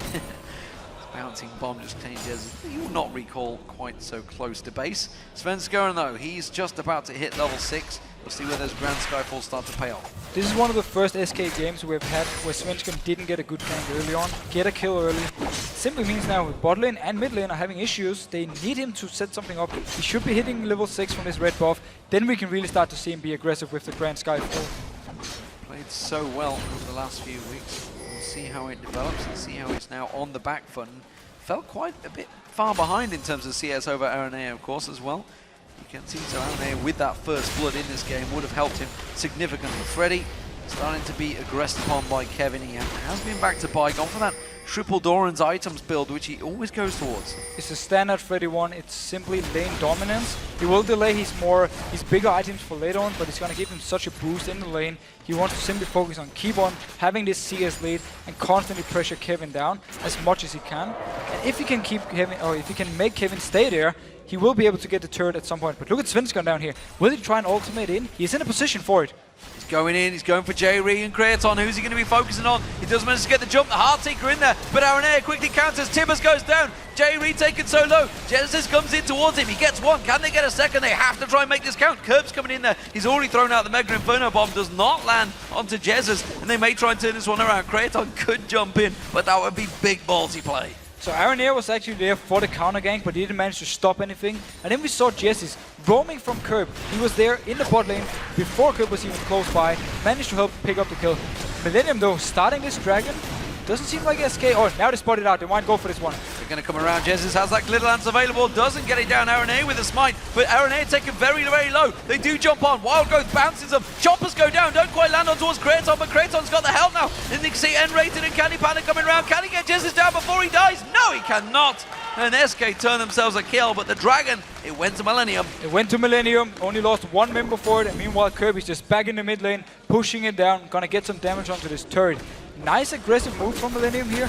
They actually, first of all, lost the fight bot because they weren't able to do anything with Svenskeren jumping in, even though they had members there, and Jessis then joined in before Curb, which was the turning point, but then instead, straight up to the dragon. Nice move by them. Aggressive play from both teams so far. Everybody trying to make some sort of plays, and this is exactly what we like to see in the opening of Super Week. Knowing that it's dilly-dallying that you get in week 1 of Super Week, everybody is looking for wins right now. Everybody is trying to find themselves some places, some wins in the standings. And we have two teams fighting for completely different things. SK, they want to be the top team in Europe. Meanwhile, Millennium, they want to get rid from this bottom spot. Alliance is only one win ahead of them, so if they win this one, they'll actually go tie with them before their game, put the pressure onto Alliance. You don't want to have one of these relegation spots. You want to get into the playoffs. You want to get a chance of actually winning the split. Mega Inferno Bomb from Kerp there, going to be on cooldown, but clears out the wave and forces Jez's away from that tower. Meanwhile, bottom lane, as you just saw, Kraton farming up a storm there and keeping himself a big, healthy advantage over Candy Panda, who has himself gone back and got that BF sword. And we just have to say it's been very impressive performance by J-Ree and Kraton in the bot lane. Against a very hard lane, Annie Jinx, so much burst potential now. They have the ultimates ready. If they catch someone out, they should be able to take them down. But Millennium just been doing such a good job of punishing early on, before the level 6 mark. Look at Aranea up here in the top lane. This time around, no, ultimate isn't ready just yet. There we go, it's ready now. Just about available. Freddy gets the slice and dice and pops the dominance, and again, will walk away without any issue there. Kevin already used that Dragon Descent. He's just going to get bullied back again, but we're up to that level 9 phase. We'll see how it develops. And it's smart by Aranea because the only lane losing for Millennium is the top one, so he's putting his focus there, wants to try and force Freddy to play more careful, make him lose some CS, give Kevin a chance to actually get back in the lane. Because mid lane wise, look at the CS lead for Curb. And also bot, we have obviously Tristana doing such a good job. It is a gigantic differential there in that mid lane. Meanwhile, bottom lane, here comes the Grand Skyfall once again. No flashes available this time. J-Ree is going to get caught out. The knockback from Kraton's not going to be enough. Candy Panda and Svenskeren trying to put the damage back down on them. They have to back away. RNA is coming in there. Mega Inferno Bomb will be available any second now, and that's why they're going to back away. Kerp is trying his desperately to get down there. We've seen this combo so many times for SK. When they have this Pantheon, Svenskeren, he will tower dive the bot lane. They have Annie, provide the CC, you have the traps from Jinx, and you just want to get these kills onto Candy Panda because they know how good he is and how much he can actually carry games. But now they're going in. Well, they thought they were being clever, but instead there's a Mega Inferno Bomb coming in. They get on towards Candy Panda. They're turning back around. RNA is going to get taken down, and Rated gets the kill. And now they're getting on towards Kraton, but they get excited. He's going to be able to jump for this one. No, the stun, the zap. Is it going to be enough? Kraton taken so low, and Rated gets a double kill. Finally gets taken down by Kerp, but that support is doing work. And the fact that Aranir died, popped the passive onto Candy Panda, so he was faster than Tristana and he could run away, didn't get the last auto attack. Instead, N-Rated got the stun again, put it onto Kraton and took a kill. Kerp was there to finish him, but still, 2 kills for the support. Definitely worth it for SK. Svenskeren now taking advantage that RNA is not there, looking towards that red buff and will try and take it. RNA is coming, but I think it's going to be a little bit too late. We'll see whether he heads and turns towards Kevin in that top lane. Bottom lane will go down. Millennium will take the first tower. And here, notice here this movement from Svenskeren. Kevin is down to 60% HP. He does have his ultimate though. Meanwhile in mid, Aranir being poked down a little bit. Well, we're going to see Kevin. He's going to use that Dragon Descent, but he got stunned out quickly. Svenskeren's coming back around. Flashes out of this one. He's going to be chasing, but where's he going to go? Kevin, you've got a Lulu coming up the river towards you. He's just going to try and run and try and lose them in that jungle, but they want the kill. He's going to try and kill himself at the turret and then give no gold to SK Gaming. He should actually be able to do it because they're all backing off. If he goes into the turret now and dies, it will go as an execute. Keeping my eye on the Rockat. It's not available yet. He will go for the execute. They're just going to take the blue buff instead. Well done, Kevin. Gets himself away free. Very smart again. He did lose a big wave coming towards his turret up top though, so it was worth it for SK even though they didn't manage to pick up the kill. Meanwhile though, Millennium being very aggressive here in this mid turret, and now the Grand Skyfall coming in. Coming in, where's he going to go? They're all really low and the minion turret is going to go down. Kerp's going to be the focus target. Have they got enough? Mega Inferno Bomb thrown out. Wild Growth. Oh, the Rockat doesn't learn. It doesn't matter. Kraton taken so low. Tries to turn it around. Does not get the kill on Svenskeren. And it's yet another double kill for N-Rated. But this was definitely all on N-Rated. The Grand Skyfall came in and then N-Rated, he flashed in 3-man tippers right into the face of Millennium, and he managed to pick up 2 kills for himself. Meanwhile, the rest survived. Now, Aranir going Svenskeren. Aranir goes in, but the stun turns it back around. They don't get the kill, or will they? No, the Ignite's not going to run. The red buff was on, but he will get away. Whew. But he felt he had to flash out actually. After he took the lantern, he flashed away from the minions. He didn't want to risk dying for it. Sheer panic there. Kevin and Freddy in this top lane continue to go at it. That tower yet to go down, and actually Freddy not really built too aggressive so far, still continuing to build defensive tanky items, as obviously we saw in the last game, static ships coming out from Shen. But that is Darian. That is Darian. Freddy is actually happy keeping this turret alive, at least for the moment, because it means it's easier for him to farm, no real risk of him dying to the ganks. We see Kevin actually going aggressive. Can fight back a little bit at the moment, but still, Freddy has the pressure in the lane. We'll get that twin bite down on him and let's keep it burning. He does get a lot of damage down on towards him. Dragon now up, and Millennium are in position, as are SK Gaming, and of course Sotho's top laners, neither with teleport, will be involved in this fight. We have the Blazing Rune King on Tristana here, so we will see how much he can do. Aaron is in a good position to land ultimate onto all the members. He's going in. Does manage to catch it on. Mega Inferno Bomb comes in. Will it be? Everybody seeing SK Gaming very low on this one.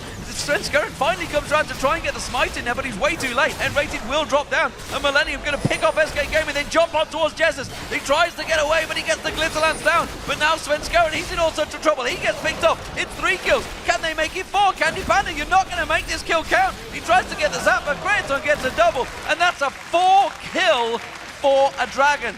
Bad investment for SK Gaming. Terrible stuff from SK here. They end up losing 4 members. They were caught in the Dragon Pit, and you had Tristana standing out here from the distance. Pantheon, notice here when we see the replay. Notice Kraton's position right here. First, Svenskeren jumps in. He's the only one hearing it. Goes back. Next one joins in. Jesus popped ultimate onto himself. He's no threat for Kraton at all. And the fact that he used 2 members on trying to kill 1 guy and they're not even close means they will lose the entire fight. So here, Kerp flashes away, and then the rest of Millennium just joins in and kills off Candy Panda. Kraton doing really some nice work here. Massive lack of focus there, it seems, but Kraton, well, he is doing a great job, like you said. Fantastic stuff. So, Millennium, they are in this game proper this time around. 1,000 gold differential between the two. 2-1 in towers, and of course, Dragons back and forth so far. SK Gaming are certainly up against a challenge here, and they said it themselves in the video, in the feature, that how much they feared Millennium. It wasn't going to be a simple case of, well, Millennium bottom of the league, this could be an easy stomp, because SK Gaming, while they've been on a charge, they've done so well in the late phase. I have to now question, although SK Gaming used to be the kings of the late game, that can drag a game out, but that surely goes into Millennium's favor. With the combo from Millennium, it's definitely in their favor, and the fact they're doing so well now in this early mid-game stage really shows some great things for them. If they can keep getting the farm onto Kraton, Curb can keep farming, and obviously Shyvana's going to get stronger and stronger, you're going to hit the point where it's very hard for SK to do anything in the fights, because Lulu, she has good damage, but she doesn't have the same amount of damage as someone like a Ziggs in the late game, and also obviously Renekton will fall off. The fact that Death Cap is now on Curb, we just saw Inferno Bomb will take out the wave. No problem there. And we also saw Svenskeren being around the spot lane once again. Every single time there's a wave coming towards the turret from the end, he's there, he wants to jump in, set up some more kills for both Candy Panda and, oh well, and Rated so far has been picking up 4 kills. Yeah, and we're going to see what it's like when those two top laners do get involved in the fight, but as of yet, it is pretty much going to be sticking in that top lane. You can see that tower, it really just needs a slight breath of fresh air from Freddy, but he's not willing to take it yet with that Deathfire Grasp. That would be impressive for a Renekton. That'll be a weird build. The Sunfire Cape burning away. He's going to let the minions take it. The minions will be taking this one. It simply means for him though, he needs to be careful when he's pushing up. If Aranea comes up there, together with Kevin, they will be able to do a lot of damage towards him, but meanwhile, SK once again pushing the turret, and notice again, position of Svenskeren. He's close by to Grand Skyfall if something should happen. So 3 turrets now down for SK Gaming. Let's see where they take it from here. They managed to gain themselves a gold lead for the first time. Candy Panda's going to get spotted out by Aranea, who so far has gone unnoticed by SK Gaming. And honestly, he was the spy in the midst that managed to turn that dragon fight around. Aranea making the call. Static Shift being picked up by Kraton.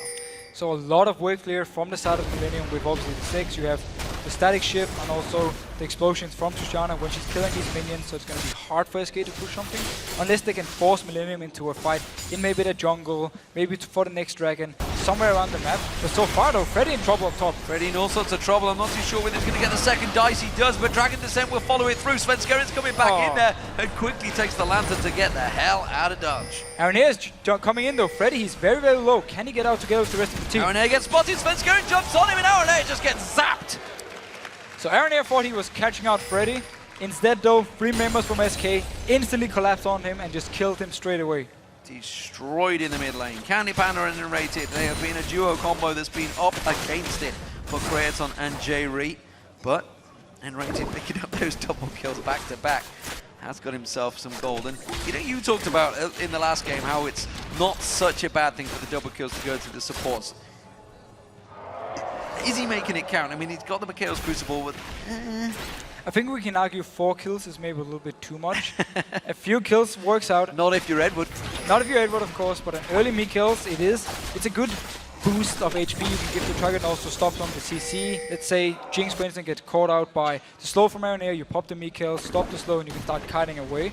So in that case, it will work in favor of SK. But generally, you obviously want those 4 kills to go on your AD carry, especially someone like Jinx, who will scale so well into the late game. We'll see how it works out as this game progresses. Currently, Jazz is now with that Lich Bane glowing. Will continue to push. They've taken all these 3 outer turrets on it yet. As of yet, have no focus on where exactly they want to push towards. I think it's going to be down to Svenskeren. Once that Grand Skyfall's back off cooldown, which is in just a few moments, to maybe try and make a pick. Of course, Dragon is up in just 30 seconds time. You see SK already standing ready, waiting for Millennium to walk down, place a ward, and then try and catch them out. Svenskeren, you can always join in. Freddy already moved down. Kevin is still up top. You will have time though, still 20 seconds before Dragon even spawns, so you can come down. We might see a big team fight for this one. Yeah, they need to place a pick ward, but they don't have one on them. This seems to be a problem. It's how they got caught out last time at that Dragon, and without it, they may pay the price. They may be going to try and catch out. They have gone to J-Re. The choppers land. Everything thrown at him. Mega Inferno Bomb lands on towards Svenskeren. The rocket thrown back out. Kevin goes deep. tries to get it towards it, and Rated picks himself up another kill, taking down Aranea. It was a 2-for-1 trade, SK Gaming coming out on top. So again, the very smart position from SK. They were waiting for Millennium to just walk in, put down a ward or something, and then they started the fight. Jerry, he was the focus, instantly killed him, didn't even invest too much in him, and then Aranea, who was in the middle of the fight, dropped low, got the kill onto him, and now they can pick up this dragon. So very nice play by SK. Didn't have the vision control, but they still had the better position and waiting for Millennium to actually walk into them. And it gives themselves a sizable gold advantage, a chunk of change in the tune of 2,500 gold advantage now. Kevin, he's turned and run towards that top lane. I believe we're going to see Jez is going up there to play defensive duties. Yes, they don't want to let Kevin get himself some free reign on that top turret. And we just need to see Kevin keep farming. He needs to try and catch up. He's so far behind in CS compared to Renekton. But again, he will outscale him with Siobhan. He will become this very hard to deal with monster in team fights. Once he gets the Blade Rune King, he can even 1v1 someone like Candy Panda. So if you can get to him in team fights together with Aranea, they will be able to more or less just kill him straight away. Unless obviously we have the Mikhails and now also the Talisman on the very fit support to help Candy Panda survive. Fever meanwhile on Svenska, and that works out. Heartseeker's going to be doing a hell of a lot. Shred will be helping Candy Panda out, that's for sure. And that's the perfect thing about Black Cleaver on Pantheon. Your Heartseeker strike on every single proc actually gives the proc from a Black Cleaver, so you instantly apply the full debuff, and it's going to give Candy Panda and also Freddy a lot of extra damage onto these targets, whoever they decide to go for. Yeah, Blade of the Rune King now completed for Freddy. It will be built by Kevin as well, certainly any minute now. They're trying to wait for a gank on Jez here. We'll see whether he pushes too far forward. I don't think it's going to happen. I actually like this Blade Rune King onto Freddy. Normally we see them either going full tank or go something like a Hydras, but he's been doing Blade Rune King simply to be able to 1v1 Kevin for a longer time. So he doesn't want to give him this free lane to just push down all the time, so he's smarter built by him, and also shows he really wants to stay split pushing. Always gets me seeing the picture-in-picture of the two top laners. They all look both so relaxed because they're just farming. Farming away all the time. Not a lot happening between them. SK Gaming are putting a bit of a move on here. They're pushing up that mid lane. And actually with Kraton in that bot lane, they have got themselves a little bit of free time on this turret. And if they can actually get some good damage here, notice the shield onto the minion. Curb throwing down his ultimate, doing a lot of damage to both Jizz and Candy Panda, and clearing the wave. Yeah, he's got a lot of damage on him, to be fair. With that Rabadon's Athenes and a Blasting Wand in there, he has got a lot of damage along with that penetration with the boots. So there's Mega Inferno bombs, while on a pretty short cooldown, are doing a lot of damage. We have to remember, obviously, on 4.2, Ziggs is slightly nerfed. His Minefield here is doing less damage to the minions. First one takes 100%, and Hook on it rated. And Rated hooked in there. That may well get followed through. We can see that he death jumping in, going into Svenskeren is going to get straight away from that one. The rocket goes out, takes Aranea so low once again. Tibbers goes down. That's 50 gold for Kraton. He's going to be happy with that one. Freddy and Kevin, they're going to be dueling in the jungle. Meanwhile, we do see the rest of SK, they're putting pressure on the turret. We still have ultimate onto Freddy and onto Lulu. If they want to go for something here, they will be able to pop it, get some extra HP, maybe even win the fight. It seems, though, they're hesitating a little bit because the minion wave is not there. It's joining in now. Mega Inferno Bomb may well be back up. Oh, the hook doesn't land. They will take the turret. And SK Gaming hit and run. And they back the hell away from that fight. Good trade. Good trade for SK. They managed to get the turret, didn't lose any member. Still have 2 ultimates ready if something should happen. Dragon is not up. Baron is obviously up, but it's a bit too early for Millennium to just rush it. So SK, very nice move, can now back off, get some more items, and then return to the dude. Pretty much the same thing again.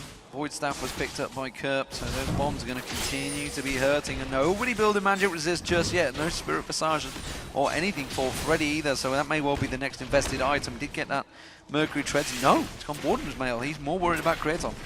More worried about Kraton. Here's the thing, Kraton has Blade Rune King and Static Shift, so he has some magic damage in there. Together also obviously with his E, his ultimate, he will be able to do some damage onto Freddy. He should also be a little bit worried about someone like a Ziggs. With an early Void Staff, he's doing a lot of damage to someone like Freddy if he should be jumping into him. Yeah, that's why he's not built the Spirit Visage. At the moment though, we do see N-Rated poking out. He's got himself 5 kills so far, by the way. N-Rated doing a fantastic job on support. Any support out there that's watching, inside or outside the LCS, you know, maybe ones that are commentating would be so happy with the performance of N-Rated.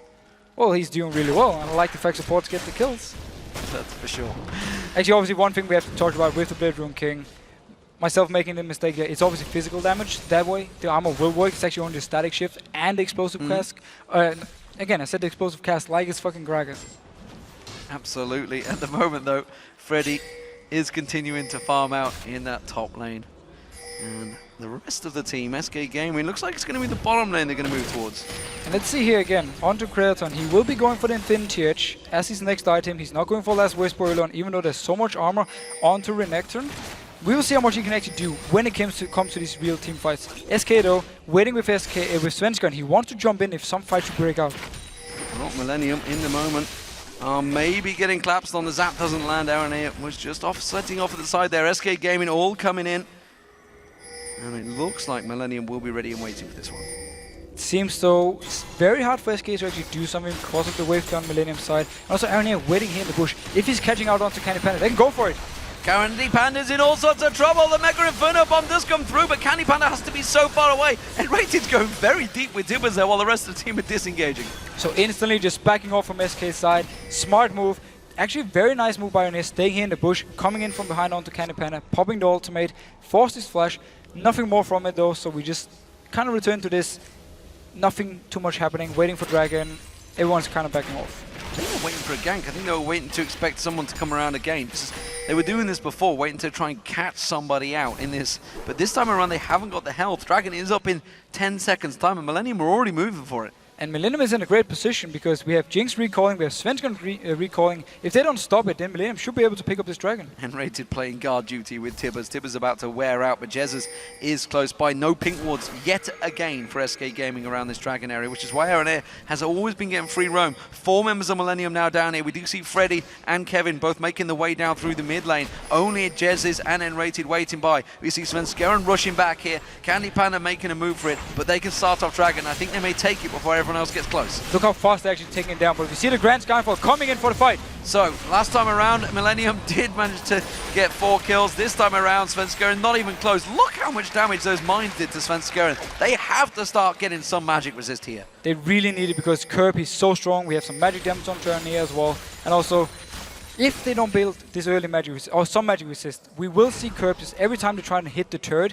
land a few bombs into their face, force them to back off, and make it very hard for SK to do anything on the map.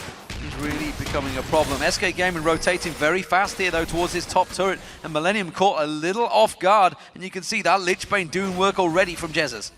That's the thing with Lulu again, the tower pushing potential you have. Also the guy combined with someone like a Jinx who can stand from far away, shoot down the turret. So much damage from SK as long as they can rotate properly, and Millennium is not in a position to stop them from pushing. And as you mentioned, that one Mega Inferno Bomb knocking them all down to about 2/3 health, forcing everybody from SK Gaming back. And that's the thing Millennium have to more or less do the comeback on, land some good poke with Curb, and then they engage from there on, land a hook from Jerry, or maybe Ernier coming in from the side, get the engage going, and then they can win the fights. As it is right now, this game could certainly go long. It's happened before with SK. They definitely drag these games out. I don't want to say drag them out, they just hang on in there. You know, they don't want to risk their big advantages. And so many times actually you do see the amateur teams maybe coming through and just going a little too all in, and SK Gaming are just making sure they don't do that. Millennium themselves, well, they are playing the defensive duty at the moment. But Millennium should be happy just farming away because of the combo they have. They want to get to the late game point. We have Infinity Edge completed onto Tristana. If he goes for a Last Whisper next item, he will do so much damage to someone like Freddy, and it can be a big issue. And now, Aaron actually closing in. He's very far pushed out Freddy. Part 3 hasn't worked the last 2 times, but this time Freddy's got a long way to walk and no help for at all. But the rest of SK Gaming may try and make a play. Grand Skyfall coming in there. We see Freddy just trying to delay this one. Flashes away. Aaron is going to be the focus target. Jumps away. Good stun on towards Kevin. And Freddy's running for his life. Jesus comes in. Assassinates Aaron Air. Tibbers goes down. They go for Kevin. They don't get the stuns, but it's a pick nonetheless. And once again, we see the mobility on Lulu. Pops the W on herself so fast coming in there, joining in for the fight. We see the Grand Skyfall. SK, they were planning for Freddy to get ganked, so they could just join in with the rest of the team, get a kill onto Millennium while they were not under the turret. Candy Panda lying in wait there in the jungle, wanting to get something. Instead, it's just a zap on Jerry, and they're going to step away. Still didn't get the turret, but they got themselves yet another kill. Everything counts for them at the moment. If they can do this again, if they can bait out a fight, join in with Lulu, join in with Pantheon, they will possibly be able to go for something like a Baron, or at least try and get down some turrets. Is what they need to do, because in a straight up fight under the Millennium turret, it's going to be very risky for them to just dive in. You also saw just how long it took them to try and kill Freddy there. That was a Shyvana and Aaron Air combined, a Shyvana and Evelyn, sorry. So used to seeing him on Evelyn, call Aaron Air these days.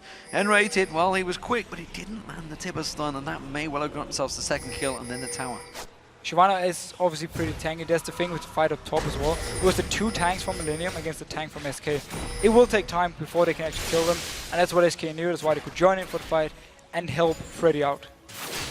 Millennium have really not got any vision at all in the jungle for anything. They've got 2 wards in the top lane, that's it. There is nothing. They are playing blind through the entire jungle, apart from the pink ward at Baron. And as long as they have this pink ward, they know SK is not going for Baron. That pink ward's been there for a long time. It has, and it's enough for them to not actually run out there because they know SK is not doing the Baron due to that ward. Well, we do have a pause, not too sure what it's for. It looks like it's Freddy looking longingly lost to the side there, so it doesn't look like it's SK game. Although saying that, Svenskeren has his headset off, so maybe it is Svenskeren. Which obviously means we shouldn't be talking about the ward placements. No, we're not talking about anything.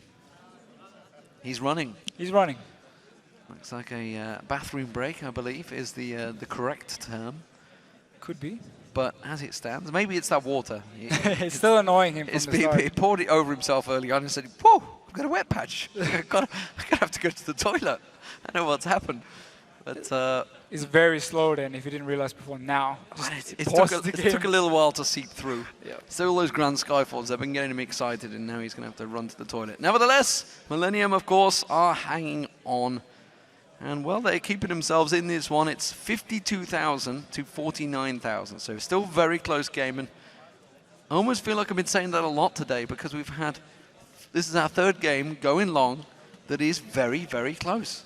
It simply just shows all the teams in Europe, they are so close to each other skill-wise. And in these games, it's just all about, first of all, combo, and then also how well can you communicate late game. We saw Rockat in the last game, how even though they lost a member, they stayed around this Baron, went in, got the kills on the Gambit, and actually finished the game from there. That was such a good call by them. If we see the same thing here today, or in this game, if we can have, for instance, Millennium winning a teamfight late game, what will they do with it? Will they try and take Baron, finish the game? These kind of things, that's what we need to see them being spot on when we get these very close games.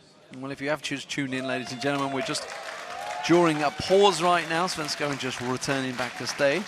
Of course, if you've missed 2 of the early games, this is Super Week. We are starting at a much earlier time because we have 16 games overall to be played throughout these next 3 days. Tuesday, Wednesday, Thursday is when the European LCS will be broadcasting. Friday, Saturday, Sunday for North America. Of course, we'll be having their own Super Week to follow. So far, well, the Copenhagen Wolves have took down Fnatic. Fnatic losing once again, and Rockat in an amazing game against Gambit managed to pick themselves up a victory.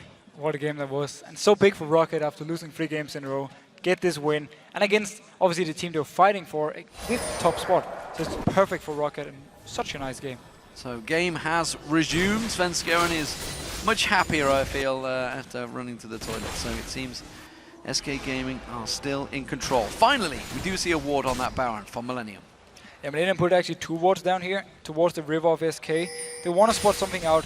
Still needs them, requires them to actually move out of the base before they can really use these wards. Otherwise, the pink ward was enough to just spot SK from not going down. Quick ward on the mid lane there was wiped out, and actually, you saw just one Glitterlance catching Kurt there, and that chipped quite a bit of health off him. So those Glitterlances are going to start hurting once they go through fully. That was just a tiny little block of it. And that's the thing with Lulu, you have this constant high amount of damage on these squishy targets. He actually went right through a pink ward here, pinged it out, so they will be cleared now, meaning Millennium have to get some more wards into their own jungle, otherwise SK can just run around with them, like we actually saw when they went up top, tried to get the top turret, but they got pushed back in the end. They've done a great job of keeping that top turret alive, actually. Millennium not really made any plays because their split push just simply hasn't been working. Kevin's not been able to push against Freddy so far. And that's going against really what should be happening. It's level 16 versus level 17. It should be the Shyvana time to shine, but Freddy's doing a great job. The fact he had the Blade of the Rune King meant he could simply duel Shyvana for such a long time, and then whenever something was about to happen, now they're actually trapping here, waiting for them to walk in and place the ward in the pit, and then they're going to jump over to them. Renee comes in, isn't going to get spotted. That ward will do. They're going to go for it. They're going to Grand Skyfall. They get the stun. RNA caught out with this one. Megrin Bomb tries to turn it around. They jump on towards Kraton. The Wild Growth not close enough, nor is the Rockat. But that's 2 members of Millennium taken down very quickly. Freddy is low though. Candy Panda is low. This is going to be a risky Baron still. There's no smite because RNA is dead. Obviously, Kirby is still standing here, poking away from the distance. Kraton is in the middle and trying to heal. Baron almost finishing off the barrel. The water balloon, whatever you'd like to call it, from Kirp. The The bomb, the little bomb, that's what I'm going to call it. You're going to get the exact name for me, aren't you? But it forced them away nonetheless. The bouncing bomb. Bouncing bomb. So you're not entirely wrong. No. It was the bomb. The fact that Curb though was there, full HP, he was able to just poke away onto SK, meant that to back off from the Baron. It was such a nice play by him, trapping it, knowing there was no vision from Millennium, so they had to walk in to place the ward, and instantly went in for the fight. Millennium though picks up a dragon, so very good for them. It was very good for them, and that was all Curb. That was simply all Curb. One Mega Inferno bomb followed by a bouncing bomb. And that was it. And that took SK Gaming, all of them, below half health.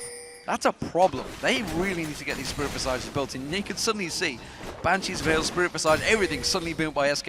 It's finally dawned on them 35 minutes into this game. You know what? That mid laner Curb that we talked about at the start, we best get some defense against him. And let's see how well it can pay off, because again, Curb has really been the shining point for Millennium outside of this laning phase. Obviously the bot lane, Kraton and Jiri had a fantastic laning phase, picked up some kills for them, but then from there on, it was just all the Curb show, landing all the poke, defending all the turrets, and if he can keep this going, he seems to be going towards the Sonias now, making him even harder to kill for SK's side, and they also have to kill Kraton, so we will see this late game combo for Millennium in action soon. Play SK Gaming very close to being caught out here. They do have the rest of the team close by. Jesus is actually down in the mid lane at the moment, and you just saw Kraton taking that red buff down. How fast is he shooting right now? Of course, late game, Tristana is a beast. With the Q, double attack speed items, you're gonna shoot so fast. You're gonna proc your Blade Rune King, you're gonna proc your Static Shift so many times. If you can just stand there and just fire away on whoever is closest to you. So we will have to see how SK will deal with it. Possibly everyone just jumping onto Kraton, like Grand Skyfall, Freddy going in, pop the Lulu ultimate to knock him up, and then just try and kill him in the moment. Well, the difference is, of course, Kraton firing like a minigun. Candy Panda actually does does have a minigun. Svenskeren not going to get Hawkmower that death sentence, but that almost certainly says, hey guys, there's a ward in this bush. He's also actually pinging it out. They know the ward is there. Maybe one cleared up. It's a bit dangerous. There's the sweeping lens. It was actually for Millennium side, wasn't it? You see Freddy. Ooh, then mines are going to do some damage, and Svenskeren is taking a lot of damage from those bouncing bombs again. Freddy did just shove that wave out, Millennium. Oh, we're aware of that. This little Baron dance is going to continue, but it's the waves that are pushing in SK Gaming's favor. Yeah, Bottom will push up with a giant wave towards the turret. Curb did recall though, he can clear it with his bomb. When it's ready in a few seconds, just throw it down there and then go down and join the rest of the team and be ready to fight. Meanwhile though, SK pushing up the mid lane, want to try and get some damage onto this turret. Shoving it straight in there, the mines will clear it out, but they're going to try and rotate as quick as possible down towards this middle inner turret now, and that's where they want to get onto. They need to get there fast because that's going to get cleared out. Curb has that Mega Inferno bomb. That'll probably wipe the wave out straight away. You might not even have to use it because he's there fast enough, putting down all the damage onto the minions. And when you're against the Ziggs, you just have to rotate away from him. You need to make sure the ultimate is not ready, otherwise the minion waves are just constantly getting cleared out. And that may well be what they've done. They've gone straight back up towards the Baron, trying to draw them in there. Candy Panda is just wandering. He's going for the red buff. That's what he's looking for. So SK Gaming all going to step away from this one and delay for a bit longer. All the wards timing out for both teams. So we more or less just going to see them get in there, trying to get some vision control. Millennium is in a good position now because 2 members from SK recalled. Seems though they're more focused on pushing down this mid lane. Jiri will join them from behind, but so will Freddy. Maybe coming in from the side trying to flank them. Zap from Candy Panda, popping off the side there, popping that cork on towards Kevin. Freddy is still off at the side here, and maybe SK Gaming are thinking of an engage here, but it's a tricky one. Kraton caught out by a single Glitter Lance. Jerry, oh, Jez is going aggressive here. They may well push for this one. This is dangerous, dangerous play. SK Gaming very much split out here. Freddy going in, Grand Skyfall coming in. Who will they catch on towards? Jerry's going to be locked out there, taken so low. They see them get a Rockat coming back on towards them. N-rated with a great flash. Timbers there, catching 4 members down, but again, the damage is not really strong enough, and Curb just turned it around and blasted it back in their face. And the rest of SK, they couldn't really follow with the flash tippers from N-rated. That's why they didn't have any follow-up damage. Did get Diri, engaged onto him, Grand Skyfall came in, he was the target again, but Jess, he also died for this one, so it was 1-for-1 in favor of Millennium. Yeah, and they're really going to have to deal with this, because Curb every time steps away and manages to lay that damage down. It's not only Kurt they've got to deal with, Craton is becoming a scary, scary beast right now, and has, with that Infinity Edge, Static Shield, Bloodthirster Blade of the Rune King is where it is, and Last Whisper, has the capability of maybe taking down that Baron along with Aranea. He's going to do a lot of damage onto Baron if they get in a position where he can just hammer away.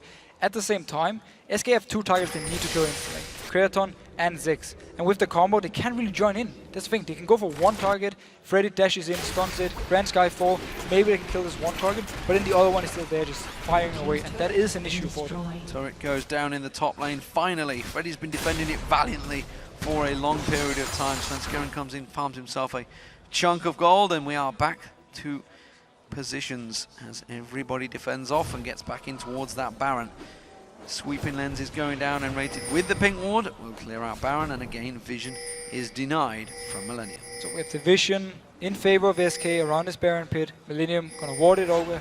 And Raid is gonna try and clear it, and you have this battle where you try and poke him over the wall whenever he tries to go and clear it. Sometimes people even pull the Baron to start doing damage onto the support, killing the ward. Meanwhile though, Millennium moving in as a team, they want to kill this pink ward. And that pink ward, they're going to come around as well. The rest of the team, they knew that Jez's was down the bottom, Candy Panda was well off, Svenskoren's a mile away. So Millennium get themselves some positional advantage again. The mines are going to keep them at bay, and Millennium actually may be able to make a play here for Baron. If they can keep this vision control going, if they can stay in here, keep this pink ward up at the small bush, they will have the advantage if it comes to a fight. But SK, they also have the option of just going straight up mid, push down the turret, go for the inhib. Seems though they just forced Millennium to back off. They're running for the mid lane as well. You can see Candy Panda and Jez's all going straight towards this inhibitor turret. This is a problem for Millennium because that Lich Bane, that minigun, it will do work on this turret. Mega Inferno Bomb's going to come down. It's going to force them to tank it out, but Candy Panda's happy to do that. The rest of Millennium are coming around the side though. Death Sentence does not land, and SK Gaming again got themselves a chunk of damage on towards it. Millennium just reacting in time. And every single small advantage really counts in this game because it's so close between the teams. So just the fact you could go up, get the turret down to 50%, big win for SK actually, because if they do this one more, they will get the turret, and SK trying to trap them once again. This time around, I'm not sure if it's going to work. Freddy does back away. Svenskoren wasn't convinced by it. Jez's actually is down at 2/3 health. So they will continue to sit this one out, push it along there. Svenskoren's going to go on, make sure that top wave pushes in towards the top inner turret. And we do see J-Re and Aranea backing off. Tense stuff here. Just 1,000 gold separating these two teams. 42 minutes into this game. I think they've realized there's a challenge on their hands. 59-minute game, last one. We can beat that. And both teams are actually in the situation where they don't want to take a chance. Nobody wants to start the Baron, risk it being stolen, or risk the enemy team coming in, fighting you at the Baron. That's why we see these small rotation between 1 or 2 members. As we saw with Jizz and Candy Panda, saying one guy goes down, takes the dragon, doesn't want to invest too much in this. And both teams playing so safe and just waiting for this one big fight to happen that's really going to decide the game. Being used there by Svenskoren. That tells me they're not planning on going for Baron anytime soon. Instead, it's going to be the bottom turret, and they've actually caught them out of position here.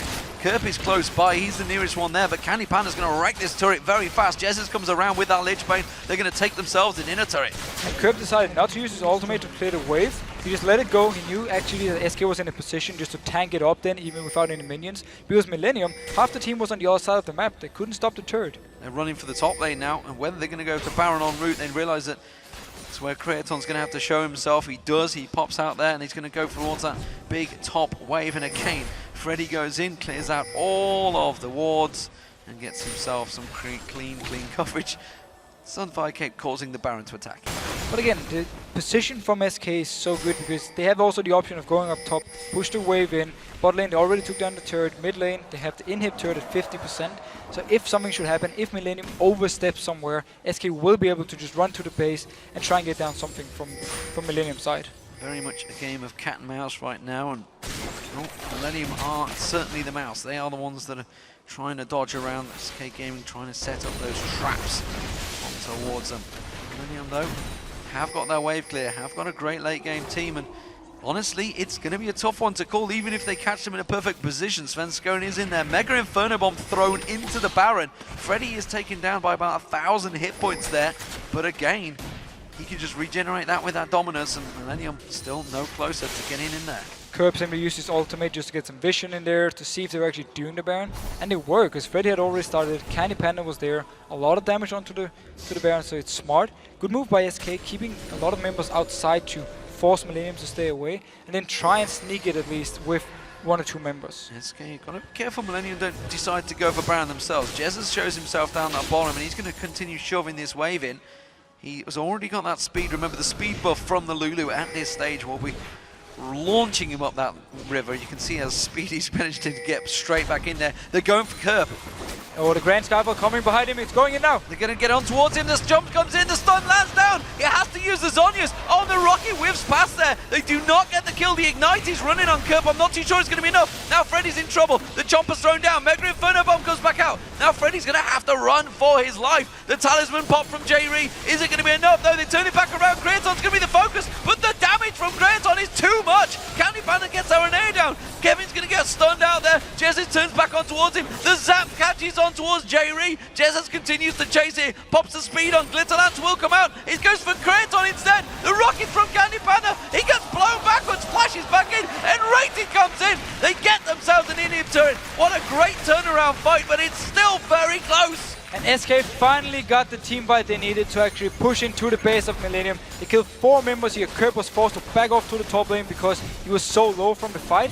Such a nice disengage by SK Gaming. N-Rated was the one who popped down the tables into the face of Kraton, forced him to flash away, and he just turned around and killed the front line of Millennium. And that was all about Jez. The speed, look at him coming up the side. Notice right here, full focus on the Curb early on. He's actually forced more or less out of the fight just from this. Yes, he pops the Zhonya's. The Rockat comes in here from the bottom, doesn't hit him, but he's still so low he can't really join in for the real fight. He has to pretty much back off here, meaning it's 4 against 5 in favor of SK Gaming. And while Millennium are pushing up, they want to go for this one. They actually pop the Talisman from J-Ree to try and catch someone out. They disengage, boom, tables into the face of Kraton, force the Mikhails and then him flashing out. And from here on, because Curb is not there, 5 members from SK simply just pick up the kills on the front line and then they inhale. And now you see SK Gaming, they are taking down that Baron as well. Mega Inferno Bomb being used out there, but not going to get it. And SK Gaming get themselves the Baron. Perfect for SK Gaming. First they win the fight, get the inhibitor, so now there's pressure in the mid lane, and also they pick up this Baron. They've been fighting over this Baron for like 20 minutes or so. They got it now, they can start pushing down.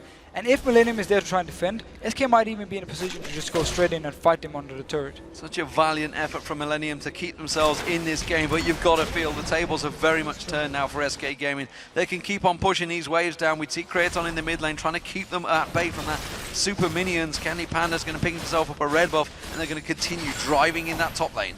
So let's see if they actually want to go straight in for the dive or just want to pressure them, get a few hits on the turret, back off. This again, remember with Lulu, you can pop the shield onto someone, go in, look how big the shield is. That is like 3 or 4 tower hits you can pretty much avoid and just hit the turret and back off. And if an engage should happen from Millennium side, you have so much disengage with exactly Lulu. Also Annie popping down the tables in your face, stopping you from moving forward. Svenskeren drawing down Kraton actually in this mid lane. There's a big wave on the bottom that they may want to rotate towards, or at least somebody could go down there. Maybe Svenskeren to try and draw some attention. Kraton not being here. They still have that great wave clear of Kerp, and you can see those mines being used. Grand Skyfall coming in. They're going to jump for it. Who's going to be the focus though? It's not a great focus, I'm not going to lie. SK Gaming are really in a bit of trouble here. Millennium could try and drive on towards them, and they force them away very strongly. And Svenskeren, he jumped onto the top side, while in red he went in for the bottom side, and he was just more or less alone against Kraton. No focus here from SK's side, and they end up actually losing with Inrated dying, Kraton picking up a kill for himself, and more farm in his mid lane. He's just gonna get it. He's gonna, like, he's almost fully built. He just needs to sell his boots now, and then he's done. And he is very, very strong, and that's still a problem for SK Gaming. Jesus is going to come around and try and steal away that blue buff. It's not there. Instead, it is Millennium, and that Baron, you know, how much they fought over it, it's not being used. Now that's the thing, they decided to go for the dive, but it was so uncoordinated, they didn't manage to kill anyone. Svenskeren more or less jumped in, then he had to run out instantly because Enraider was dead from going down on the bottom side onto Kraton with pretty much nobody, just himself. So Dragon and a big chunk of gold, of course, for the Dragon at this stage of the game. Will be max gold because everybody is at max level. Lion rated still only 16, as well as J-Ree at 15, so everybody else is max level, just the 2 supports. Still means it's around about 250 gold per person, I believe. 270, I think it is, straight up. It's a lot of gold. 18-11 in kills, and you can see 7-3 in towers. It's very much SK Gaming on the driving force, but well, Millennium are not done and dusted yet, and you gotta feel one good fight, one good turnaround with Kraton alive, they really could just drive down that mid lane. And we have seen it so many times. I remember last season we had, I think it was Neon actually on Tristana in the game against CLG, where all inhibitors were down. He was Tristana, he just stayed in farming, got all the items he needed, and then he just won every single team fight from there on, and just managed to win the game. Millennium, they can do the same. As long as they have at least some of the inhibitors up, they have less pressure on, and they can just wave the whiff curve and force then SK to more or less dive them. And that's what we saw last time. It didn't work. He's trying to hit and run with that speed boost he gets himself. They're throwing that glitter lance out, also using that shield to get the late bane hits on towards that inhibitor turret. That's a definite tactic that could work, and he keeps on doing it, and you can see that tower almost down to half hit points already. And again, you see the shield, how strong it is. If you go in, he can tank these hits, get the Lich Bane proc down, and that's how they want to get the damage. Once the turret then dies, they just want to go straight into the fight. Unless Millennium goes in first. We see the Grand Skyfall. Grand Skyfall again. I'm not sure it's what they want, but they're going to go for it anyway. The Mega Inferno Bomb, not enough. They get the turret down this time around. Now they're going to try and turn this fight on. That rocket does land. It does a lot of damage. Kevin goes down. Curve with the Zhonya's. He gets pounced on instantly by Svenskeren, and they get themselves 3 kills. They push on towards the inhibitor turret. They can finish the game right here. Give Enrated a medal for that tip as he just popped it straight into the carries onto Millennium, hit 3 people, and they can take this game. Millennium are not done. Kraton's going to come out as he got the damage to try and take down SK, try and force them away. The Nexus turrets have gone down, and Rated just walks up and stuns him, tries to do the job, goes for Kevin, gets Kevin down, but he gets stunned out and killed, and SK Gaming finally take down Millennium. It was a long drawn out effort, that's for sure, but they deserved it. Such a long game. Millennium did a great job trying to defend, extend, get to this very late game point, but in the end, a beautiful team fight, especially the engage or the tippers from Enrated, locking down the carries so SK could just get the kills they want. And actually very good use of Grand Skyfall there, because they wanted to force Millennium to back off from the turret so they could kill it and then start the fight. And that's exactly what they did. It took them a time, that's for sure, and Millennium put up a great defensive performance, but again, they find themselves rooted at the bottom of the table. It is looking grim stuff for them. Meanwhile, SK Gaming, they're now 10 wins, 7 losses. They're actually tied with Gambit for 2nd place now. And that's the thing, they've been playing so well, and if they just keep winning like they've been doing so far, they will get up there in the top. We heard Vander saying they deserve to be the top team in Europe at the moment, because they are so strong. Yes, it was a slow game, but it's simply just SK Gaming doing no risky moves, doing no mistakes. They were just constantly fighting for vision, and then whenever there was a tower open, they just moved over there, took it down, moved back towards the Baron, and forced Millennium to stay around. And you know, we've talked about so many teams how when they lose that lane phase, they can't come back from it. SK Gaming kind of lost that lane phase for a bit there, and they did get themselves back into it. They have proven many times that they have the staying power. If the game's going to go long, they can take it long. They can definitely take it long, and the shot calling is there for pretty much everything. We saw again how well they moved around the map. All of a sudden, Candy Panda walks down to bot lane, takes the turret, walks back. He goes up mid, gets it down to 50%, he walks around again. SK Gaming are so cool when it comes to taking these rotations or these fights later on, and that's what we saw from them, even though they were behind from the early stages.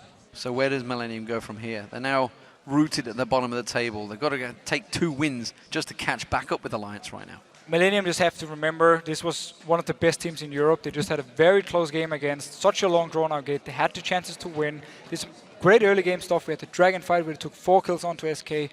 So they just need to take some confidence from this and saying, we are a good team. SK Gaming, losing to them, you don't have to feel sorry. No, absolutely. And they really put in a great performance. But we are in week 8. True. There's only 11 weeks. You got to start looking at promotion relegations, especially the moment Super Week finishes. That's when you start to know your situation you're going to be in. You've got the likes of Cloud9 out there and Ninjas in Pajamas, who both performing very well and would be a tough, tough ask for Millennium. But so again, turn it around. So how close the European LCS is. Everyone is doing well. Even the bottom team is putting up some good fights. So for the relegation matches, it's going to be so close. And yes, obviously you don't want to be there, you don't want to play them. But for Millennium, I wouldn't even feel too scared because they are a good team. They are playing well. We've seen it here. That they can also beat Cloud9 or NIP, whoever they're going up against, and get back into the LCS. So it's not the end of the world dropping down.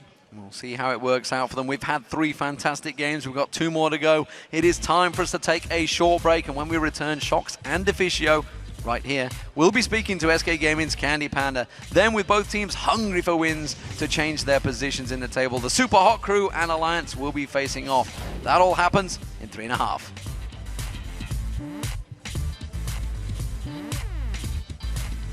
Just kill him. Okay, he's in Hourglass. He's in Hourglass. Watch out, watch out. He's slowed. Yeah. Watch out now. So Stunner is still up. I will flash. I want Shyvana. I can turn on to Stunner. Watch out, 6. We still have Lulu. We still have Lulu. I flash Tibbers. Can we turn on to Stunner? Go to Stunner. Go to Stunner. I want Eve. Eve. Eve is dead. Shyvana. Stunned. Kill Shyvana. He's dead. Nice. Can we go nice now? Can we keep going? Can we keep going? Keep going. Okay, I'm really low. I'm not sure if we can end. 6 is spacing. Yeah, go. Spacing. Keep going. Nice. Oh.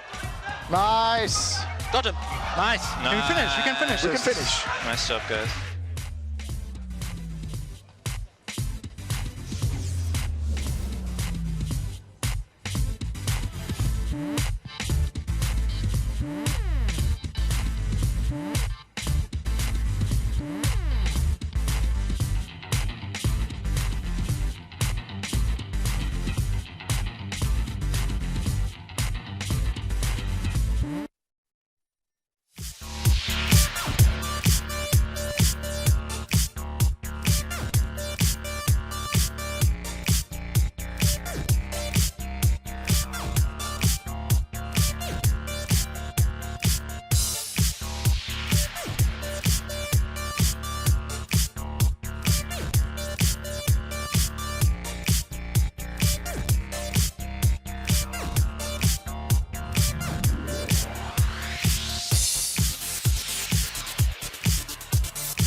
Welcome back, everyone. We're moving into the second half of this first day of Super Week, and the Fisho has joined me here along with Candy Panda from SK Gaming. Candy Panda, on a hot streak, but going into a team that's placed last, still it didn't go ideal for you guys, and you told me that you weren't happy with your game. Why is that? Well, our game as a team was probably fine, but for me personally, it was really bad. This week in scrims, especially in training, I don't know, I just lost my form. I guess it's like, maybe not normal, but there will always be like those weeks where you just don't perform, and I did it this weekend, and yeah, I'm really sad. I died twice in lane, was not good. Well, sticking to the lane thing, you had issues against Kratos on injury, gave up a few kills. What is it with the lane phase? Is it because Tristana is very strong in the lane, or is it just you not playing properly? Right, I think it's not the lane. I don't think it's the Tristana and Thresh. I think I just lost the flow of the game, you could say it like that. I have to refine it again. I don't think it's a Tristana, even though they had the potential to snowball the lane. Because if you get caught once and you have to use a flash, the next hook will be even more deadly. So. Yeah, but your lane partner luckily didn't lose the flow of the game, because in Rated he stacked up all the kills. Is there somewhere inside you that you're like, please stop taking all these kills? How am I ever going to get in this game? Does that go through your head? Oh no, I don't mind. I think with some patches ago they improved the assist goal, so that's okay. Well, looking at the game then itself, it was a very long game. You guys played it very careful, looking from, at least from our point of view. You never really got into a big fight where you went in your favor. And you just waited for them to move around, and then you went to the turrets. Take me through how the whole late game tactic for you guys. Yeah, so first of all, since I died twice in lane, I didn't have the pressure I normally do on bot lane. Normally we can always push up and keep diving them with Panther and Annie. But this game we didn't have it, so it's harder. It also was harder because they had Ziggs. Whenever we try to rotate, he could just ult.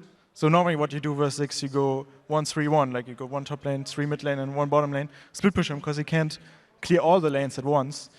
But since Shyvana late game outscaled the Renekton, we couldn't do that really. And also, if I would go bottom or Lulu would go bottom, the Eve had an easy gank on the one who's alone bottom. So we had to be creative, we had to like out-rotate them as 5. When Ziggs wasn't around, we could go bottom on top, get the tower. And then we tried really hard to bait at Nashor, because that was like the only option we had left. Did you at any point then in the game kind of feel that time is running out because of this late game combo from Millennium? Were you scared that you just start losing the team fight? So how was that going on? Right, so the more the game goes on, like I pressed tab and I looked at Sana's items, and every time I pressed it, I was like, oh my god, she has Last Whisper now. She has Infinity Edge now. We should like get going, you know. Also because Ziggs scales really well into the late game too, and Shyvana as well. So I was like, we better close it out soon. But I didn't panic. I just kept it in my mind, but it was still okay.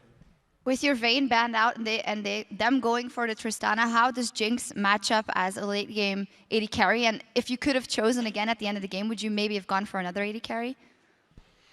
I might have went for Sivir if I could have chosen, but that's easy to say because after the game it's always easy. But in the game itself, it was like Jinx was good because at first I wanted to pick Lucian. I hovered over him for like 30 seconds, but then I realized that we had Lulu and they had no threat for me. They had like Tristana and Ziggs who won't attack me, and Eve and Shyvana can kill me if Lulu ults me or protects me. So I went for Jinx. Even though it's riskier, it does more damage in the late game. And we didn't even talk about this whole pick and ban phase, which we normally start out talking about.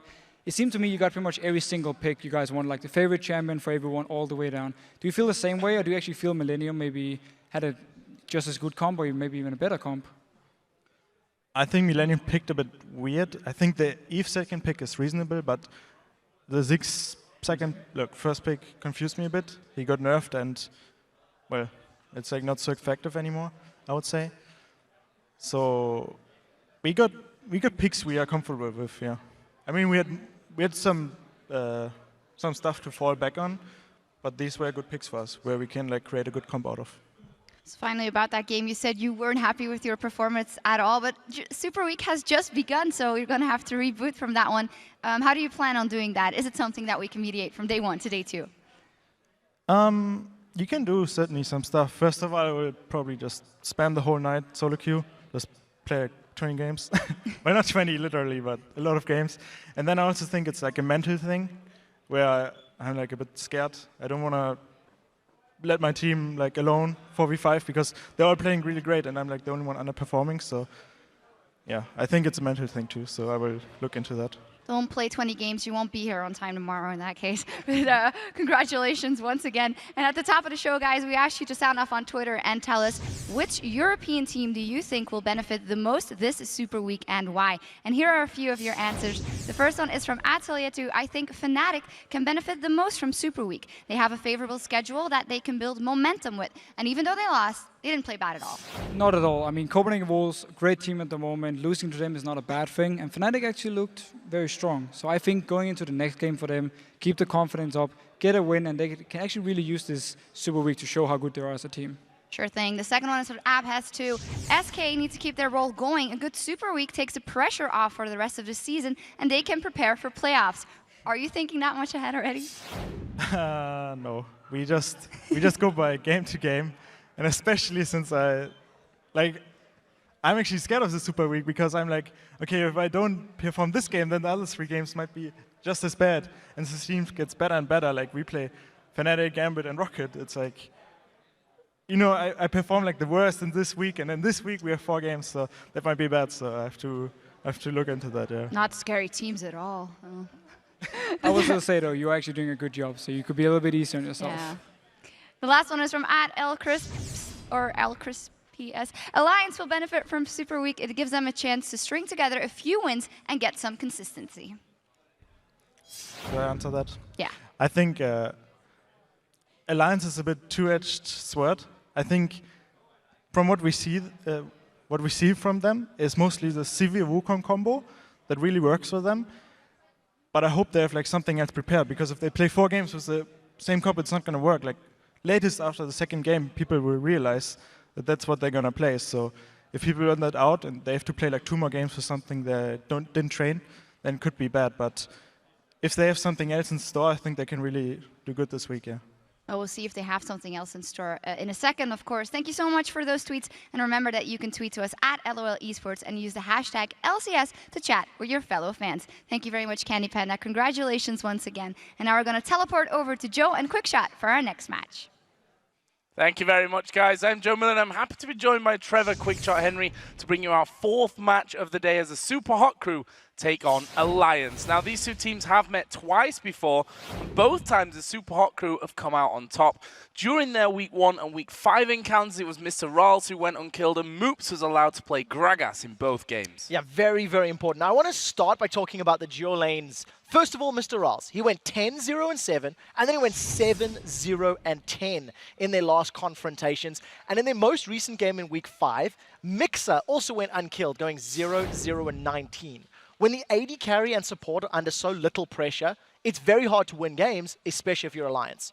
Both of those encounters, Super Hot crew had stronger lanes, convincing team fights, and they never gave Alliance a chance. If we look at both games in terms of objectives like Dragon and Baron, Super Hot crew secured 9 out of the 10 Dragons, and both of the Barons across their games. Definitely a focus point for Alliance. Yeah, and last week Alliance went 1-for-1 after a good win against Fnatic, and then the day after they got beaten convincingly by SK Gaming. Super Hot crew had a similar week, losing out to SK in day 1, but turning it around and looking great in that victory over Rockat. Yeah, for both of these teams, the more we see them play in the LCS, the higher the level of play becomes. But it is by no means consistently good. Let's break down some of the stats between these 2 teams, starting with average KDA. Starting with Alliance, their overall team KDA is at 2.57. That is actually sitting in last place out of all 8 teams.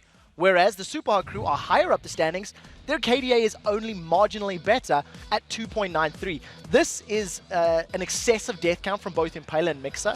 They just die far too often, far too frequently. And while KDA isn't always very telling, average goal per minute gives you a better idea of a team's overall performance. When we see that Alliance are in 7th position on that front with a total GPM of 1,556, Super Hot crew not so much better, sitting in 6th place for total gold per minute at 1,562. This gives you a better idea about how these teams are performing on a more individual level. Yeah, that gold per minute's much simpler to understand what they're actually generating in game. And when we talked about Super Hot crew securing 9 out of those 10 Dragons against Alliance, they have also grabbed 38 total Dragons over the split. That is in comparison to the 27 that Alliance have secured.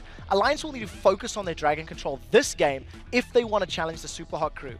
The unique difference between these teams, considering that the metrics are actually near the bottom of the table, is that you are more afraid of the Super Hot crew and their ability to win than you are of Alliance. Simply put, Alliance are not challenging the top of the table teams frequently enough to be considered a threat. So let's check out then the starting lineups for this game. On the blue side, it's the Super Hot crew with Mimer in the top lane, Impaler in the jungle, Moops the mid laner, Mr. Rals the AD carry, and Mixer the support. And of course, on the red side, it is Alliance. Wicked up top, Shook in the jungle, Froggen in the mid lane, Tabs on AD carry, and Nif playing support role. So we're just a few moments away from champion select here, so let's get down to the nitty-gritty and into those bans and picks. First of all, focusing in on the bans. What are we expecting from these two teams? So we've seen Lulu make it through both of the games earlier today. Lulu was banned against Super Hot Crew last week. I'm wondering if Alliance are going to feel the same. I think you also have to consider the likes of that Pantheon or Wukong combo.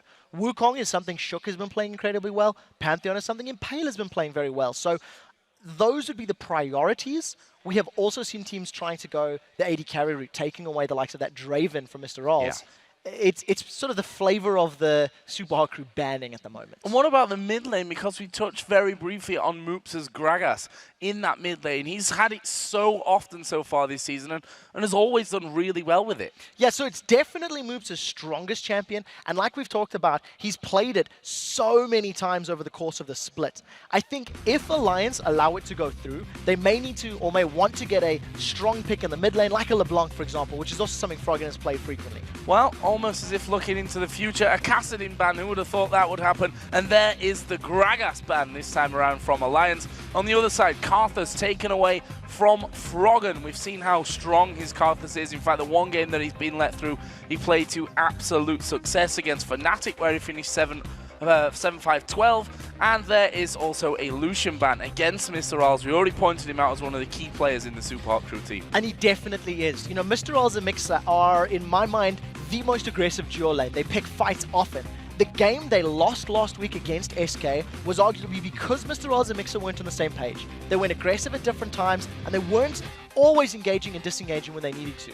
The next day, they pulled it together, and they made it work. The Draven has not been banned down, it's been allowed through. If Super Hot Crew see an opportunity to run it, it is a definite consideration for them. Oh, we'll have to see. I mean, on the other side of things, Sivir has been the choice for Tabs lately. In fact, the last 4 games, he's in fact played that Sivir in the bot lane. So we'll see about that one and how that all works out. But it looks like they're going to concentrate on the top lane for that man on your screen, Mima, picking up Renekton first. Now, every time I think of Mima on Renekton, the game that comes to mind is when Super Hot Crew dismantled and destroyed Gambit. It was running Renekton plus Vi in the jungle. They had so many good invades, and the trio of Mima, Impale, and Moops really synergized and worked together. They counter-jungled effectively. They were always responding at the right time, and I think that is a very, very good pickup for them. Mima is a strong player, and he's not afraid to jump into team fights at any stage of the game. So that leaves Thresh here, actually, for Alliance. Funnily enough, they've played a decent amount of Thresh so far this season. Probably less than a lot of the other supports, but the key fact is that they've not won a single game where Nif has had his hands on Thresh. That's definitely locked in. Caitlyn, another champion which Tabs has really liked in the past. If we even look back to his last split, playing in there with the Lemon Dogs, he loved that Caitlyn. And Caitlyn Thresh as a pair is very strong. Yeah, as a duo lane, it's very difficult to find fault. They outrange many champions, they outpoke many champions, there is kill potential. It also makes life quite difficult for Super Hot Crew if they want to run somebody like a Draven. He's going to take a lot of poke from Caitlyn early on, and it just forces their hand to maybe think about some alternatives. You touched on the fact that Tabs has played a lot of Sivir recently, and that is in conjunction with the rest of the Alliance teams when they've had, you know, very movement-based compositions with Irelia up in that top lane, Karthus in the mid. They want to run around a lot. It's not going to work out this time. I do expect Shook to most likely trend towards that Wukong. It's been his most successful jungle champion. So they've left Pantheon open here, and that's been played so far in 5 games for the Super Hot Crew, of which they've won 4 of them. Their only loss, funnily enough, against the bottom place team Millennium with that Pantheon. So Impale are going to be happy on that front of things. Then they take the support in for this one. So we will see Mixer playing the Leona. This is a very aggressive combo from Super Hot Crew. They've already got very strong initiation. Something that I always harp on about every time I'm at the desk is, how does a team start a fight? How does a team get in and engage? And with a Pantheon and a Leona, it is very, very clear. Knowing that Thresh has been taken off the table or has been locked in, you're not afraid to go with that because there's no Morgana. There is no Black Shield that can come down from Alliance. So I think that's quite smart. Super Hot Crew leaving the potential of Draven for their AD carry, as we talked about, and we'll see what they're going to run in that mid lane. Ziggs is a possibility. Well, they also were hovering just a second ago over Zac, which is very interesting, considering it's been played once so far here for the Super Hot Crew. That was against SK Gaming. and Mima didn't have a great time with that one. They've already got Renekton in there, so I don't know really why I'm harping too much on about that, Zach. But Ziggs, same letter at the start, is definitely a more likely choice for Moops. We talked about Gragas, and Ziggs is that fallback champion in that front. Yeah, it really is. It fits Moops' playstyle. He likes to farm up. He likes to have lots of long-range poke. There is a concern that if Moops gets caught up by Froggen early on, or Froggen gets a little bit ahead on LeBlanc, he can pop Ziggs down. We need to be, Moops needs to be very careful with his satchel charges. There is the outplay potential of jumping away from a LeBlanc, but he really has to be on point. And I wouldn't be surprised to see Impaler maybe giving some early attention to that lane just to try help stem the flow, help work in favor of Moops' Ziggs. So final pick in there was Jinx, funnily enough. Last time that these two teams played, Mr. Rolls did have Jinx, and he finished 7-0-10. Massive game that was for Mr. Rolls. We'll see if we can reproduce that one here today. Over for Alliance, looking for a top laner, and Wicked's going to lock in that Trundle. He's been playing a bit of Irelia recently, but Trundle a bit more back to, I don't know if you can really say to his roots, because that in itself is Irelia, but somewhere where he's been a little bit stronger this season in terms of Trundle. Yeah, and it's a really good pick. It's going to scale incredibly well into the late game, will eventually beat Mima's Renekton. He's going to have a little bit of a difficult time in that lane against Mima's Renekton. What we do see from Alliance is their team composition is a little bit more about picking somebody off. Caitlyn's single target right-click damage. LeBlanc wants to insta-gib somebody. Lee Sin wants to kick one person back. If Alliance do not find that pick, if they do not find Moops or Mr. Rolls in a team fight, the CC that can come down from a lot of the Super Hot Crew's members is going to make their team fights quite difficult. So we'll see how this sort of team fight AoE composition from Super Hot Crew does against the single target pick composition of Alliance. Interesting game coming up here. I mean, Super Hot Crew definitely got the more solid form, although they lost to Gambit and SK out of their last 5 games. Only 2 of them were losses, and that includes beating Alliance, beating Fnatic, and taking down Rockat last week as well. So really interested to see how this one goes. Well, with the 2 teams locked and loading, let's check out your votes on LOLesports.com.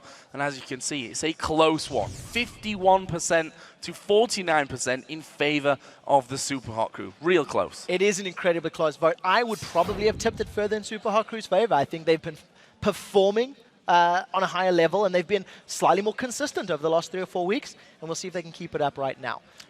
Well, remember, you guys can keep voting throughout this Super Week, and we'd also like to remind you that you can get seats here in Cologne and join us in the live audience to watch these matches. Just click on the tickets link at the top of LOLesports.com for all the details. But for now, we're going to jump into game. It's the Super Hot Crew taking on Alliance, and hopefully we're in for a real treat in this one. We've got a lot of games still to get through, and if the start of today is anything to go by, we're in for an absolute mega weekend. It's going to be an interesting laning phase here for the Super Hot Crew. I think Mima is going to have an advantage against Wicked. The mid lane of Moops and Froggen is going to be very dependent on who can get the early poke down, and I would actually give it to Moops and Ziggs at the very early level.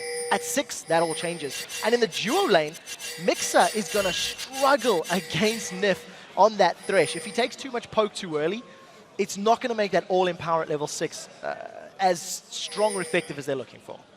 So will we see anything at level 1? Last game was a bit of a treat for us at level 1 with the hook on towards Enrater that got things started off for Millennium.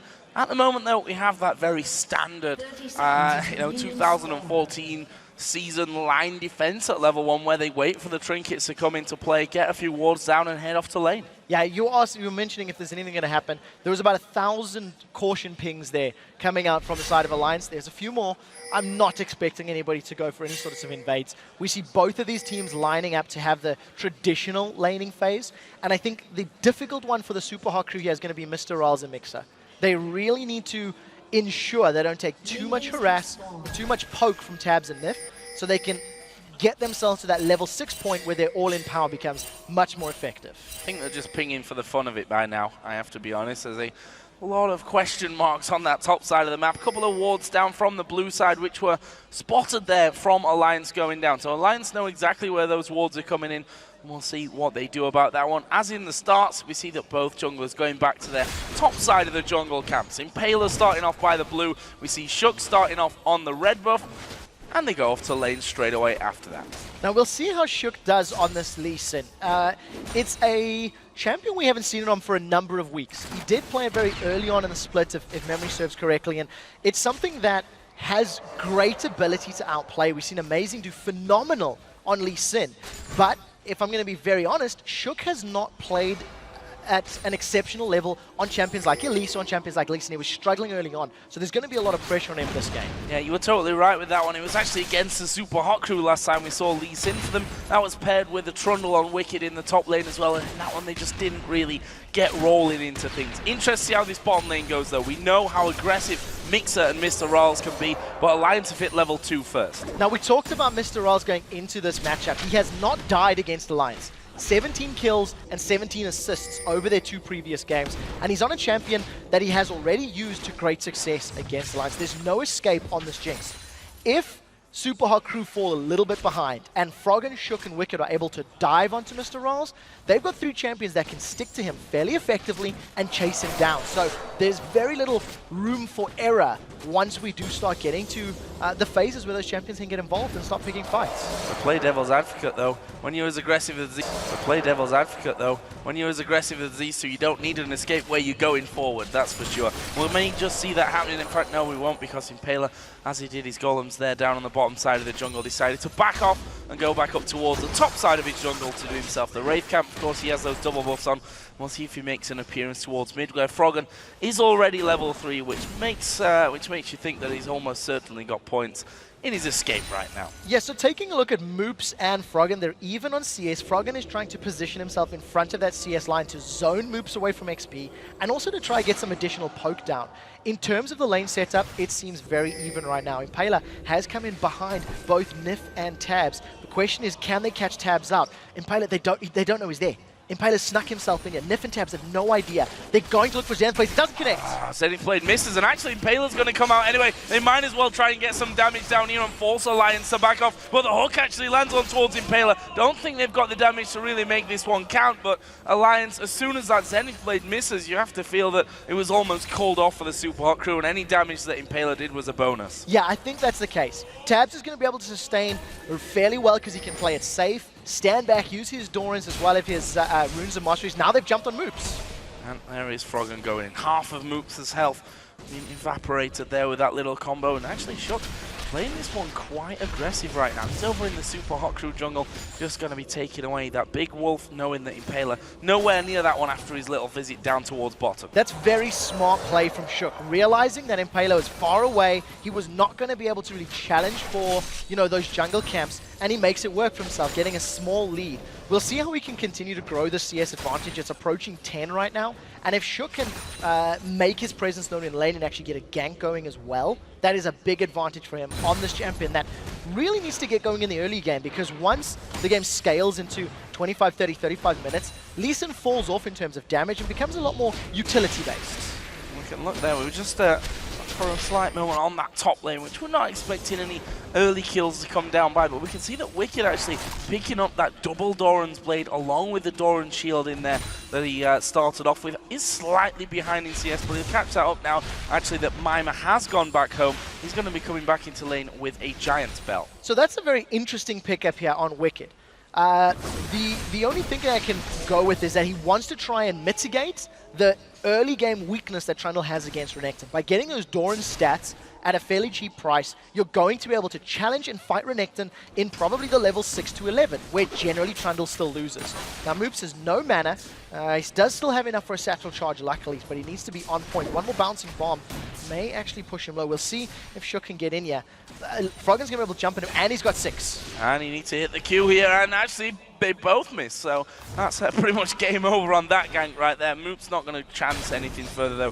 He hits the recall button and will go back home, fill up his mana bar, and will be coming back into lane in just a while. And of course, he just decides to stop that as I decide to talk about it. Good stuff from that. This top lane again, Mima, Wicked, exchange of damage from both sides. Wicked is running teleport. We need to keep that in mind. Trundle with Flash TP is not really going to be looking to get kills in a one-on-one scenario, but he's obviously going to become a split-pushing monster, and if we can see Wicked using his teleport effectively, it can play out.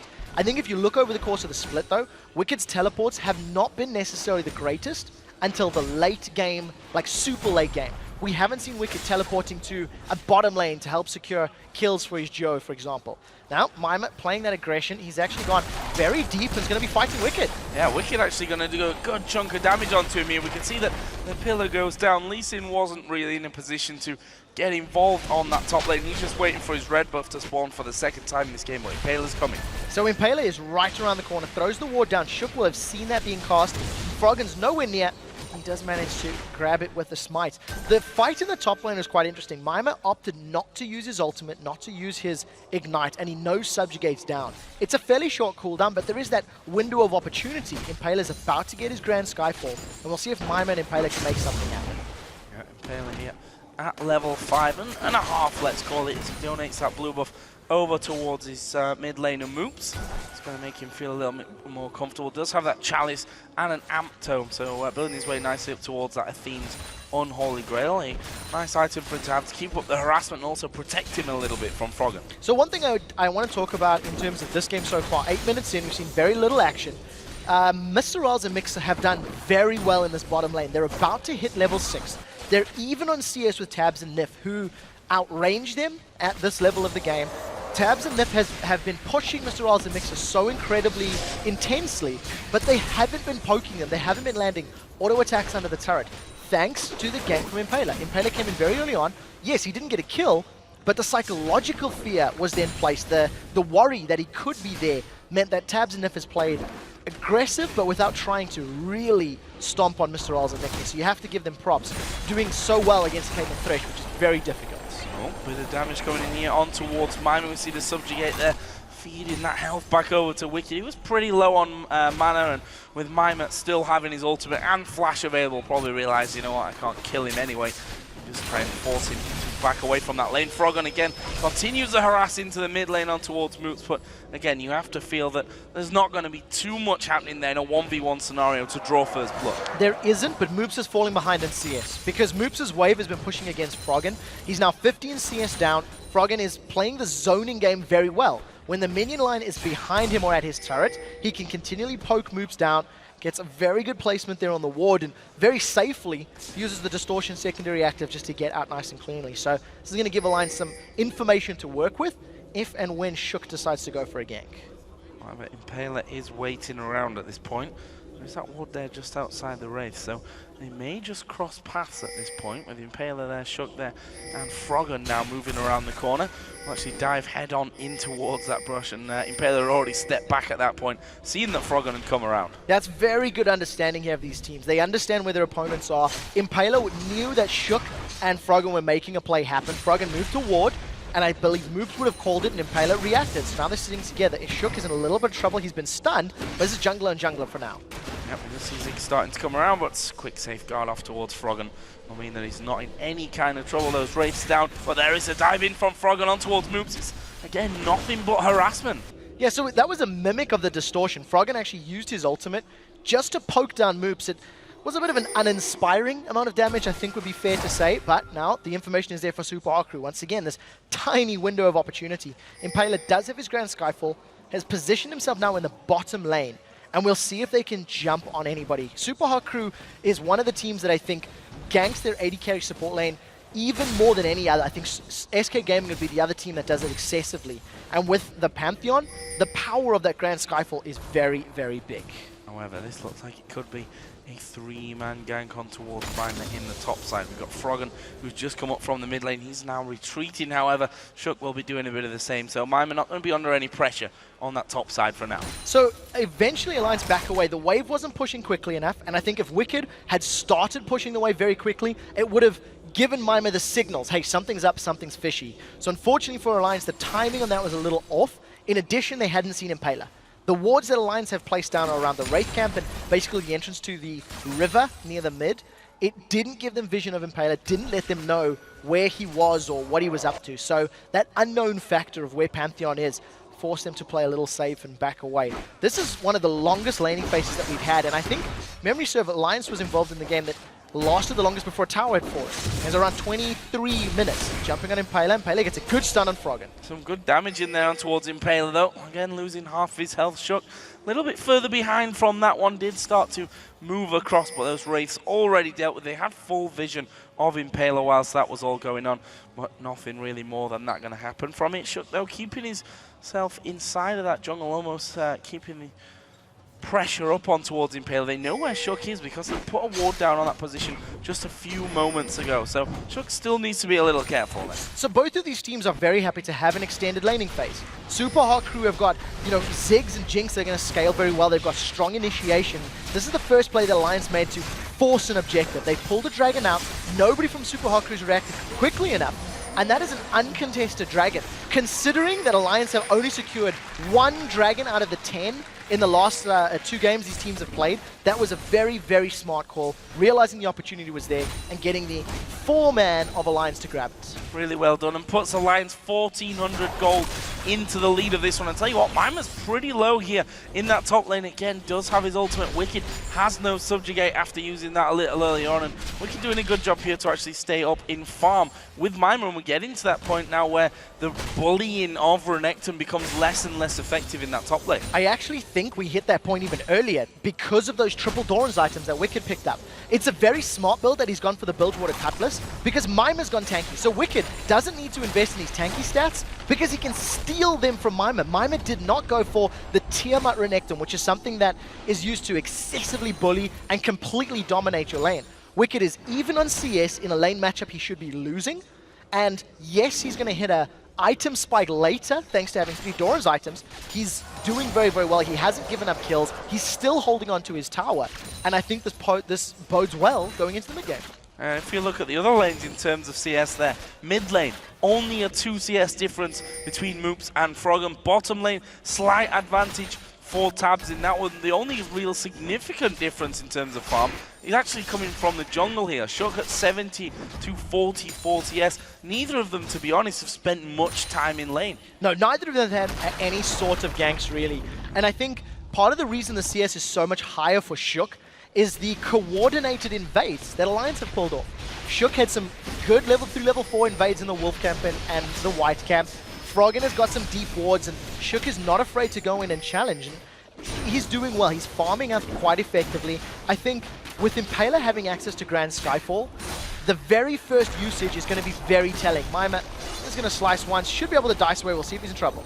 Yeah, I don't think so from this one. He may. Actually, he's forced a flash from that. Mimer maybe underestimating Wicked a little bit there. The subjugate came down. Wicked decided not to flash over the top. He once again, as before, he's quite happy with that one. Oh, as Froggen came up there and actually decided that he couldn't get in range of Mimer before he'd already recalled out of there or walked even back towards his turret. Moops in the meantime using that little bit of free time in mid lane to head back off and pick up his raids. He's now got that Athene's Unholy Grail finished. Yes, a similar position to Froggen, also with the Athenes. Froggen's got an additional Doran's Ring on his side. Got a little bit of extra gold to play with thanks to having the Dragon as well.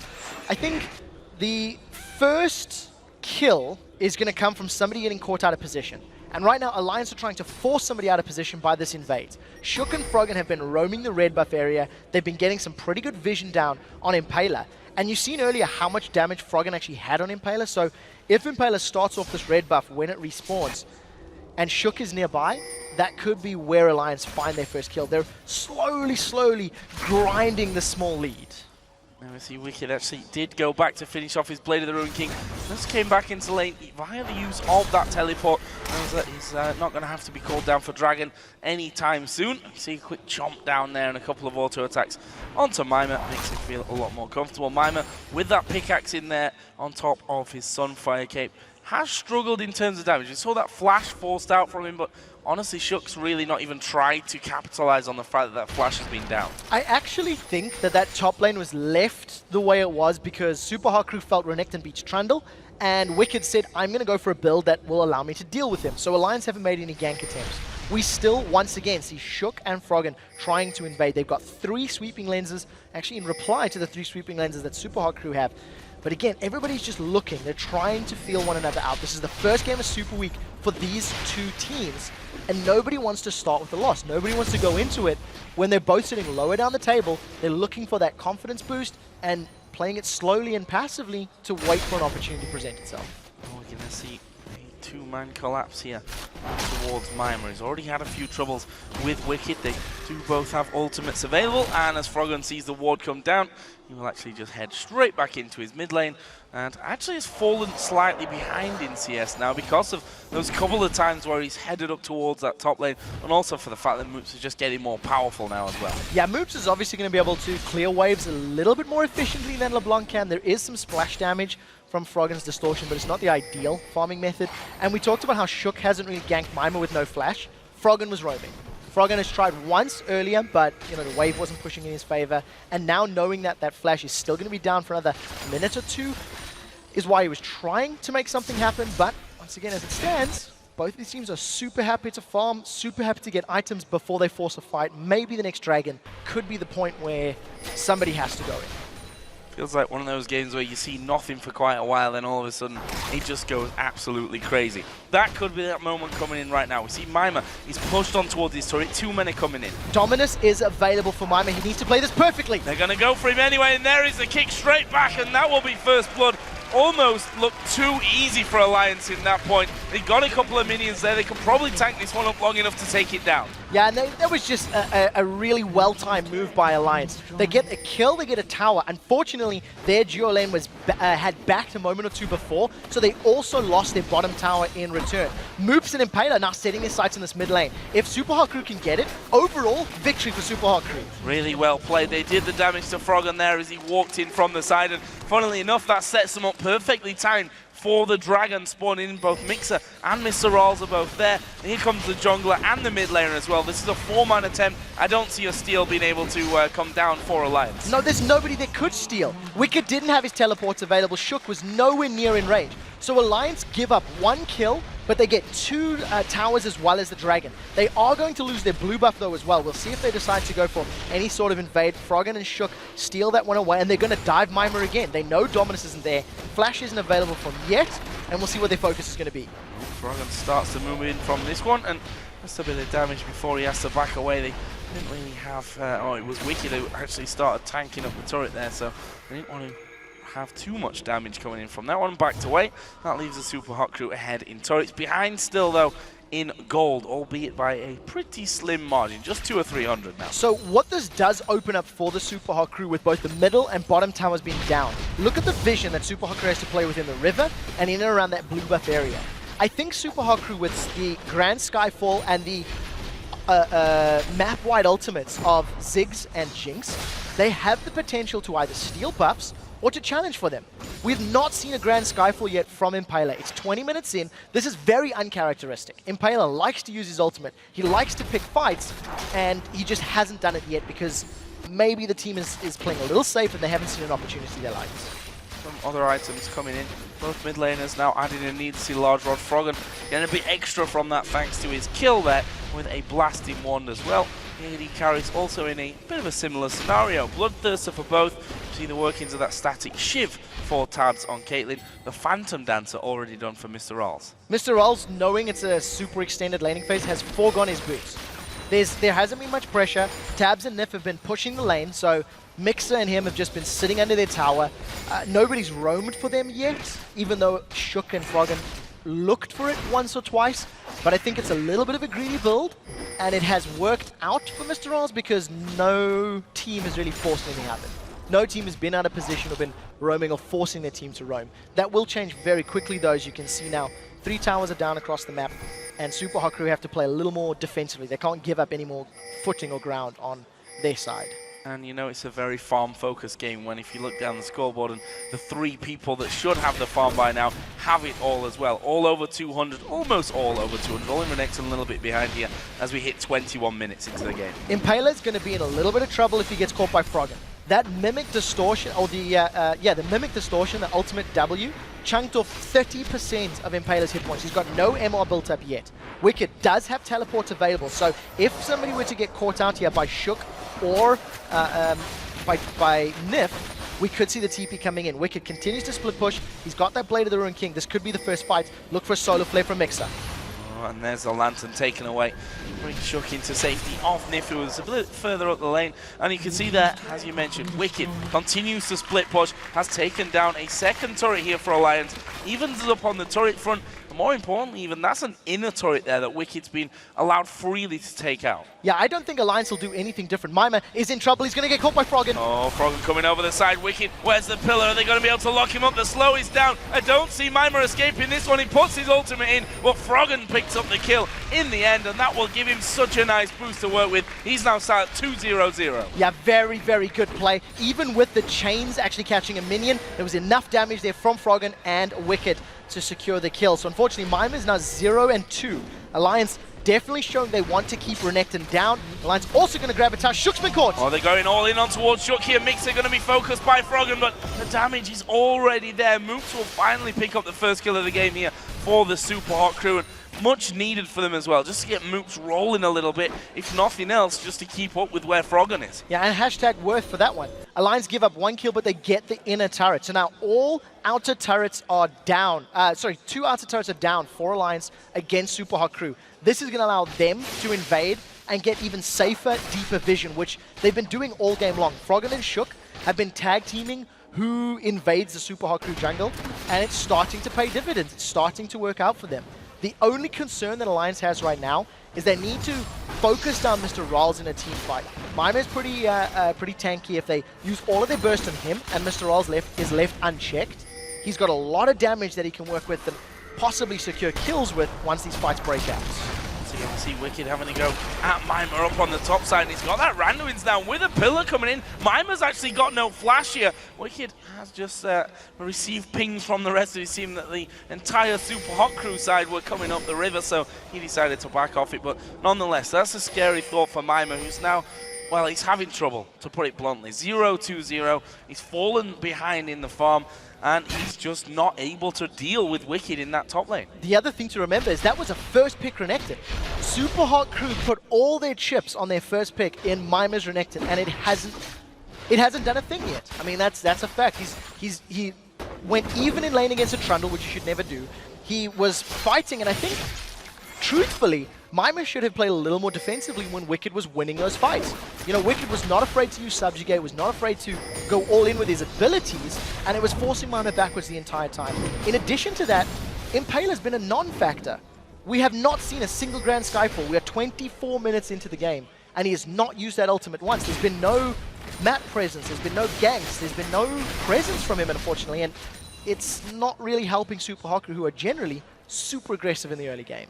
That might change here, though, because we've got the Dragon spawning in. Alliance have a pink ward inside of the pit already, and pretty much every single player is here. Wicked's in the top lane, but he's got that teleport still to come back down into this one if he needs to. We've seen Mima walk down from the top lane. It's going to allow Wicked the time to push things out. They may well just give up this Dragon. Wicked's going to push through. The Dragon will be taken as a freebie, just a positional advantage there for the Super Hot crew. Gets them in for their second out of 3 Dragons, but we'll see how far Wicked can go. So Alliance decided not to do a thing. Froggen maybe looked for some poke, didn't manage to land. This is the first Grand Skyfall of the game. It's defensive onto Wicked. And, well, it comes in not really all that much damage. The Randuin's active just used there by Wicked, and he will just simply walk away from that one. Alliance here starting to group up. I say group up, it's Froggen again, as you expect out of him with LeBlanc, just hanging around in those bushes, looking to catch anyone out that he can blow up. Now, I feel like Alliance will continue to play this style. They've got champions that have got pretty good wave clear. If you leave Caitlyn under the tower, she can do fairly well. And actually, it's only Caitlyn. So if Alliance are forced into a siege situation, Super Hot crew can do well. But I think Super Hot crew need to avoid giving up kills from people to the sides. You know, they can't allow Shook to jump in, kick anybody backwards like you've seen Amazing do in previous weeks. Super Hot crew cannot allow Moops or Mr. Rawls to get caught up by Froggen's burst. And I think if Alliance continue to just play the vision game, and look for safe picks that will convert to towers, thanks to Wicked split pushing, that's most likely the way they're going to play this game. Wicked waiting in the brush for Mima. He's got a level advantage on him. We've just seen Lee Sin sneaking around the side. Mima's just realized that he could be in a little bit of trouble from this one again. No flash available for him. He's going to slice and dice through. The Q has already landed. There's a pillar to slow him down as well, but actually they decide not to go through. They'd spotted, I think, Impaler coming up from that ward earlier on that they put down by the Wolves, and that just says, okay, we've hurt Mima, we force him away again. we just go back to the start and to the plan. In addition, the entire mid lane, seen every member of Super Hot Crew leave the lane starting to run up to the river. So the rest of Alliance would have been calling back. If a Super Mega Death Rockets and a Mega Inferno Bomb had caught together with the Grand Skyfall, there is actually execution potential. There is some, room to get kills. And if you look at Shook and Wicked, they have not prioritized magic resistance at all. You've got a tiny bit of MR from those Merc trades for Shook, but nothing on Wicked just yet. And with Impaler getting closer to having that Void Staff completed, he's got a Death Cap and Athenians. Those bombs are going to hit very, very hard. 27 minutes in this one, so let's take a bit of a recap of the game as a whole. 2,000 gold lead is what Alliance are currently sat on, a 2-1 kill lead, and up by 1 turret at this stage of the game as well. Obviously those Dragons, strangely, funnily enough, considering that this game has been so relaxed in terms of gank and real pressure around the map as a whole, the Dragons have been strangely free to take. They've been gifted to either team, I think is a good way to talk about it. And part of the reason for that, Alliance got the first one, Super Hot Crew couldn't challenge. Super Hot Crew got the next one, and Alliance are a little bit afraid of the 5v5. They don't want to get grouped. They don't want to get caught by Leona. They don't want Pantheon Grand Skyfall. They don't want the splash. They've caught Mixer. They're going in. Froggen coming in from the side. The hook landing on towards Mixer. And Mixer's going to go down before he can do much. They do get a kill back on towards Thresh. But Rawls is dead. This is bad news for the Super Hot Crew. And now they're going to chase down Mook. Can they? Oh, he goes through Mima. Not sure how he didn't block that one. But now he's going to be chased down by the rest of the team. That's 4 men dead for the Super Hot Crew. And honestly, Alliance lost 1 man. Froggen took a little bit of a beating, but they're going to just back off straight to Baron. Super Hot Crew were sitting in the mid lane. 4 members there. Mima was nowhere near. He was in the top lane and needed to come down. Wicked was able to teleport in. Take a look at the minimap. Wicked is teleporting in, and Alliance just found a pick. They jump onto Mixer. Mixer's forced to use a sub-optimal solar flare, and thanks to Wicked's great Pillar of Ice, he locks Mr. Rawls against a tree line with Shook behind him and Trundle in front of him. Froggen comes in to get the last hit and grab the kill. Simply put, Super Hot Crew should not have been that overextended without their full force, without all 5 members, and they probably just forgot about the teleport. Forgot that it was there, forgot it was available. Alliance jump in, they grab themselves the ace, almost 4 kills rather, and a Baron. Yeah, once that replay was going down, Alliance taking themselves a nice Baron, which Nif had respawned for as well, so all 5 members of the Alliance team getting that. What I'm really interested in is how they actually go for this one now, because he said just a few moments ago they're not really in for that 5-on-5, but it was again the perfect kind of scenario for a team like this. Complete confusion and chaos by the Super Hot Crew. We saw that the Solar Flare went to the back, the bomb from Ziggs went somewhere off in the middle, only really to hit Froggen. Mr. Rawls got kicked back against the trees and they knocked in and locked up with the pillar. They were in chaos, and that's what Alliance won. So 2 minutes ago, Alliance were not looking for a 5v5. The composition of Super Hot Crew would just do slightly better in that scenario, unless Alliance could find a pick. And what Alliance were able to do is realize that it was going to be a 4v4 or 5-on-4, and they were able to get so much burst damage down to Mixer early, and they were split up. Shook came from behind, Wicked came from the middle lane, you had Tab sitting further up the mid. So the group, the AoE, was never a real threat from Super Hot Crew. Now that Alliance have got a 6k gold lead and the Baron and the statistics that Baron gives you in all the regen, now all of a sudden Alliance can actually start to pick fights. They've got that mismatch evened out thanks to having a superior position. We see Mixer's the one starting it, can't even catch Shook. Not close. Well, it was pretty close to getting into a Shook, but that good old Lantern bringing him back. Right now, Mima is trying to hold off the assault on this bottom lane, and actually 2 of them are down there, so this could be really interesting. They can have a 3-man push towards the middle. We've got Wicked pushing that top lane, so that 1-3-1 split here working out great for Alliance. Mr. Rawls is walking back to base. He went to finish his last Whisper. He wasn't in range to defend. Nobody's touched Wicked up until this exact moment. Now Froggen is left unchecked on the bottom lane. Alliance are just running circles around Super Hot Crew, and Super Hot Crew have got absolutely no defense. Mega Inferno Bomb still available. Grand Skyfall still available. Alliance have just secured themselves 2 turrets at 0 cost. There was 0 threat there. There was nothing that Alliance had to do to get those other than just walk up to them. I think one thing as well that's really hard for the Super Hot Crew to say is, okay, we're going to pile into this person or to this area, but if you look at the champions that Alliance have got, they've got so much mobility there. Lee Sin able to safeguard out, Froggen can dive out, a net will get tabs to safety. If not, a Lantern from Nif just outside will bring them to safety. It's hard for them to really coordinate everything there, and that's frankly, what we've seen, a lack of coordination so far from the Superhot crew. No real opportunities being presented to them by Alliance, who are playing a very fluid game, and a game where they're just simply all across the map waiting, setting up those traps, that 1-3-1 split that we just saw a moment ago working out perfectly for them. I'm not sure what the Superhot crew are going to be able to do to stop this by now. There's very little that the Superhot crew can do. They're 10k gold down now, 9k rather. Alliance are playing their composition perfectly. They've left Wicked completely alone in that top lane. He's been pushing the entire time, just trying to pull members of Superhot crew towards him. And the moment somebody does, the rest of Alliance respond. They get invade, they get deep wards, they go for towers. Mr. Rolls is hands off. I mean, even he's trying to figure out, what do we do? They don't want to fight a team with Baron. If you look at the Alliance trinkets, you've got the Scrying Orb there on Wicked, so he's even going to be able to check out the jungle camps where he doesn't have vision to prevent being ganked. You've got 4 sweeping lenses for Alliance.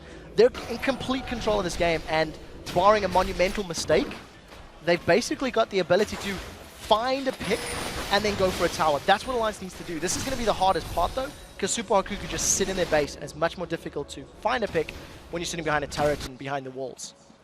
Superhot crew here set up Ziggs down the bottom lane, one of the strongest wave clearers that we have really in-game for this, exactly for this kind of scenario. Is he nicely built, but for anything more than that at this point, for actually pushing out of the base and securing any kills, they're going to need a lot more coordination. I think a lot's going to rely on to Mixer landing everything to get something started, and even then I'm not sure that they've got the power compared to Alliance here, 10,000 gold behind. In order for Superhot crew to even stand a chance or to repel this 1-3-1, is to catch Alliance off guard. Now you need to see Mixer landing a good Solar Flare or a Flash Zenith Blade or something similar onto Tabs or Froggen. Get the kill and then force the rest of Alliance away. That's how Superhot crew can, wrest control back of the game. As it stands, you see some great Yordle snap traps there being laid down by Tabs. It's a big deterrent in trying to deal with it. You step on it, you take a bunch of poke, a bunch of damage, and all of a sudden you can't fight. And this is just allowing Tabs to sit back, land a couple auto attacks every time the minion gets in there, and they're happy to do that. Continues to push out that bottom lane. Wicked doing the same up on the top side, and we see their Tabs slowed down. Superhot crew standing on the traps where they can to keep them away. It's Froggen not quite going to dive into Moops as I thought he was going to there. Moops had even got himself that satchel charge ready and waiting to dive away, but this one feeling like a matter of time before they go, and actually Mixer edging forward there. You saw that force Alliance to back away from things, but for how long? They're probably just going to wait for the next wave and push straight back in. It was too linear. It was so obvious. We were looking at going, well, okay, Mixer wants to go in, and all of that mobility from Alliance just came into play. You see Nif is hanging a little bit further back from the rest of the champions. Lantern is available. 90 caliber net immediately from Tabs. Alliance now, the Baron buff is worn off, but they have forced Superhot crew to lose control in its entirety. They cannot push out their base. They've got no vision to work with, no items at all. And because the 1-3-1 split is working for Alliance, Froggen has grabbed himself a Lichbane. I mean, Lichbane is not a core item on LeBlanc. Yes, it'll add to your burst, but what it does allow Froggen is every now and again when he gets in range of a tower, get a Lichbane auto attack down, chunk that tower for a whole bunch of HP, and Alliance is just going to chip away. Just keep chipping away until something breaks. Might break a little bit sooner than expected here, because we have Baron coming up in 15 seconds time. The Superhot crew have already started to mobilize their forces and push out towards the river, getting a few wards down as they go, and sweeping out to see what vision Alliance have got, which frankly is not a lot right now because they've not really been around that Baron area for a while. They've been pushing straight out. They're going to do it again. Look at Trundle, look at LeBlanc, off on the outer lanes, pushing straight down, forcing those minions in and forcing the Superhot crew to say, okay, we have to back off from this one. Wicked himself goes down to the bottom lane. Makes sense because he's the one with teleport furthest away from Baron to come back. Exactly. Pull Superhot crew towards you. Now, not only does Wicked have all of this defensive statistics to play with, he's got himself Boots of Swiftness. He's also gone for the Captain upgrade. So that's 517 movement speed when he's sitting on his frozen domain. He is going to motor across the map. Even cheekily stands there and takes the bomb to say, come on, pop my Banshees, what are you going to do about it? I think because Wicked has gotten so far ahead now with this front line, if Alliance decided to group up behind Trundle and force a fight, They've got the damage, they've got the tankiness, they've got the ability to pick people off to find wins. Impala was stood in a ward. He's going to get counter-ganked. Oh, going into that one. Actually, they did have that. Oh, no, that was a brand new ward that just went in there. Sorry, Mixer must have placed that one right on top of Alliance Head. And that alarming moment where you put the ward down and there are 3 guys waiting in the brush. Luckily for the Super Hot crew, they couldn't get too involved with it. Froggen is waiting here by the blue wolf. Mimer's probably not the target he wants, but he'll have a bit of free damage onto him if he can. And actually, it's more than a bit of damage. Half of his health going down. They've managed to land in on towards Chuck, though. Can they actually finish him off from this one? Tabs is off to the side. He's not doing any damage in the fight up until now, but they don't even look like they need him. Wicked is in there as well. Tabs is going to pick up that kill on towards Impala. A good double kill does come back around though for Moops. And will the Super Hot crew be able to do anything about this one? I don't think that Alliance are strong enough to risk Baron, and Super Hot crew are pushing up mid. So a 2 for 2, and Moops basically won that, or made the fight go even. His Mega Inferno Bomb melted the HP bars of Super Hot crew, of Alliance, and thanks to Alliance staying grouped up, Super Hot crew were able to back away. Mr. Rolls used the longer range of that rocket launcher on his Q switcheroo and kept at bay. Now they're trying to get some auto attacks down, but this is very risky. Wicked's gonna get Mr. Rolls. Oh, look at that. The hook lands in as well from Nif. Rolls is not escaping that one. Tabs going very aggressive at the start of things there. Lost a lot of HP, but that's what's setting up because Rolls fully had a chance. Flash hook in towards Moops. Here comes the rest of the team. Tabs will finish off with a 90 caliber net, and that is another 2 kills nicely picked up for Alliance. This is a great performance from Nif. This is the first time this split that we've seen Nif consistently landing important hooks. Up until this point, his flays have been a little off, his death sentences haven't secured them kills, and now it is working for him. Alliance are now on the inhibitor turret. Impala's going to do the best he can, but he may just give up his life. Well, they're going to go on to this one. Solar Flare came down. Tabs has taken a lot of damage. Will they be able to finish him off? Mimer's in. The Ignite is down. His life stealing back, but the kill does land from Mixer. That gets down one important person. They're trying to have a go at Wicked, but he is so ridiculously tanky at this point. There's another flame. Shook is going to finish off Impala. Mixer won't escape Froggen's wrath, and that's 3 men now down. Mr. Rolls has respawned into it. They're going to take the Indian one back off to Baron here. Yeah, Alliance in just such a great position. Continue to chase down Wicked. As soon as he had healed up, he used that teleport, rejoined in that mid lane, and just working so well. I think Super Hot crew, that fight came too late.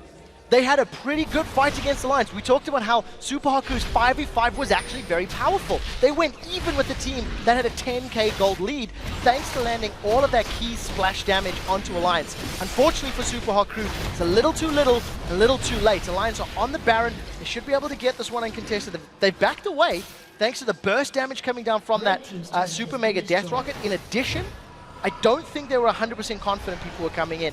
Yeah, Mega Inferno Bomb thrown just for good measure as well. Just to make sure that wasn't gone, and rightly so, Alliance have decided to recall and pick up a couple more things. For example, a Warmox is come down now on Trundle. We've seen Wriggle's Lantern actually finished off, funnily enough, by Shook, which you say funnily enough, but that adds to his Baron potential as well. It does. It also gives you a lot more, it replaces his vision. He loses the ward for not having the yellow trinket, is going to have that additional ward in addition to his Sightstone ward, so there's so many wards that Shook can play with and dart around with and use in team fights, but very importantly, it allows Alliance to maintain that 1-3-1. He's got multiple wards to put down, so as long as Alliance have, say, Baron, for example, for regen, he can just sit in lane, spam out those wards in the jungle, and maintain vision control. Works in his favor. As it stands right now, Super Hot crew still need to find and engage. They still need to find a time where they can get another 5-man Mega Inferno Bomb or, you know, pick somebody off from Alliance, but Alliance just aren't giving them the opportunity. Start thinking about Ace and Hall going to go on to Moops, half health. Almost gone just from that one. Tabs with the GA becomes less of a valuable target now for the Super Hot crew as well, because he's coming back into it. Tabs, we have said a few times throughout the season, also in this one so far, has been in a couple of dangerous positions. We'll see if that comes in again. There's a hook on towards Mixer. He's going to die before the rest of the team can do anything about it. And with that man down, all their initiation, or not all of it, but, well, it is really all of it. That is gone now. How are they going to stop this from happening? It's going to be all or nothing. Yeah, Alliance completely melted him. They got the kill. They're going to secure themselves. Baron. Super Hot crew are going to go for this last-ditch effort. They've started on the inner turret. They're going to trade inner turret for Baron. The problem is, I don't think they can continue. The steal! Nope. No. close though, very close. I had to read twice there as to who had actually taken that one. Impaler though, he's stuck inside of that Baron pit. He's got Froggen to contend with. They're gonna take down the inhib turret here as well from this one. We have to get away, and look at the troll beasting around the corner. His Banshee stops one from the Flame Choppers, doesn't stop him getting away. Now Mima gonna be hit by the Q. He was slowed by the randoms. Froggen is there as well, and Mima trapped up inside this blue buff pit. Might be able to take a blue buff with him, not even that. Froggen gets that and the kill. Meanwhile, Tabs did take down 6. That was actually at the back. I don't know where Moops was even going from that one. He'd headed off behind the inner turret on the bottom lane. That's 3 men down. A minute spawn timer on Moops and Mima. 20 seconds on Impaler. Alliance might be able to take a few more things out of the base of the Super Hot Crew. They may even try push to finish the game. This is a quick replay of Moops getting caught out. You can see that's the ace in the hole going down. I think minions are going to work in his favor. Tabs will get the last auto attack. But we do see the rest of Alliance in the base. They've got a lot of damage to play with. They're just starting on the bottom. Fairly easy moves, just trying to get away, not working out. And this is another turret for Alliance. Another inhibitor by the looks of things. Don't see what Super Hot Crew can do to stop that one. That means that these super minions are going to start streaming in. For me, Alliance are strong enough right now to head straight up onto that top lane and have a go on the 3rd and final inning turret, or maybe even head towards the Nexus turrets. They are going to be going for that one. Froggen dives in towards the back to do the damage. The first Nexus turret going to go low. Tabs gets hit by the solar flare, but he's got a GA. He doesn't care. He gets the kill. Second man goes down. Now it's all down to Impaler, who will be burst to pieces as well. He took Froggen with him, but that's not enough. Moops and Mima now coming back into the game. Well, the Nexus turrets are already gone. The Nexus itself is down to less than half HP, and Alliance going to pick up their first victory of Super Week over the Super Hot Crew. A very good performance from Alliance. They played patiently, they played controlled, and I think they played their composition perfectly. They left Trundle to split push, and they just looked for picks. To be fair, Super Hot Crew did not show up. Super Hot Crew did so little in this game. It's a combination of Alliance playing great and Super Hot Crew just not doing anything, I'm afraid. The thing is, the way that they played this as well, very much that pick combo, relying on Froggen to get rolling so that they could have that 1-3-1 in action. You have to wonder if we'd have seen that aggression and early start from the Super Hot Crew that would have got them ahead in the game, that pick combo becomes a lot less successful and a lot less damaging in the grand scheme of things, and in a 5v5 fight where the Super Hot Crew would have been ahead, could have been a totally different game. It really could have. I think if you go back to the entire game and you look at individual mistakes, and you have to question the decision making of the Super Hot Crew members. We didn't see Impaler ganking at all. We didn't see his Grand Sky for once aggressively.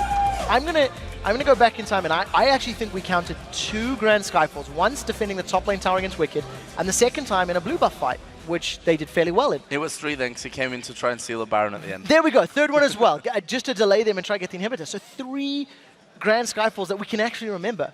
When a ganking on-target champion, on-target stun champion like Pantheon is not ganking and making that work in his favor, you're not doing it well. Mr. Ral's a mixer. They didn't go aggressive. They had a lane combo that couldn't. Yeah. But they never made an impact. They never really felt like, wow, that was a good solar flare. That was a good super mega death rocket. Those moments didn't occur. And also in the top lane as well, I have to, rather than criticize Mima, maybe put the positives on towards Wicked, because he went a different start of things. He went for that double Doran's Blade, Doran Shield, to try and push away that whole early to mid-game bullying lane dominance that we normally see out of Renekton. It worked for him so well. 2 or 3 times he chased him out. I think once he flashed over the wall to escape from Wicked, and that just kind of progressed from there. Mima ended 0-3-2, not really doing anything in that game. Wicked, on the other hand, 1-0-13. That's a lot of kills he was involved in, but even more importantly than that, the pressure that he put down as a single player was just invaluable to the win for Alliance. Completely agree with you.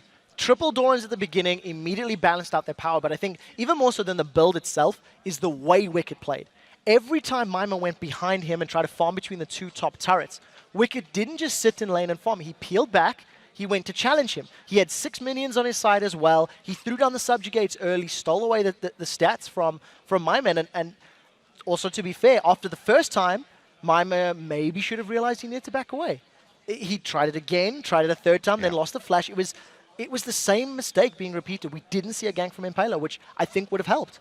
You see a triple Doran's Trundle. Yes, he's got some additional power, but give your Renekton a kill to balance it out. give them the advantage again. And unfortunately, it didn't happen. And finally, I just want to talk to you about our probably #1 yo-yo team in the league right now. Win, loss, win, loss, win in their last 5 games for Alliance. What do they need to stabilize it? Because you can't do well in a system like we have here in the European LCS, going in that yo-yo style of win-loss. No, you definitely can't. And I think they're sitting low enough down the table to be worried about relegation. But for this point and for this Super Week, this is a very good start to Alliance. They didn't make poor decisions. They maybe didn't challenge when they could have at Dragons, but better to err on the side of caution. Don't pick a fight you're going to lose and give up more kills and more objectives. So I think they played well. They played the map efficiently.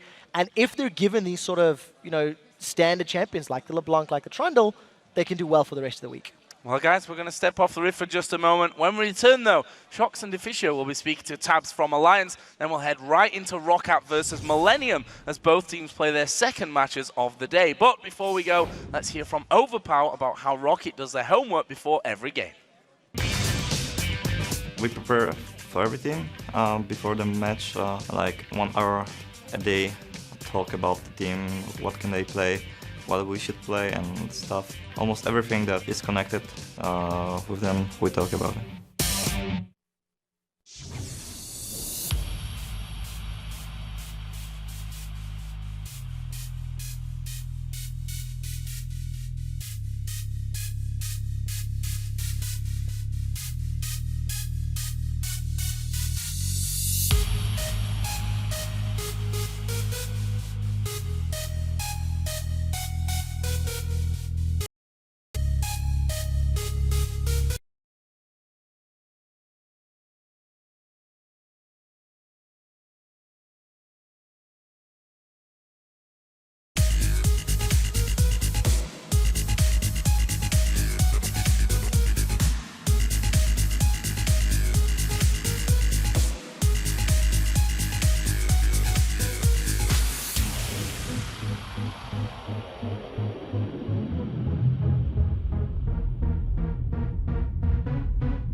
Hello again, everybody, as Deficio and I are joined by Alliance's Tabs to tell us about that win versus a super hot crew. Going into picks and bans, what did you really have your mindset on getting?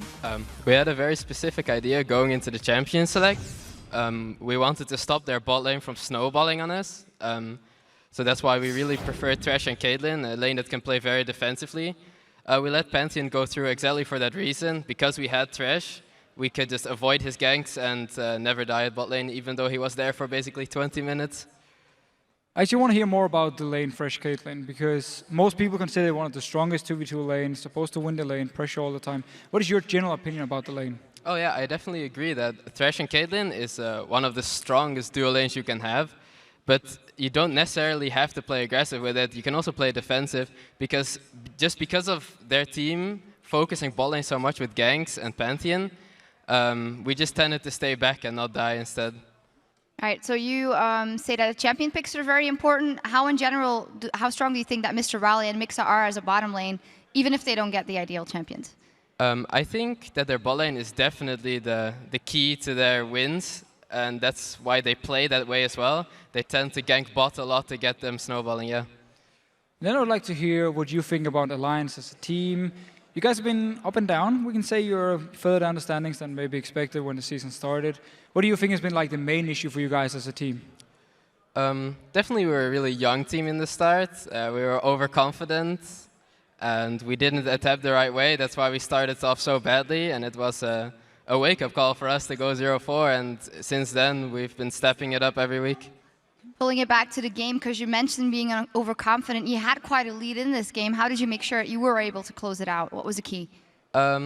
We pulled off our strategy very patiently. We were like, okay, both of our solo lanes are winning. Our bot lane is like doing fine as well, so we can just do a 1-3-1 split push and end out the game. So team fights are obviously very essential in that matter as well, and you guys did very well, and we actually have an example of that one. Yeah, we have a replay. It's the 28-minute mark. We're going to see, if we bring up the replay to the screen here, it's just when Wicked is teleporting in and Super Crew has been pushing up towards your lane. Can you just talk me through the team fight when we roll the clip here? You just talk about everything you want.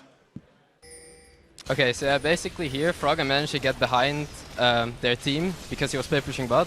We managed to catch out Leona very well. Basically from here on out, we already killed the key target, so we're just cleaning up. And Wicked was really fed, so he just runs in and kills everyone. And Pantheon makes a little mistake here, staying too long, so I net over the wall and kill him, so we get the uncontested Baron. And this was obviously the fight that gave you guys the Baron, as you just said. You managed to then pretty much get the lead you needed to really pull through. You got another Baron later on. In the game itself, was there any point where you're thinking, we need to push, we need to end this game, or you're just taking it all slow and you knew you had like the better combo? Yeah, we definitely just took it slow all game long. All right, well, good win for you guys in the first win here for Super Week, but you still got 3 games to come and some serious games. You got the Copenhagen Wolves, you got Rockat, you got Gambit in there. Let's go through them and maybe starting with the Copenhagen Wolves and that bottom lane, or what the biggest threat is for that team. Yeah, I think Copenhagen Wolves is very similar to Super Hot Crew in that regard. They really rely on their bot lane to win. So we just pick out a strategy and we should be good against them. What's your opinion about Gambit then, who you also play, of course? They're one of the top teams in Europe. What do you think about Gambit? I think Gambit is very unpredictable. They're just really good. They're really good individually, really good at team play. And yeah, I'm really scared of them. As long as we're going through the motions, what about Rockat? Now we're talking about similarities. I think Rockat is very similar to Gambit, where they're really unpredictable, especially their mid and jungler. They tend to do very well, so you got to be careful. Then I would actually like to hear, because you obviously were in Lemon Dogs last season, a very different team from now. What is maybe the difference between Alliance and Lemon Dogs practice-wise, for instance? With Lemon Dogs, we tended to just grind out games from 1 to like 11 in the evening, so it was really long practice days. With Alliance, we tend to take the scrims a bit more, like, how do you say it, like only 3 hours, and then another 3 hours after dinner. It leaves more time for solo queue as well. And how important do you actually feel solo queue is? Because it's always something we see pro players that play a lot of solo queue. Some don't actually. Yeah. And people kind of argue back and forth. Is it important to play solo queue? Yeah, it's very important because solo queue is where all the new trends start and all the new overpowered picks are discovered. And it helps you keep up with your mechanics as well. Right, very interesting. Got to get in that solo queue. The next game we got coming up here is Millennium versus Rockat. Millennium need a win here today. They lost earlier. Deficio, how do you think they're going to do? Rockat is obviously the favorite, but everything can happen in these games. Millennium, as you said yourself, they need the win. I expect them to pull out a very strong early game combo, win the early game, and then beat Rockat. All right, Tabs, what do you think? I really don't know. Like, Millennium, they haven't really been doing too well lately. Even though their bot lane managed to win the lane very hard, they didn't manage to snowball it through, and that was really a shame. So I don't feel too good for Millennium. All right, what we're going to see, thank you very much for talking to us, and congratulations, of course. And now we're going to head back over to Joe and Quickshot. Thank you very much, guys. It is time for our final LCS game of day 1 here in Super Week as Rockat take on Millennium. Heading into this game, Rockat hold the lead 2-0 against Millennium. Their Week 1 game featuring Rockat playing Evelynn and Renekton, picking apart Millennium, to be honest, piece by piece, thanks to, well, one man in the jungle. Jankos did amazingly for them that game. The next time that these two teams played was during Week 4, And again, Rockat came out ahead. Yeah, so both times in favor of Rockat. I want to talk about that win during week 4. The game had a slower pace, as is normal with Millennium games, and Overpower actually built a Spirit of the Spectral Wraith. It was the first time that we'd seen it in the LCS. He built it on Ziggs. Over the course of the 47-minute game, he earned himself 1,600 gold on that item. He ended up going 5-1-8. Even though Rockat took their time to win the game, it was incredibly close. And with teams trading kills and objectives until finally Rockat grabbed the lead, it was a positive sign for Millennium, but it's one of those few and infrequent positive signs that we see. And these teams lost both of their games last week, but to be honest, they're in very different positions. Rockat looked to be unstoppable during the opening 5 weeks of games. They lost some form of late, losing 3 out of their last 5 games. However, earlier today, they took down Gambit in the longest and possibly best game we've seen all season. Yeah, I completely agree. It was incredibly exciting, and I feel like Rockat as a team have been in a small slump. They took a few days off 2 weeks ago, but I'm not quite ready to say that this will continue. Based on the game earlier today, Rockat looked to be in much better shape. They had stronger lanes, they had strong team fights, they were maybe a little bit over-aggressive, which is why Gambit pulled themselves in, but at the end they secured the win. The match was epic. Multiple Barons, countless team fights, great plays from both teams, and I think I have to highlight Overpower once again for a fantastic performance. This time was on Gragas. He blew people up in the late game. He went 5-3-8, grabbed 445 CS.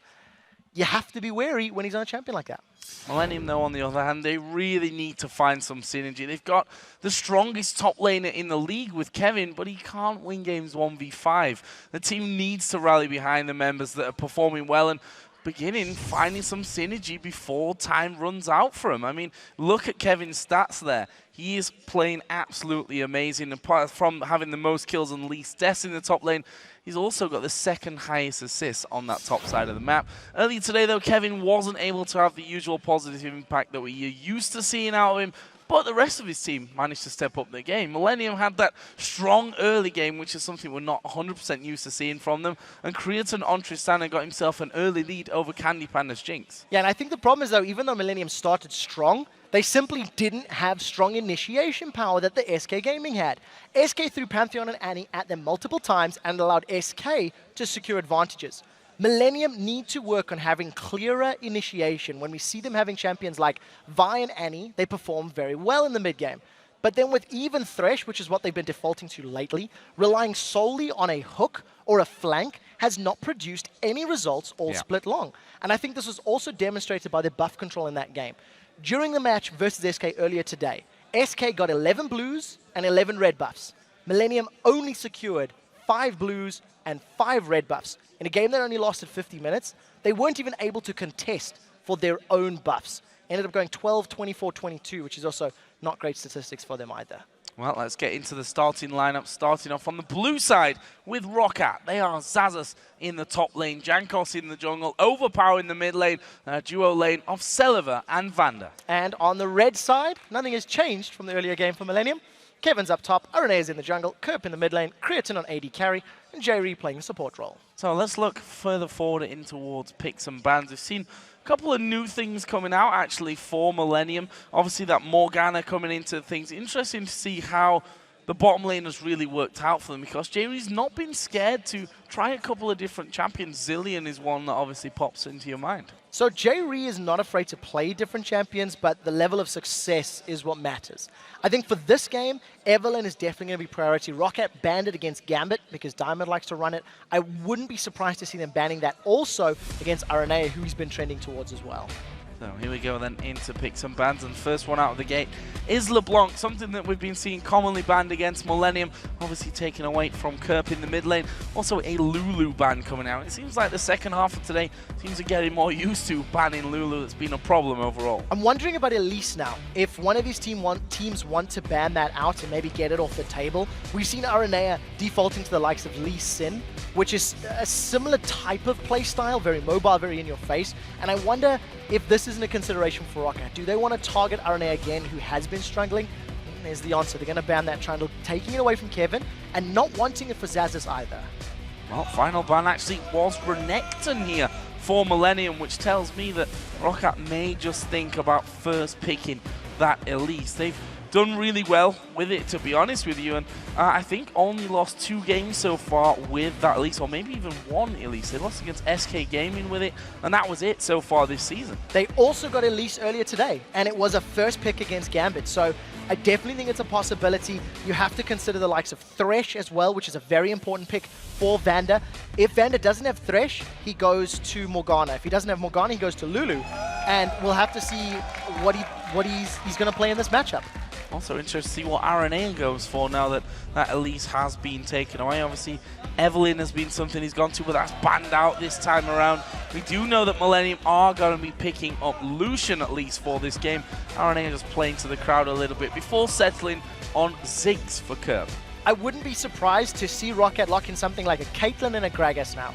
They know the AD carries there. Alternatively, they could even go for a jungler if they wanted to get Pantheon in their list. Pantheon was banned against them by Gambit earlier. It is a champion that they've done well on, but I think when you consider that a team has already played a champion earlier in the day and done well with it, like a Gragas, like a Caitlyn, for example, there's that comfort factor that comes with knowing you've performed, knowing you've delivered it. And Rockat, they're really thinking about this picks. They've used a lot of the time through that final pick, the first pick, and really making sure they run this clock down.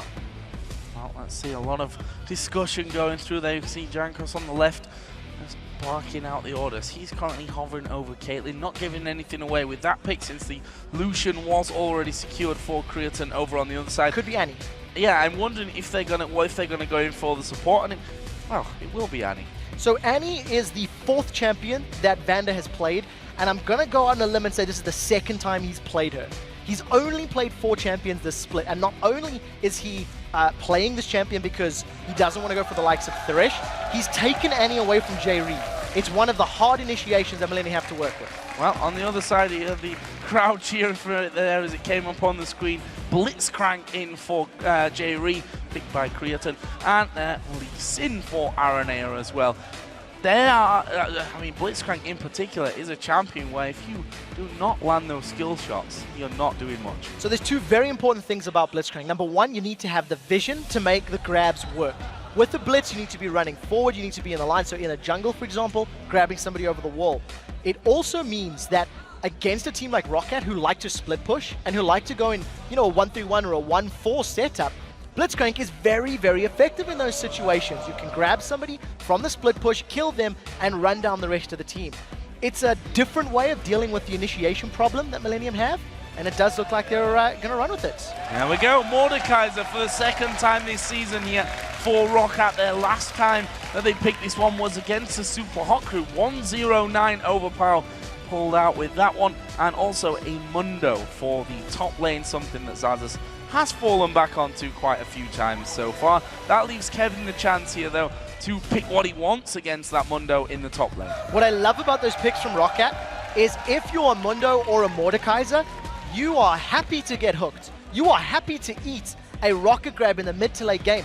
Look at the rest of the team. Outside of that knock-up and the silence from Blitzcrank, there's not a whole lot of crowd control. There's very little on-hit stuns or things like that. So you pull Mordekaiser or Mundo in, they run amok in and amongst your team, and if Mordekaiser gets a good ultimate, Children of the Grave for example, he can grab himself a Ziggs clone, a Lee Sin clone, or a Lucian clone.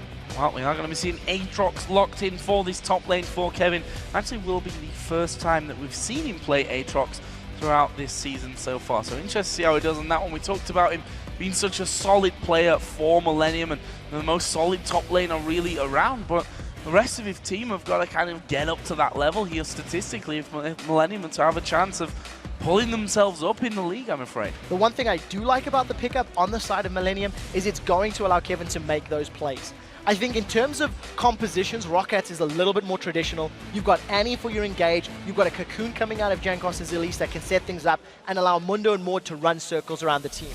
Over on the side of Millennium, however, you're going to be quite reliant on a Blitzcrank hook and poke from Ziggs to be setting up those mid-game team fights. Lee and Aatrox are pretty good dive buddies, but they need to be ahead or stronger if they want to shut down a Maud or a Caitlyn, for example, on that back line. So guys, with this match just about to begin, let's see where you think that win will end up. And according to LLesports.com, 87% of you have voted for Rockat to win this one.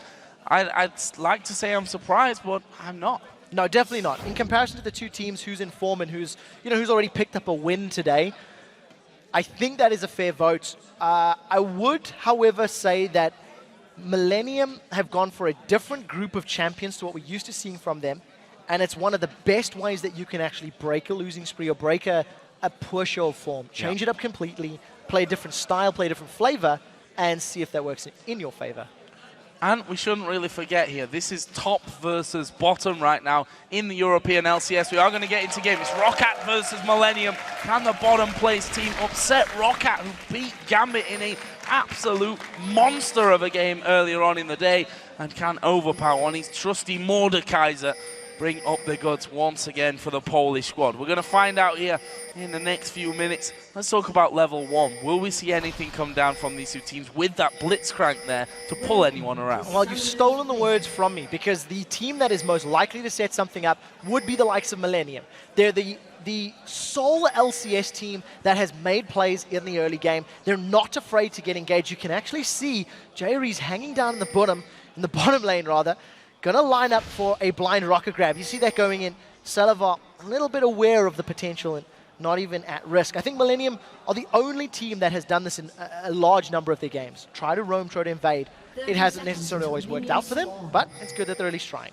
Well, Jerry's not done just yet. He's actually moving once again into the back of that Dragon Pit to see if there are any pickings for him. Vander's actually sat back by Wraiths, and there goes another rocket grab.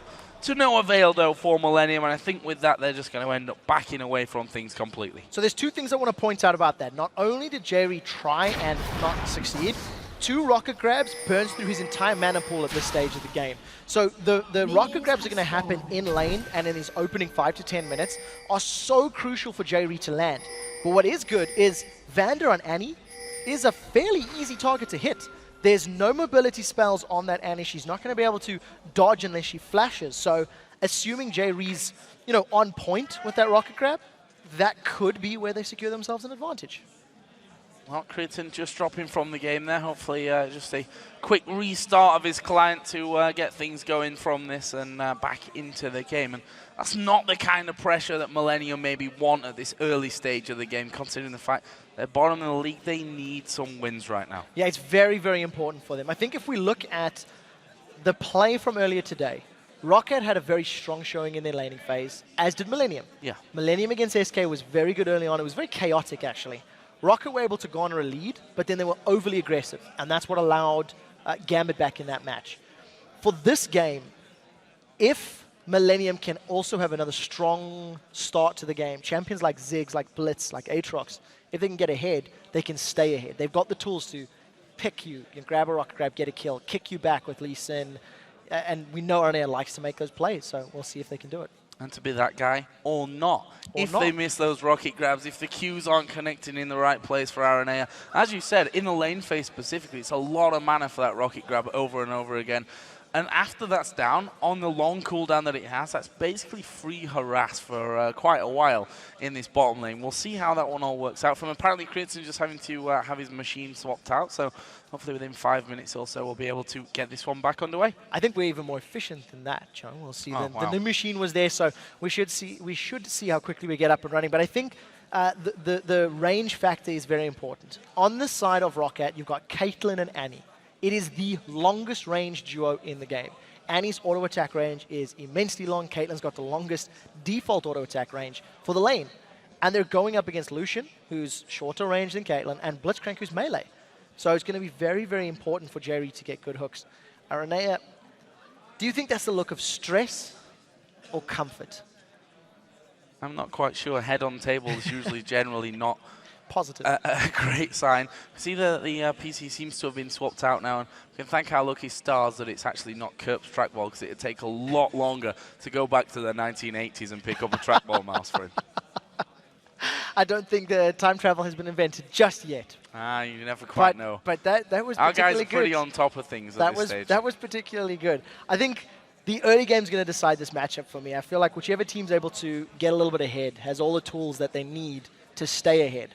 And the last time I was actually casting Overpower's Mordekaiser, I completely underestimated the late game burst that he has. Yeah. He one-shotted Moops' Morgana, if memory serves correctly, burned through the Black Shield, got himself a clone, and if Overpower gets to that point, RNA is squishy. Kerp on Ziggs is squishy. Lucian is squishy. So they're ripe for the pickings for that Mordekaiser burst. Yeah, and you even look down the team and you're like, well, who does he get? If he gets Aatrox later on into the game, just hammering through the rest of the team. Lucian, obviously, that's a real given. Getting the AD carry as a clone on your team, you are basically just going to absolutely wipe the floor with the rest of the team afterwards. Now, if memory serves, SK Gaming beat Rockat running Aatrox top lane and Xaxus was playing Jax fairly recently. Yes. And Xaxus will be a little bit more familiar with that matchup. But on a champion like Dr. Mundo, who is very weak in lane, needs time to build up, needs to get his items. In addition to on patch 4.2, the Perseverance Mastery is going to reduce his healing, so he's a little less effective than he used to be. I think Kevin needs to get an advantage in this lane. He's got Flash and Ignite as his summoner spells, as opposed to Flash Teleport on Xaxus. And when you've got Aatrox that's got a lot of early damage, that's got a knock-up, that's got a slow, and you've got an aggressive summoner spell, he has to make it count. And Kevin is, well, I've said it a couple of times, I feel like I'm almost on repeat with that one, but it can't be underestimated. He has been probably the most stable top lane. I'd put him up there right now with Freddy, most definitely, if I was to say who are the most stable and, you know, performing top laners for their teams. Freddy and Kevin in particular have been really standout. It's hard to really say with the top laners because their job is very specific, I'd say, you know, get tanky, get a bit of split push going on, don't die too often, stay alone on your island, and be all fine in there. And then when it gets to the team fights, just dive in and try and eat everyone's faces off, which is something that Aatrox is going to excel at if Kevin gets going. I'm particularly happy about the word usage. Their job is very specific, and I think that is a very important thing to note. Kevin, on the losing team, has the best stats of any of the top laners in the league. You know, we keep talking, we did it in the pregame, and I just want to remind everybody, he's got the most kills, the least deaths, and the second highest assists on a team that's at the bottom of the table. It's very, very impressive. I think up until now, most of the champions have played haven't necessarily been game-changing. I mean, I don't want to be overly pessimistic, but for the majority of the time, your top lane is not necessarily carrying the game. I think it's slightly more on the likes of your junglers, your mid laners, and your supports that can directly change the outcome. If you've got a strong front line, yes, of course that helps. But a strong front line means nothing if your back line doesn't have any damage to back it up.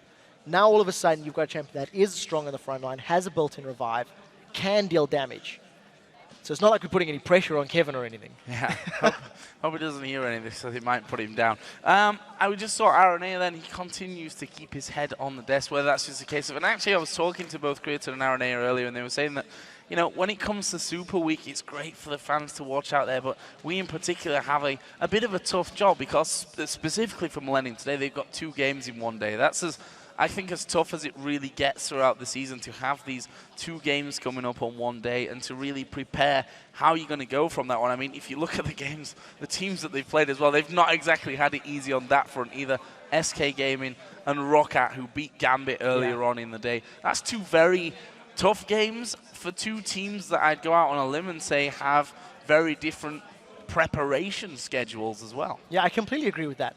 We sit and we prepare for each of these shows as casters, and we go through picks and bans, and we talk strategy and players, and we can spend 40 minutes to an hour just on picks and bans, just theorizing possibilities and outcomes. And we have the luxury that our jobs aren't dependent on getting that right.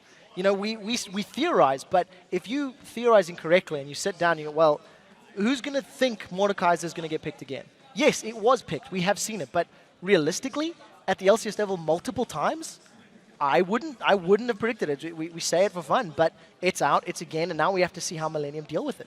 Yeah, and that's one of the things that's become, I don't say a problem for Rockat, because I think earlier in the season it was a little bit more different. If you look at the first games, the first 5 games really that Rockat played, you saw Pantheon, twice Riven, and Mordekaiser in that mid lane for Overpower. That's a bunch of champions that's very, I don't want to use this word strange, but non-standard for that mid lane, for the champion pools that these mid laners tend to have. And that's something that makes it even harder to prepare for. And I think you hit the nail on the head when you said that we can almost guess wrong sometimes. Say we think it's going to be this, all right, it's not going to be that, oh well. But if they guess that wrong and they get outpicked in this one, it's not just a case of, oh well, it's a case of we got another L next to our name. And you can't afford it if you're Millennium. I mean, there's 2 L's in their actual team name, but it's not what they're looking for. I think today, Super Week, day one, we've already had 4 games locked away. Millennium now only have 1 game a day going forward. So depending on the outcome of this match, it at least alleviates some of that pressure for the rest of the week, whereas every other team, with the exception of Rockat, is going to be playing 2 more games on at least 1 day. I think the psychological either strength or damage is definitely going to be something that you have to work with. Fnatic, for example, they lost the first game of the day. 3 more to play this week. 1 and 9 in their last 10 games. How do they come in tomorrow? Is it going to be the same negative, pessimistic Fnatic that we've seen, or are they happy with the performance? It's a difficult question. Well, even from Millennium side of things, I look at their fixtures for this week, for Super Week. 4 games, a lot of games to be played. SK Rockat, 2 of the most informed teams coming into this one. They've got Alliance, who just won their last game. You've got Super Hot Crew, who not really sure what they're going to bring to the table. They're a team that have looked good in places and also not really showed up, as we saw in our last game there. So very hard games. The fact is, for this point of the season for Millennium, something has to start to work out for them, because you don't want to be down in that bottom spot when it comes towards the end of the season. No, you definitely do not. And you said something has to change for the game, for their gameplay. Aranea, he said out last week, my days in the LCS may be numbered. He put this out on Twitter.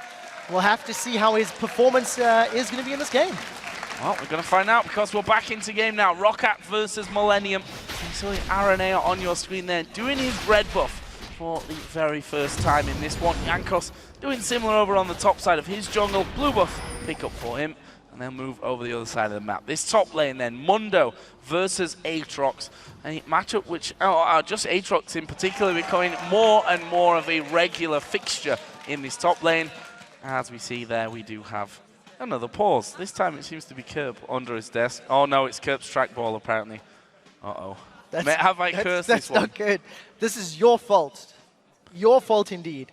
We'll have to send somebody back to the night. Has somebody got a DeLorean sitting that maybe could help out? We'll see if we can get this matter resolved as quickly as possible. Dave there on it. I think we've talked about this match extensively, and I think for both of these teams, it is very, very important. Rockat coming back from a small slump. Good guy on there, giving the pillow back. Rockat, they've gone 1-3 leading into this week. Picked up a win today, so it's 2-3 now. But far from the very dominant, overpowered team that we've seen in the first 5 weeks of the spring split. Yeah, and that's the weird thing, and I've seen a few interesting quotes online when you look through Reddit, through Twitter and what have you, and is this the MYM, the Polish curse, almost have a great start to the season and drop off of it?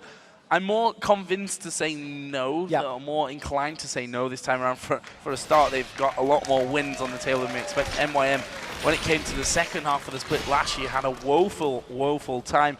But Rockat have already shown today a massive win against Gambit. Now we're going to get back into the game against Millennium. Hopefully, we continue that way. Yeah, and I said this earlier today, and I want to reiterate it as well. I feel like Rockat's negative streak over the last 5 games is a slump in performance. They did take a small vacation. They weren't practicing or scrimming maybe quite as effectively as they could have been. Unfortunately, we do have another pause. And I think that with Rockat's win earlier today, there is a good chance that they can get themselves in the right mindset, get themselves back to the high level that we've actually come to expect from them. So apparently, just to give you another update, Creaton's mouse now is apparently acting up somewhat. So I can assure you our admins are a lot better at fixing mice from this century than from the other ones. So we'll see. We'll hopefully get that one fixed shortly. But again, I just want to reiterate the fact that it is added pressure at this point of things when you're, your mouse just isn't working. Your keyboard seems to be having a couple of little issues for you, and that's something as a pro player that obviously is going to happen. It happens in every sport where your environment, so to speak, affects you a little bit. And these guys by now are so used to this one that it's probably not even playing on their mind. At least you'd hope so. You would like to think so. And I think for probably a team like Rockat who have a win already, this will be a little bit more of just a let's get this going. However, on the side of Millennium, they're a bit more down in the dumps. I think some of the members of the team have been very outspoken. I think back to the beginning of the split where Creaton had some very strong words. 80 carries can't carry. I don't feel like I have a positive impact. He's on Lucian, a champion they went unkilled with against Super Hot Crew, if memory serves. Got 14-odd kills a while back. He has the ability to impact, but isn't necessarily 100% confident, isn't believing in his role or his position or even maybe his individual play. Well, the interesting thing, if you look at Lucian, is the wins that he has. It's not many of them, which may be why it makes it easier to track. 3 wins, Lucian, 14-0-7, 6-1-6, and 10-0-4 on that one. So he's doing really, really well on Lucian. Guys, we're going to check in with Shox and Deficio, though, while we get things fixed on stage. They've got Youngbuck standing by for a chat. We absolutely do. Thank you very much, Joe. Welcome, Youngbuck. It's been a little time now between that first game of the day, Copenhagen Wolves versus Fnatic. What a game that was. So maybe tell me a little bit from your perspective how it went, maybe starting off in that top lane, you as Renekton versus Oasis Dr. Mundo. Yeah, it's a matchup that I haven't played recently because Mundo has been a little bit out of flavor. But I still remember most of the things, and the Doran's Blade start helped me to get a very good early lead and helped me to keep control of their top jungle. So I'd actually like to know, why is Mundo not being played that much, like we saw in the early start of the season where everyone just played Dr. Mundo? Well, first the only counter to it was Trundle, but then people started building Tiamat on Renekton and started to actually beat Mundos in the mid game, and that's when people started to prefer Renekton over Mundo. Yeah, we have seen a trend in a couple of LCS teams lately to go for those AP top laners. I distinctly remember Lulu, of course. We also had that LeBlanc in there. I don't think that you're the kind of person that usually goes to that or would go to that. Can you maybe elaborate why that isn't or why you take certain picks? Vladimir is my favorite champion. That's true. That's a good point. Very good point. But I meant them with bursty champions when Vladimir can go a little more tanky. Our team comps usually work best when we have a split pushing top laner with teleport, and I'll just continue picking what works best for our team. So if it's not Vladimir, then too bad. I love to play him, but if Renekton and Trundle bring the best results, I'll just keep playing them. Okay. And talking about team comps, Copenhagen Wolves wise, you seem to me to have a lot of focus on obviously Amazing, getting the right jungler for him because you can do so much work on it. Kautok prefers the more farm-heavy champions. You're obviously on the Bruisers or the Vladimir. Take me through like a standard, favorite picks for you guys. Is there anything you really favor, or is it generally just you like these simple champions for everyone? Well, the Lee Sin for Amazing is of course one of our highest priorities, and Lulu for the mid lane is also extremely high priority for us. Other than that, yeah, we do look for farming mid lanes because we usually blind pick the mid lane so we can keep a counter pick for bot lane or top lane. So you were mentioning Amazing, and you guys are obviously on a 5-game winning streak. He's been MVP 2 times in a row, and it was Kautar that mentioned the only pitfall that we can have now is to become overconfident. Do you agree, and how will you try and keep your team from being down to earth? Well, we faced a similar thing in the first week, the Super Week, where we lost games due to pure overconfidence. And at that point we said, okay, we're always going to stay sharp, always focused, always respect our opponents. And now it's time to see if we can actually keep up to that. Do you actually think you guys can keep it going? Do you see yourself going for something like a top 2 position, maybe even number 1? So far you've won 5 games in a row. You beat every single team you played in the last 5 games, and it's going really well. How far can you guys actually take it? Well, hopefully we can win 3 more games. We have a very high morale right now and everyone is happy and feeling good. So hopefully we can use this to win all the other matches this week. Yeah, let's talk a little bit about the matches coming up, starting maybe with the Alliance game that you got coming up. Going up against Wicked, obviously, although you don't know if you'll be straight up against them. How are you going into that game? Well, the last game, they looked very strong and very methodical, and I think that Wicked has had an extremely good performance. Just beating a Renekton early on with Trundle is almost impossible. But he found a way, so I'll definitely need to be careful for that. And how do you guys actually prepare for matches? Like, what kind of people do you have around the team helping you? Or is it just you 5 guys sitting, talking, preparing picks and bans? So how do you actually prepare for all these games? We have a fantastic coach who analyzes the opponents every game, and he rewatches games and has a list of all the picks and bans in the order that they are picked and banned. So he helps us a lot when it comes to Champions League. And then from that we just look what we want and if we see any weakness in the opponent. All right, well, thank you very much. Good luck in the rest of Super Week for you guys. I'll never forget Vladimir is your favorite champion anymore. And now we're going to head back over to the casters to get back into the game. Thank you very much, guys. It seems like Kriatson is on his way to getting everything fixed, or is possibly already fixed, and we're going to be getting back into things in just a second. We'll see. We'll see. Fingers crossed and all that kind of stuff. But always nice to hear from Youngbuck there on his opinion in that top lane. Yeah, it's very nice to actually get some time to talk to the players about some of the other champion picks. I think Mundo, saying it's fallen a little bit out of favor. We're seeing it a couple of times, and Overpower eats a rubber ducky. He does, and he actually takes a turret hit for the fun of it there as well as he got knocked into range. Nice little move by Kurt. The reactions of a man with a trackball. I still cannot believe that happened. Look at the damage, Jerry. Yeah, this is a lot of damage right underneath the turret. His barrier's going to get popped there. And actually a lot of damage coming down on towards Jerry. That passive forced it to come out. And that is the danger of the Blitzcrank. Yeah, and the range coming up from Celiva and Vander. They just poked him down. No, Overpower's in trouble. Here comes Aranea. Oh, nice flash though. We saw the dash to the wall from Aranea and flash straight over the top of the queue from Overpower. Could have tried to dodge the backside of it, but honestly, if that ever happened, he may just have been dead if that would have landed onto him. So, good decision, I think, in the end, but also leaves a nice, juicy opportunity for first blood again for Millennium in the mid lane. Better safe than sorry, and after that extended pause, we see a lot of aggressive plays coming up from these teams. I think with Kerp being on Ziggs and having the immense advantage in the mid lane in these early levels. He's got, you know, a lot of range to work with. He's got the additional damage from his short fuse passive is just going to be poking Overpower down, and all of the bouncing bombs means Overpower's going to need some time to get back in this lane. You have to give Overpower props for being even on CS against Kerp on Ziggs, who actually has a lot more tools to work with in that mid lane to keep him zoned, keep him controlled, and keep him down. So a ward being put down, pings coming in from Rockat. They actually saw that one place there, so Jankos knows that there's no free path in to that top lane to have a go at Kevin. We see there in the bottom lane the exchange once again, but I feel for Jerry in this scenario. If you're on form with someone like Blitzcrank, it can feel like the best day for you, but if you miss a couple in a row, you suddenly go into a position where you're not feeling so confident about landing the hooks. Yeah, that rock grab was just a little bit out of distance. You seen Aranea was waiting in the tri-bush, so if it had connected, it would have had some damage to work with. Now, thanks to a good little ward in the river, Overpower's going to be aware of Aranea's position, so he's going to back away and try play this one a little bit more passive, a little more defensively. We see Celiva and Vander very, very aggressive in this bottom lane. They're shoving in the wave, trying to keep Creatine and Jerry against their tower. They've got some good vision in the river to play with. It's already showing there's about a 10 CS difference between these two. And I was actually talking to Creatine and Aranea earlier on outside, and just a little bit about the bottom lane matchup really, and about Forgiven and Unlimited and the Copenhagen Wolves. And what he said was, it's the most horrible feeling in the world to be pushed against your tower and falling behind as a bottom lane, where you realize that if you don't get kills, you're going to actually lose the game. And right now, Rockat going in to go for that first blood. There's a lot of damage onto Jerry. Vander gets some back. Jerry's not dead here. Finally shut down by Celiva. He nets off into the brush. Creatine's going to chase in here. Vander's surely going to be forced to flash away. He will be, but Celiva, he's going north. He actually was spotted there. Now Aranea's coming in from the side. Celiva's not going to escape this one, but they did get first blood. So 1-for-1 at the end of the day. Celiva was forced to flash and barrier to make that work for his favor. He gets the kill, whereas the kill credit for Millennium goes to Aranea. We'll see if Ara can actually make some more ganks work for him and use that gold to his advantage, but a very aggressive Rockat.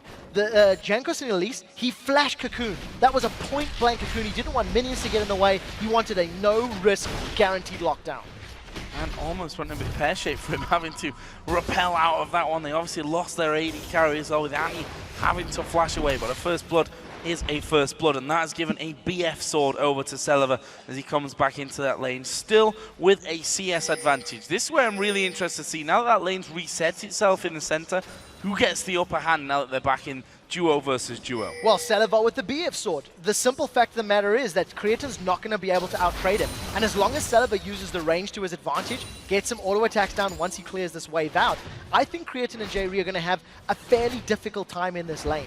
Celiva got the kill at precisely the right moment. He had just enough money to get himself a nice big advantage in terms of auto attack damage.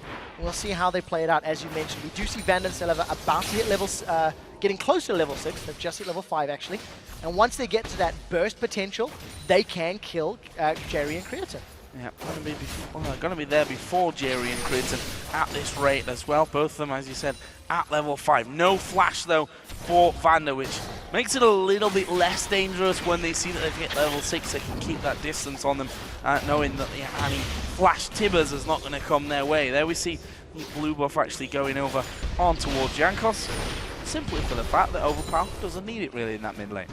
So the one thing that I think Millennium need to try to avoid as this game is going to start to progress is maybe trying to avoid being caught in the open. I think that Millennium will do fairly well defending their towers. They can grab members of Rockat thanks to having Lee Sin that can jump in. You get a minefield, in and amongst someone from Rockat and then land a rocket grab. We do see right now, thanks to Millennium backing away, this tower is going to fall down before the 8-minute mark, before that damage reduction can even come into effect. And actually, now that I think about it, the damage reduction is only on the mid and top towers. It's not on the bottom lane. So BF Sword plus range versus a melee support just means Rockat get a very, very early gold lead. And they're going to allow Rockat to continue pressuring down Creatine and J-Reed. Blue buffs here going to be going over on Millennium side of the map to Kerp in the mid lane. Of course, Jankos took his for himself a little bit earlier on, and we'll see how Kerp can make that work in the mid lane up against Overpower on Mordekaiser. Aranea actually just hanging around there by the river. I think he thought that someone was going to try and come in and maybe have a bit of a snatch at the blue buff that was already taken, of course, but that wasn't even the case because Jankos had already backed away, going home to shop to pick himself up that Spirit Stone. This top lane we talked quite a lot about in the pregame and how Kevin's statistics are up there as the best right now on a lot of fronts. Currently he does have a healthy CS lead over Mondo. Yeah, the question is, how does he make it work? He's got himself that Vamp Scepter versus the Giant's Belt of Xaxus, so Kevin's going to need to get a little bit more attack damage. We've seen Freddy, if memory serves, going for Blade of the Ruined King, as opposed to the likes of a Ravenous Hydra or you know, the Tiamat, for example, which isn't a possibility. And starting with Vamp Scepter, I think Kevin's going to go for that Blade of the Ruined King. It'll do a lot of damage against Xaxus on Dr. Mundo. Now that Millennium are missing the tower in the bottom lane, it's going to open them up. If Celeban Vander keep pushing that wave down, Jankos can come in from behind, can come from the Tribush. Overpower could do similar. He could roam. He's very good at shoving that lane. You see that Overpower's not missing too many CS in the lane against Kerp, and I think he's done very well to survive that laning phase where Kerp on Ziggs has a pretty clear advantage. Not just surviving, doing really well with it there as well. As we see Cleaver, or the briefcase in this case, landing on towards Kevin. Kevin just using that Dark Flight to get back behind the barrier of minions and keep himself a little bit more healthy. Aranea's actually come down to the Tribush. I'm not sure that he's in for much of a look in here, to be honest. And, well, he's not going to recall. He was just testing out, I think, whether Rockat themselves were going to head back or push forward when they saw that recall was coming down. Jerry's currently spinning circles. We'll see if he does decide to pop that W and sprint in for a grab. There is a grab, and he's managed to pull Vander in. Tibbers is available. They throw it down onto him. There is a Cocoon coming in on towards Aranea, and in the end, there's a lot used, but no kills. No, counter gank was there for Jankos. If Jankos had not been in range, Millennium may have decided to continue the pressure down. The Tibbers was good. It stunned up at least two members. The hook, that was a little too far, and unfortunately did not connect for Millennium. Now, Millennium are looking like they want to challenge. Rocket Grab has a fairly high cooldown, so Jerry's not going to have it immediately, and this Dragon's going quick. It is going very quick, but Aranea looking to get around the side. There is the Super Mega, no, the bomb, whatever, is coming down. Cully comes in from Clinton as well. They actually held so long off finishing that Dragon because of the presence of Millennium. So well played by Rockat. Yeah, Millennium never really committed for that one. You know, the Dragon was started, there was multiple members of Rockat in the pit, and Millennium just didn't have the tools. If you look at their comp, Blitzcrank, if he doesn't grab somebody and pull them towards you, he doesn't offer a huge amount in their pit. He's got an AoE silent, sure, but then that's it. Lee Sin and Lucian, they didn't have the tools available, and unfortunately, Millennium were unable to get their hands on it. Now the rest of Rockat get a little bit of damage on this mid turret. Cocoon goes wide, and as it stands, Rockat with a healthy 1,500 gold. They got the first tower and the first dragon of the game. This is important now, though. We see that Kerp is actually recalling at this stage. Aranea's on the top side. Kerp has gone, and that actually leaves 3 men in the mid lane for Rockat to have a go onto this middle outer turret. Jankos is taking the race on the top side. Meanwhile, the turret is going to start taking a bit of damage. Jerry and Aranea have come around to try and save that one. Kevin has even dropped down from the top lane as a Cocoon lands onto him. He will dark fly over the wall, and I think that leaves him off to safety. Of course, does have his Bloodwell passive in case things really go badly for him. In the end, not too much damage onto the turret. Rockat back out. Very good play from Rockat to at least apply pressure to that lane. It forced Kevin to actually come down from the top lane, which meant he wasn't applying pressure or damage on Xaxus' tower. If a fight had broken out, teleport was available for Xaxus on that Dr. Mundo, and we did see some very good positional play there from Rockat. They didn't get enough time on the tower, and it didn't work out for them. And interestingly, Kevin's actually gone the route of a Ravenous Hydra. He's picked up a Tiamat first after that Blade of the Ruined King. So what we may be seeing from Millennium is a split push Aatrox. He's got a lot of wave clear. He's maxed his Blades of Torment, the E, so it's going to have a lot of wave clearing potential. And of course, the sustain in the Dark Flight allows Kevin to get out of sticky situations if he gets caught in it. And speaking of different paths, looking at the supports, which is now in slightly nullified because the Sightstone did come in for Vander, but we saw him going with that coin first of all, getting things rolling there, but I think more importantly, working his way quickly up towards that Talisman of Ascension, and the fact that they have a team that needs to be able to chase in all the time. Yeah, and that's the power of the Rockat composition. If they get the Talisman of Ascension, they throw down the Dr. Mundo ultimate, and you have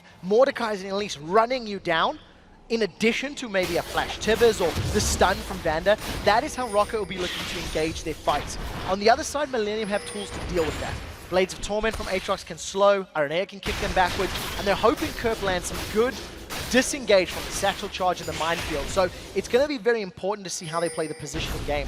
And just like we talked about in the pre-game, we've seen with Overpower playing Ziggs last time these teams met, Overpower went for that Spirit and Spectral Wraith. Kerp has done the same job this time round, and we will keep tabs on how much extra gold he's got. He only picked it up recently, 80 gold right now.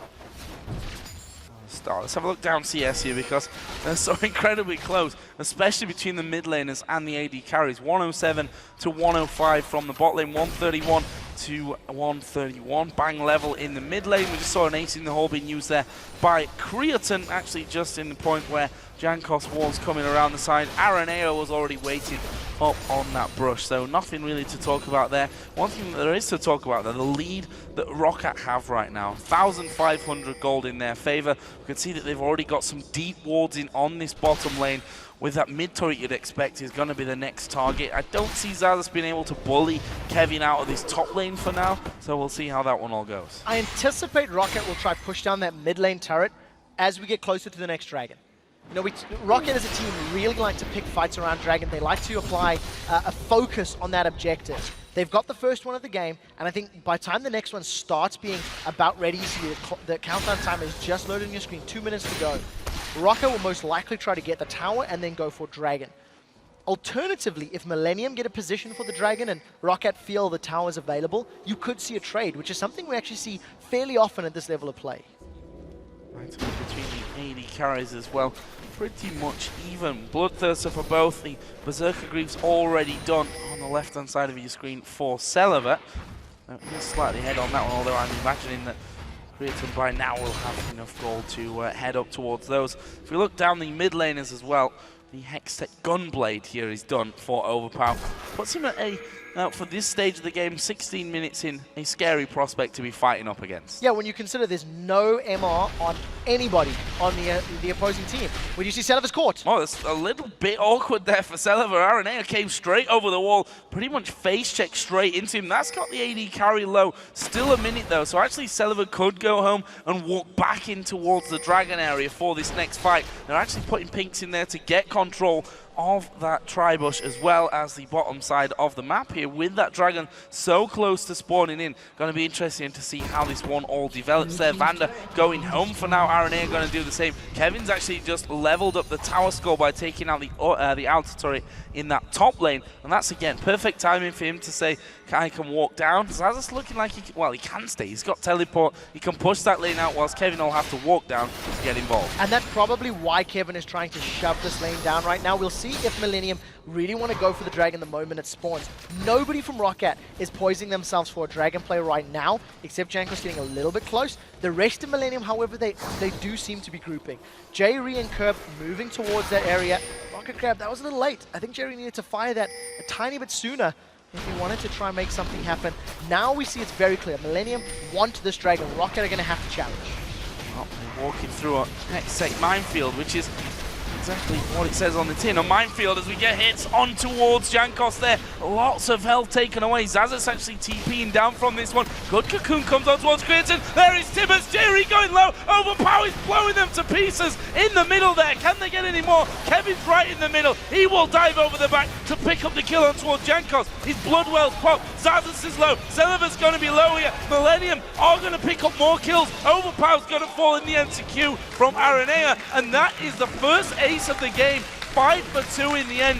It looked like it started horribly for Millennium, but they had so much more damage. Millennium, that's exactly it. They had a clustered group of their teammates all focusing down multiple targets of Rockat. Not only did Overpower use his ultimate on the support, but you just see the rest of Millennium. They really focused down together. That's 4 members of Millennium grouped up nice and tight. Kevin is about to join. Tibbers does catch Creatin, which is very, very important. It stuns him up. But it took a while for anybody to try to focus him. Now, the rest of Rockat are backing away, and a Blitzcrank Ghost is not a threatening Ghost at all. No. Kevin eventually gets to the fight, and you just see Creatin and Kerp in the back line. They were not focused at all. They weren't afraid of Selavar's damage.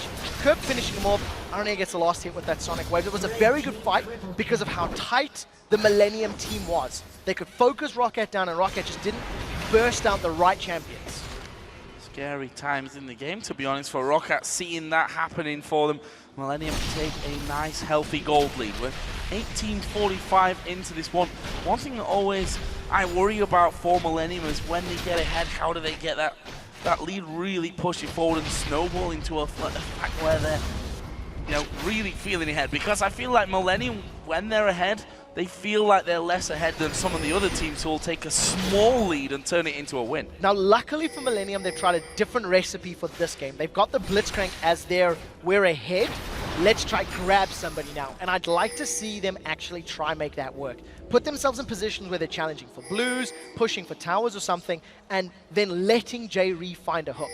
Even if J-Ree doesn't necessarily land a hook to kill somebody, the threat or the pressure of him chasing them down can force Rockat to, take unnecessary damage, allow Kerp to zone them out. A couple good bouncing bombs, that can lead to a tower. Top lane, basically Zazas and Kevin continuing that tug of war of the minions, pushing them back and forth, and really just kind of going in, coming back out once again as they get pushed away. Overpower in the meantime did start to wander up through his own jungle, but he's quite happy to keep his farm going. 189 to the 204 of Kerp right now, who we saw in that last fight landed some great bouncing bombs, great satchel charge as well to pin Caitlyn against the wall. He's got himself that Athene's Unholy Grail and a blasting one now added in from earlier. Just want to touch on the top lane for Aatrox with the Ravenous Hydra. Yeah, actually Overpower's going to take a lot of damage from this one. Knockup comes down. He's not going to be able to survive it. It's Aranea that picks up that kill. Looked too easy, to be honest. It really was. I think Millennium just caught Overpower out of position. If you look at the vision for Rockat, it was all at the top half of the jungle and not close enough to him. So Overpower just a tiny bit too deep in his own side of the map. And Millennium, they did a good job there, grabbing themselves a fairly easy kill. The thing is, it hasn't equated to anything more. Millennium got a kill on Overpower. They weren't grouped up enough to try and push down a tower. And you see Creatin and J-Ree now still trying to get some damage on the last outer tower remaining for Rockat. And Jankos, he's going to come through. He's going to have to be fast. I mean, he can repel out of the Rockat grab. Rockat. That's going to catch me out a couple of times from this one. See if it catches Rockat out at the same time. But he can repel away from that one constantly if he's fast enough on the buttons, which, to be honest, we've seen that Trankov definitely is. Oh, yes. He has the outplay potential, but even in a situation like that, he's one of the champions where you can actually allow yourself to get caught, land a cocoon, and then repel away. There's those tools available for Rockat to play with, and it's part of the reason I quite like the Mundo and the Mordekaiser lock-ins, which came as their last picks. It's champions that you want to be in the fray, you want to be surrounded. Mundo, in particular, with his burnout and his immense HP, and then with Overpower, if he gets his creeping death and gets some good Mace of Spades down in the team, his shield is going to be stacked up, and he's going to be able to, do a pretty good job at creating chaos in those situations. Vander's about to find Aranea. Well, no, he's about to find what looks like his death, to be honest with you. 3 of them coming in. He's going to throw Tibbers down. Can he escape it, though? His flash is not coming off cooldown just yet. There is the damage coming in. Aranea finishes off. Rocket Grab doesn't land, but it's a kill where Vander was just out of position, frankly. Yeah, Millennium at the right place at the right time. They had all of their members grouping to apply wards, get some vision in that Dragon Pit. You see, it was about a minute and a half away from spawning when that started. Vander, he just didn't have the tools to play with. He didn't have the wards. Now, after that kill, Millennium have grouped up in the mid lane. They are the ones going for the 1-3-1 push. Kevin pushing top, Creatin pushing bottom. The rest of Millennium, they were in mid, but now they're backing away. They've pulled some Rockat members towards them and going to spend some of the money they've earned. Down in the bottom lane, this is an interesting one. We see that Creaton has crept up ahead in CS, but not got a kill to his name as of yet. 7 assists. I'm sure he would have liked if 2 or 3 or maybe 4 or 5 of those, or 6 or 7, were actually in his kill column by now. Got himself that Bloodthirster, working himself up onto the Trinity Force as well. Celiver gone with a Bloodthirster and a Zeal up until now. Yeah, that'd be an interesting 1v1 for now. Creaton has enough money to finish off that Trinity Force. I think he's sitting at about 2,200 odd gold. He's got the makings of that Triforce already, and thanks to the fully stacked Bloodthirster and Sheen, he's actually trading very, very efficiently with Celiver. We do see he's not backed off just yet. Gonna go for another Dragon. I don't think anyone from Rockat can challenge this one, and this is an uncontested Dragon. Very, very smart play from Millennium. They got vision earlier, they were able to bully Rockat away, and they just started at the instant it came up. This is the retort, though, from Rockat going in for that top lane. And, well, for now, not much of one. Not a finisher, at least, but another wave of minions is coming around. And in the end, Xaxus actually leaves that one. Wasn't quite sure if the minions were enough to top that one off and actually take it. What they are going to be able to take, though, is the blue buff. Aranea says, thank you very much, Jerry. That's very nice of you. Blue buff is going to be taken away by Aranea. And that hit squad just backs away onto their own side of the map, with actually 4 people from Rockat starting to close into them, and Jerry will be saying, I told you that was smart. Now, I'd like to see them continue doing that. If you look at all of the champions on Millennium's side, they've all hit very good power spikes. Kevin has had that Ravenous Hydra for a while. He's got a Spirit Visage in his kit. The Death Cap has now been completed for Kerp. He's currently sitting on a bonus of 500 gold on that Spirit of the Spectral Wraith, so starting to pay some dividends. And with Creaton getting his Trinity Force, they're all now in these plateau moments where they've hit a spike and they need to take advantage of it. Millennium have already won a couple of team fights and found picks. Now let's see them siege and use J-Ree's Rocket Grab to its fullest potential.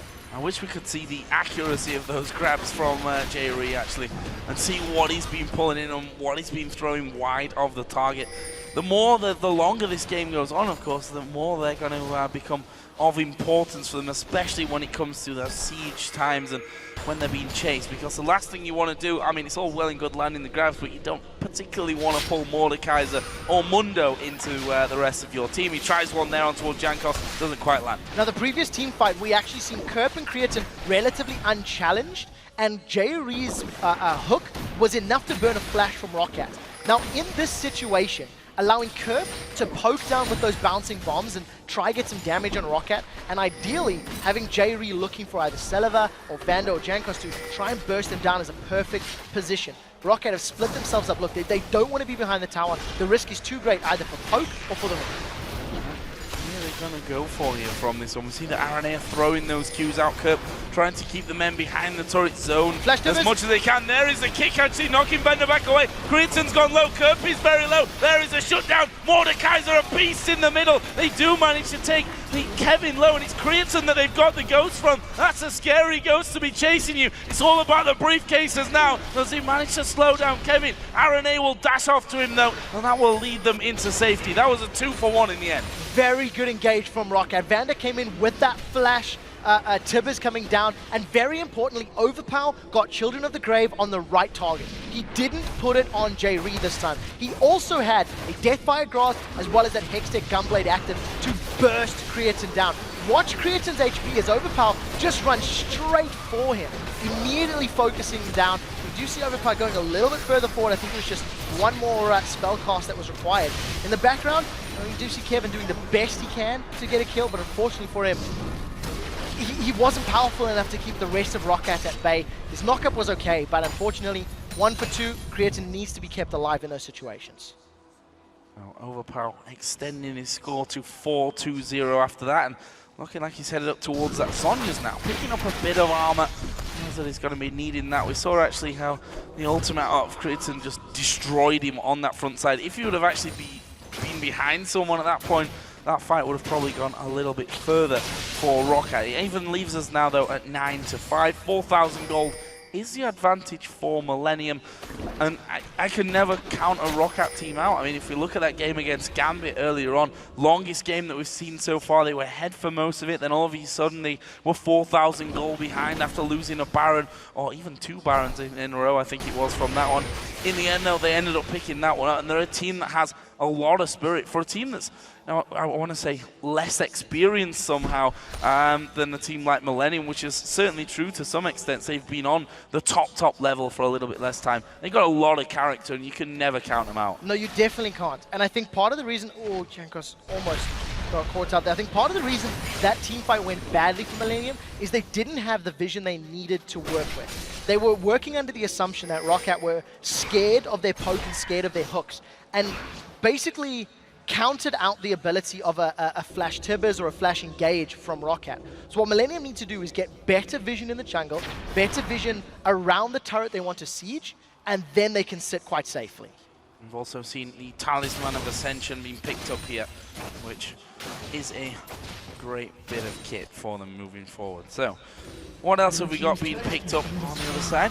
Turret, first of all, for Millennium on the bottom side of the map, the third and final outer turret of the game from them. Leaves them 5,000 gold behind, but that allows them to get that vision that you were talking about a little bit deeper into the Rockat jungle and see if they can get Jerry landing some hooks onto the right people.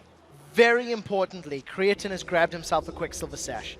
So if Overpower jumps onto him with that Children of the Grave, Creatine's going to be able to get rid of it. Let's look for the rocket grab. Oh, Celiva, a little bit of a dangerous position, but actually they're not going to chase too far. Araneo was the one going in, the net actually landing on towards Jerry to slow him right down, stop the overall chase from that one. If his Talisman would have been finished, that could have been a different story. Top lane, though, we do see the third and final outer turret for Rockat now going down, which means the outer ring on both sides of the map is gone, and Rockat are making a play for the inner. Yeah, Rockat are forcing Millennium to choose. What do they want to do? Rockat are going to go for the top inner turret while Millennium get the dragon. I actually think Rockat are going to be happy with this trade because the map presence is theirs. They are going to get this tower down. Kevin can't do anything to stop it. No, can't really do much about that one. They would have tanked it up even if the minions had have gone down. Good play from Rockat.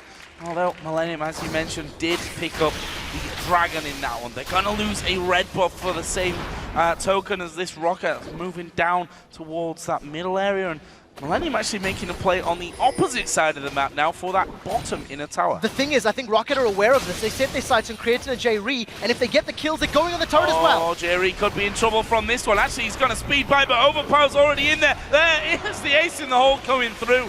And they do get the ghost. As you said, it's not a scary one. It's more of a friendly ghost at this point. The fact is, though, it's going to be tanking up that inner tower in the middle lane. And whilst Millennium have got the inner tower on the bottom lane, Rockat keep powering on. Yeah, right now, Rockat, they don't want to be in a situation where they can get hooked and die or take too much poke from Kerp's Ziggs. Ziggs also just completed a Void Staff on this last back, so his damage is going to be amplified. I like what Rockat's doing is because they're down in gold. They've lost a couple of fights back-to-back, and they know that they've given up a few dragons. So to counteract that and bring themselves back into the game, they grab 2 towers uncontested, and they basically say, we know what Millennium's going to do, we'll play around that and gain advantages in our own map.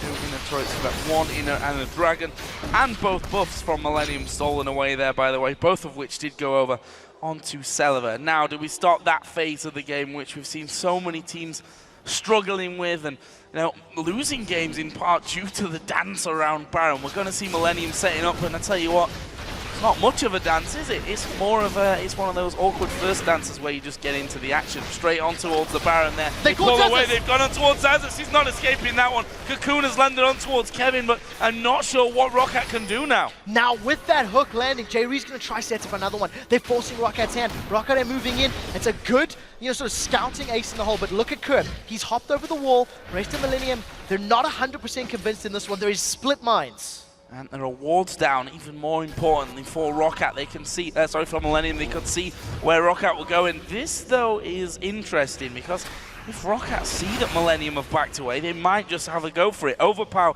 had pushed up that middle lane completely. Jerry did stick around there just to make sure that they did have some pressure or presence over the backside of the Baron pit. In the end, Rockat moving in there. They lost Zazas for it, but they stopped Baron happening. So Millennium not underestimating the power of a Tibbers in that confined space. If Millennium was sitting trying to focus Baron down in the confine, in the entrance to the Baron pit, a Tibbers could stun multiple members of the team. And combine that with the burst that Overpower's putting out, he's got the Deathfire Grasp, he's got a Zhonya's Hourglass and the Gunblade. there is the possibility to delete somebody on Millennium's team.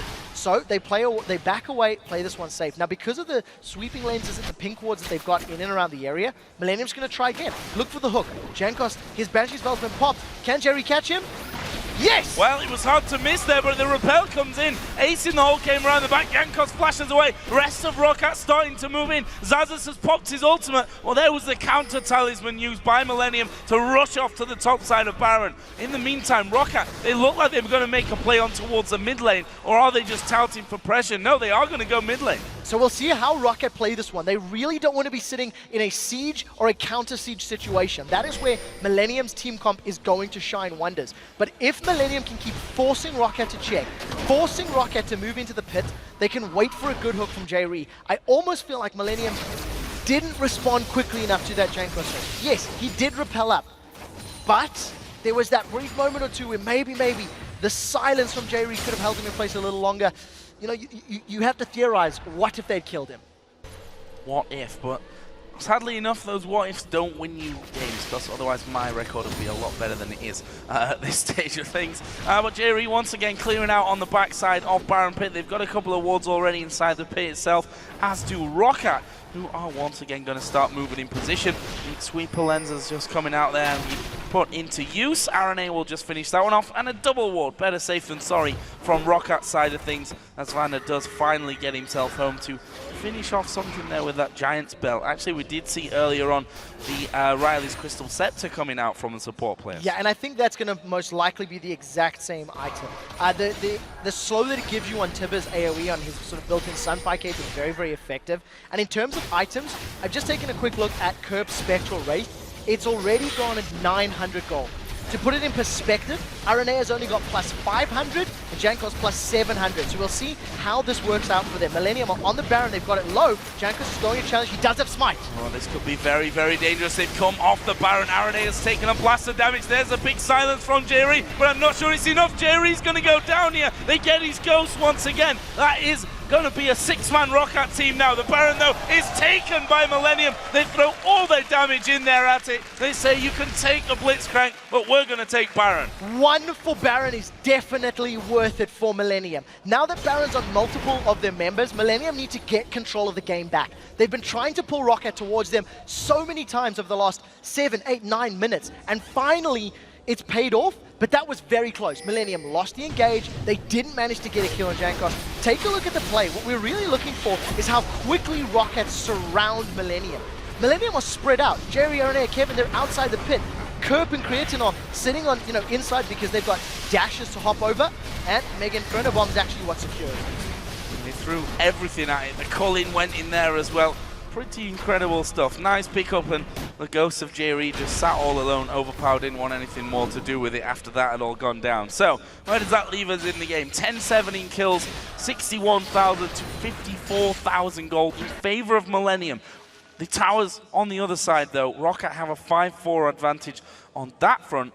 And I wonder how Rockat are going to play these next few minutes. You'd expect a little bit more on the back foot with that Baron buff with Millennium. The thing is, Rockat have actually tried to not fight Millennium straight up. Rockat have tried to force Millennium to respond by pushing a tower, trying to pull them away from Dragon. Rockat have been sort of face-checking the Baron a little bit because they have to, not necessarily because they really want to force those fights. If Millennium can make Rockat play their game, make Rockat sit at a tower and take Ziggs poke as well as, J-Ree hooks, that's what they're looking for. You see Millennium, they're grouped up as a 5. They're trying to get down this mid lane. Vander does have Flash, does have Tibbers. This could be a repeat of the 1-for-2 that happened earlier. Overpower on the top side. Are they going to go for the old pincer movement? Vander at the back there. Flash, as you said, is available. Is he going to take the risk? They've pinged onto Vander's head so they know he is in position. And they are going to have complete awareness that threat is there. They're very worried about moving forward. There's not enough vision in the jungle, in my mind, for Millennium. They know where their opponents are, but they haven't necessarily got the strongest wards. Now Rockat have been forced backwards. They don't want to engage on that team with Baron, so Millennium are able to zone Rockat away. It's going to be a little easier for Millennium to do this one. If Overpower comes in from behind, he's looking straight for probably Creatine or Kirk. Oh, Overpower is going to go straight on towards Kirk. He's going to get him as well. Absolutely destroyed. There is Kevin trying to jump in around towards the back. Sonya's popped by Overpower. We are going to see Selva getting involved as well. Damage will be caught out though by Kevin. In the end, just a 1 for nothing, but they'll take that any day of the week. That's their siege potential severely hurt. Yeah, definitely, and because it was on to Kerp, it does mean he's the only real available target. The rest of Rockat are still going to try challenge. Millennium are feeling very, very brave. This is a 4v5 situation, and Rockat realize they can go in. Vander at the front here as well. Is he going to keep going through for it? Still has Flash. Still has Tibbers as well to come down into that one, and Millennium just speeding off to safety. And well played there from Rockat. That's going to pretty much time out the Baron at this stage of things, and weathering the storm that Millennium could have thrown their way. Very successful defense there from Rockat. They managed to defend all but one tower. They stopped the inhibitor push. They managed to mitigate the strength of that Millennium poke. You notice that as soon as Rockat felt the engage possibility wasn't there, the Tibbers engaged, for example, from the side, Rockat backed away. They moved straight back to the inhibitor turret and said Overpower will come in from behind. Kerp used his satchel charge just to try and make some distance from the rest of Rockat, and just got insta-gibbed by Overpower's Mordekaiser. Oh, the goal continues to flutter around, but keeping the advantage over for Millennium. A lot more items starting to come in. Void staffs for both mid laners in this one. We can see the top lanes just continue to build up in terms of tankiness. Kevin in particular is pretty beastly. That Ravenous Hydra start has now turned him even, well, he's not only doing the damage, but he's got that Randuin's in there, he's got a Thornmail in there, an extra Negotron cloak on top of that Spirit Visage as well. Hard to kill him, especially when you factor in that almost inbuilt Guardian Angel. Yeah, the Bloodwell's going to be very important. It's also going to allow Millennium to go for a tower dive if they want to. They're a team that's not afraid to force a fight if they feel they have an advantage. And if you look at the stats, it's a 7,000 gold lead. But getting past an inhibitor turret is the most difficult turret to break. There's that side vision we talked about. If Millennium can know where Rockat are, it allows their bombs and their rocket grabs to become exponentially more effective. Rockat can't flank without Millennium being aware, and Millennium, they're gonna get to this turret with this next minion wave. Selva trying his best to get as close as he can without taking the poke, and they're gonna successfully do that one. Cocoon lands on Kevin, not really the person that they're looking for to maybe start things off on that front. And he's going to start to hit here. Kerp with the elixirs running. He's got the blue buff on. His cooldowns reduced significantly. He's got enough mana to spam all day long here. And that's something that might force Rockat to retreat at some point in this. What we need to watch in this team fight is, first of all, how effective Vander's engage is with the Flash Tibbers. And secondly, who does Overpower target?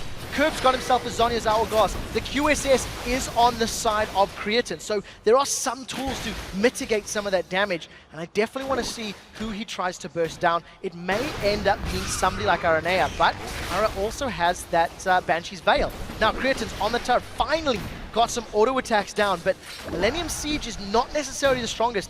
That's about 3 waves worth of minions, and they've only got about a quarter of the HP down. Their siege is not the strongest, but their top lane is pretty damn strong at this point. Loads of armor in there, tanking things up. There comes the ultimate out of Kerp, and they're going to try and really force the one. And there is the Vander Panda at the back, though. 3 of them getting stunned up, but they don't do anything about it. The hook missing. They've at least forced the turret here. Aranea are going to tank that one up. Millennium take the first in-him turret of the game on their side.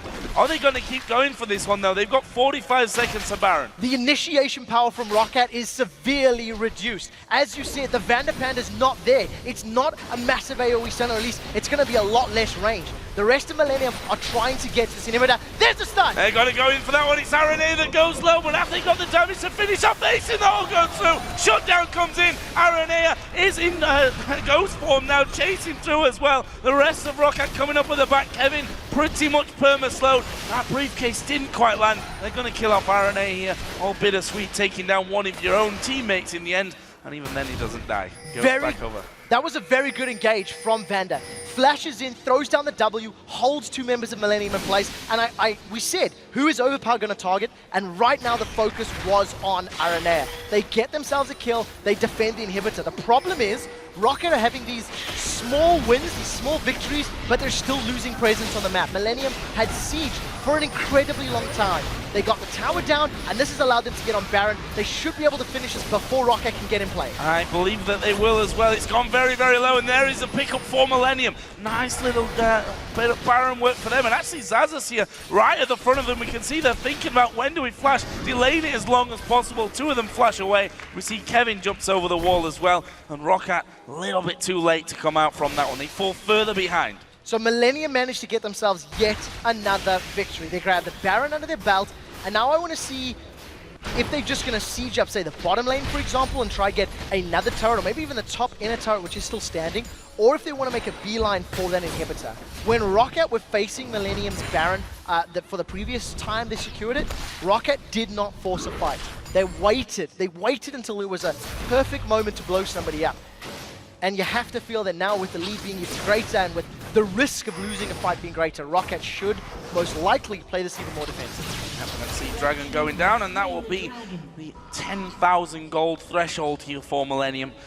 We have seen teams, I don't want to jinx them at this point, we have seen teams lose from having bigger leads in the past, so they still need to be careful about this one. But that slow but sure progression through the map like we saw down on that inhibitor turret in the mid lane will surely have to happen across the map as well. In fact, the only turret that's left standing outside of the base, also outstanding I suppose, is the top inner turret, which I guess is not going to last long as they dive towards RNA, and he just kicked him back. RNA do not want. He was not interested in that one. He had no support of his teammates. Just gets rid of Sullivan and gets out cleanly. In the last moment or two, Kurt picked himself up a Guardian Angel, so he's even less of a priority or less of a possible target for Mordekaiser. In addition, Creatine grabbed himself that Infinity Edge, so his damage has just been amplified a massive amount. I think the weakness of that Mordekaiser in a game like this right now is the fact that whoever he wants to burst out, if it's going to be Kevin, you're going to pop his Bloodwell, or you have to get his Bloodwell before you focus him. Arnea is going to have his Banshees pop, but again, you have to commit a lot just to be able to deal damage to him, and it doesn't allow you to just 100 to 0 him with that Mordekaiser. Oh, they're out of position here as well. Rockat Millennium moving straight down that middle lane. The inhibitor, of course, is completely open for the taking. Rockat are getting themselves off to the side, but just Ziggs alone offers so much zoning power in this scenario. We see that the traps came down from Caitlyn to stop them coming through, and for now, Rockat have repelled that attack.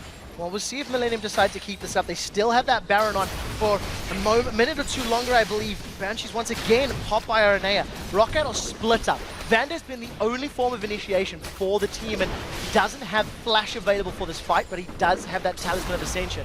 Creatine keeps poking down the inhibitor. A couple more auto attacks. This is going to be the inhibitor. Yeah, Kevin just going to sacrifice a bit of his health there. Not really a lot even to tank that one up, all the damage that was thrown his way by Rockat. Get the first inhib of the game, and it's clear where they're headed now, straight towards the bottom lane where minion waves are starting to stream in. Meanwhile, Kevin is going to push that mid lane out, try and give two things to work against here for Rockat, but in the end, doesn't look like they're going to get it. It'll be a similar thing. Time, really more than just forcing your way in. Wait each time it comes down, but you can see the damage. Those turrets don't last long at all. And this is the strength of Millennium's composition. We'll look for the rocket grab, see if it can catch anybody, and even if it doesn't, the threat is there. Rockat needs to stay so far back, they can't clear the wave. Overpower's wave clear is very, very short range. And yes, Celebar Caitlyn probably has some pretty good clear, but that's it. They don't have Ziggs bombs. See Millennium just going in, poking it down, dashing away. Hook does not connect on Overpower. Very, very close from that one, Overpower. Breathing a sigh of relief, no doubt, from that one, as we only need one more hit, I think, from Creatine. There it is. So it is going to be finished off. That leaves them 7-5 up. This inhibitor now open, as well as those super minions working their way down that middle lane, and it's going to be Overpower, I think, that has to go up there, clear those ones out, and then get back down if they want to keep this inhib alive. Vander has Flash available, and I think that's why he's moving a little bit further forward. He's going to have to go in soon. Oh, here we go. There's the Tibbers coming down. He catches mostly Aranea. Jankos gets knocked up, but he will repel out of it. Overpower's right in the middle. Lots of damage coming through. Millennium pull Overpower, but there is the Zhonya's used. What can Rockat do about it? Nothing. Shutdown comes in. That's the mid laner now dead. They're going to go for Vander. He won't survive either. This inhibitor is going down. Rockat are going back to the fountain. attempting to heal, but they've already got super minions coming straight down that middle lane, and look how fast those Nexus turrets go down. The first one already picked off. 3 men from Rockat are on the fountain. They pull one up. Jankos is going down to Kevin. Sullivan might die to Creighton here on the fountain as well, or Creighton might fall foul himself. Doesn't matter. Nexus turrets are down. Nexus goes down, and that is the last place team in the LCS Millennium, taking down the league leaders Rockat. What an important victory for their season. An incredibly important game, considering that Millennium lost the game 2 games ago. They bounced back, and barring a few small mistakes here or there, they played that composition well. Every time we talk about Millennium's initiation power or their ability to deal with starting a fight, they do better. When we've seen them play Leona, they do well. When we've seen them playing the likes of Annie and having J-Re go in, they've done well in the past. This time, slightly different angle, got themselves that Blitzcrank kit. You have to give props to J-Re. He landed a few clutch hooks, and the threat of the hooks definitely played into their favor. And that's what I absolutely love about the European LCS right now. Last place, taking down first place. You wouldn't be able to tell if we didn't have the standings at hand and know exactly where they are right now in their form. Millennium have really struggled to pick up wins along their way throughout this season, but that one is such a vital one, because when you're planning how you're going to get out of that last spot and how you're going to avoid relegation, usually a win against the first place team is not on your list. No, it definitely isn't, but it has to be a possibility. And I think the fact that Millennium didn't get down on themselves, they didn't pull a Fnatic. They didn't lose multiple back-to-back and get down on themselves. Millennium have always been very scrappy. If you look at their performances, it's always win 1, lose 2, win 1, lose 1, lose 2, win 1. It's always back and forth in that regard. And today, they have gone 1-on-1, 1-for-1 on the day with 2 games left in Super Week. But again, the question comes about consistency. They need to put in back-to-back wins, something that they've actually failed to do throughout this season so far. They've not won 2 games in a row. Well, the pressure is on for them tomorrow when they do play that game. We've actually got some awesome replays. 2 of them lined up. First of all, let's pull the first replay up on your screen. It's the Ziggs Baron secure, I think is the term that I'm going to be going for in this one. Kerp manages to make an awesome Play.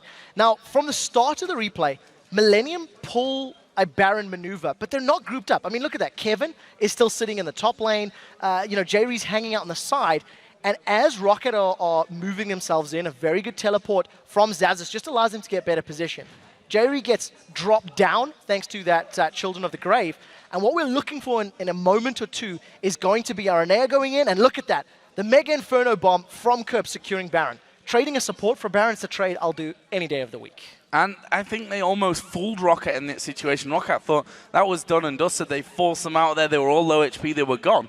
And then they threw everything at them from that backside of things. A really, really nice steal and definitely helped them out on the way to that win. Yeah, so that was the first of those hashtag LCS big plays. The second one that I want to talk about is the very last team fight. It was the game-winning team fight. Let's pull that one up on your screen. You'll see that as this fight plays out, let's start the clip now. You'll see that Overpower does manage to get himself towards Aranea. Decent flash Tibbers, Creighton uses his Quicksilver Sash, gets away, and unfortunately, he was too far away from Overpower. Now, this is the moment.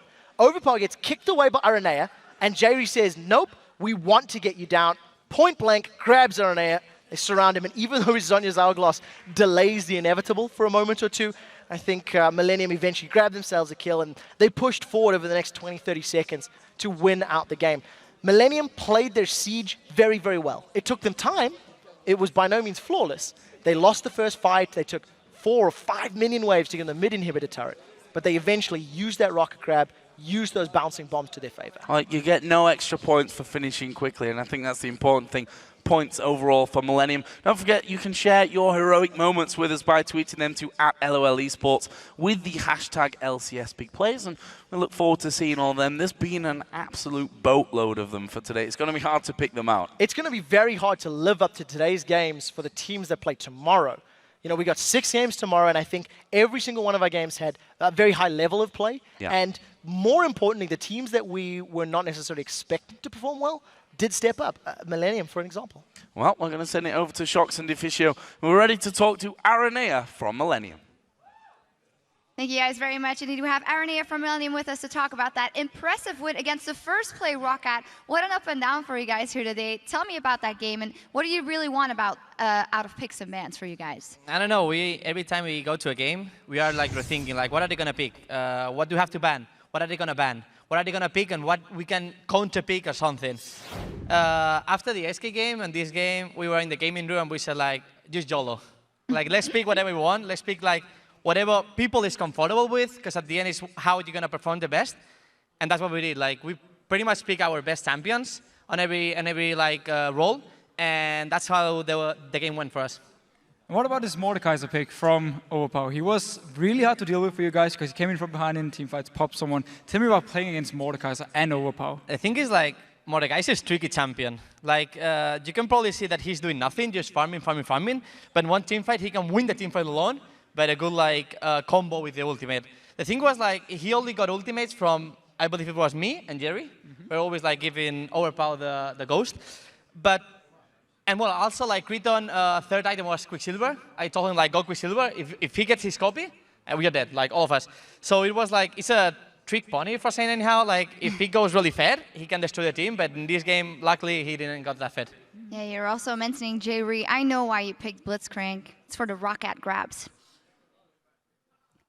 No, seriously. Tell us how important it was, how vital it was for that pick when you went further into the game and when it was so important to pick people off. The thing is, like, when we play or scrims or solo queue, whatever, Jerry, you can always see, is like Blitzcrank. And the funny thing is, like, he's a god with Blitzcrank. He pretty much grab everything. Then he go thresh, and he miss every grab. But he's the same. But he's like, with Blitzcrank, he sees everything, and he's super comfortable playing that. So we just go for it. And if we look at the game itself, you guys obviously were ahead. You had a 10k goal lead, I think, when you were pushing down the inhib bot. And yet the fights were very back and forth in general. You lost a few fights just with one or two guys dying. How was the game actually for you? Was there any time where you're like, oh, what's actually going on? For me, it was like, I believe they got the first Drake. But then I think it was the second Drake or the third Drake. I don't know which one it was. We fight them. And it was an ace for us. I think we killed them all, or at least 4 of them. Even like Mundo Teleport, and the cooling from Kriton was like perfect, killing almost them all. And then I just like last hit some of them. So it was like a pretty good team fight for us. And in that moment, I believe like we're gonna win that game because with Thix and Lucian, super high range, we can just like siege tower so easy. And how do you guys actually keep the mood up? Because you are the bottom team. You want to get these wins so you can get out of this bottom place. How do you guys keep the mood going? I don't know. I mean, the mood this week was so far really good. Like, probably I was the only really dismotivated last weekend because my performance wasn't that bad, but I don't know why. Like, we were losing so many games, so many strikes of lose. And it was really hard for us to lose so many games. But at some point, we like our manager, Dreams especially, told us, like, don't play to win anymore. Play to have fun and just have fun on the games. And that's how we won. Well, finally, of course, I would just want to ask one follow-up because that tweet that was very touching that you sent out about, I don't feel maybe that I should be a pro player anymore. Was that a heat of the moment thing? How do you feel now when you're on that stage and you grab such a great victory? Well, thinking about like, Alexis is 21? Yes, I think so. I'm almost 25 and he's even a dad. I should just retire and go to be, no, I'm joking. I don't know, it's just, I feel like so many junglers right now, they are really good mechanically.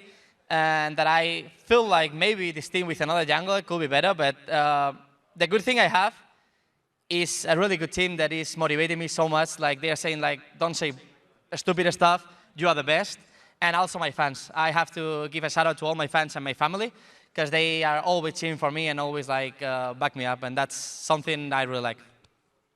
Well, thank you very much. We, of course, also love having you in the scene, so don't think about retiring yet. Congratulations once again. And with the first day of this Super Week behind us, let's check in with Joe and Quickshot to see where things are in the standings. Thank you very much, Shox. And after today's 5 matches, this is what the table currently looks like. In first place, we have Rockat at 11 wins and 7 losses. Just 1 win behind them is a tie for second with Gambit and SK Gaming at 10 for 7. With 1 win behind them is the Copenhagen Wolves in 4th at 9 for 8. And 1 win behind them is a tie between Fnatic and Super Hot Crew at 8 wins, 9 losses. And 1 win behind them in 6th place is Alliance at 7 and 10. And sitting at the bottom of the table, being led by the man with some maternal instincts, is Millennium at 6 wins and 12 losses, also 1 win behind Alliance. What we're trying to say is that everyone's pretty much 1 win behind the next place in the league, so Super Week can change anything. And we don't call it Super Week for nothing, because tomorrow we have 6 electrifying games for you. We'll kick off the day with Gambit versus SK Gaming, moving then into the Copenhagen Wolves versus Alliance, and then Fnatic will take on the Super Hot Crew. And if that wasn't enough, the second half of the day features Gambit taking on the Copenhagen Wolves, Alliance taking on Rockat, and in the last game of the day, once again, will be Millennium, this time against Fnatic. And the European Challenger Series begin their quarterfinals immediately after those matches, providing you with even more League of Legends gaming action to watch with Cloud9 Eclipse versus Departed in a best of 3. That's all happening on Wednesday, beginning at 5 p.m. Central European Time, which is 8 a.m. Pacific, other side of the world. So for myself, Quickshot, Shox, Demon, Deficio, and the entire live broadcasting team, thank you for watching, and we look forward to seeing you back here as the Super Week continues.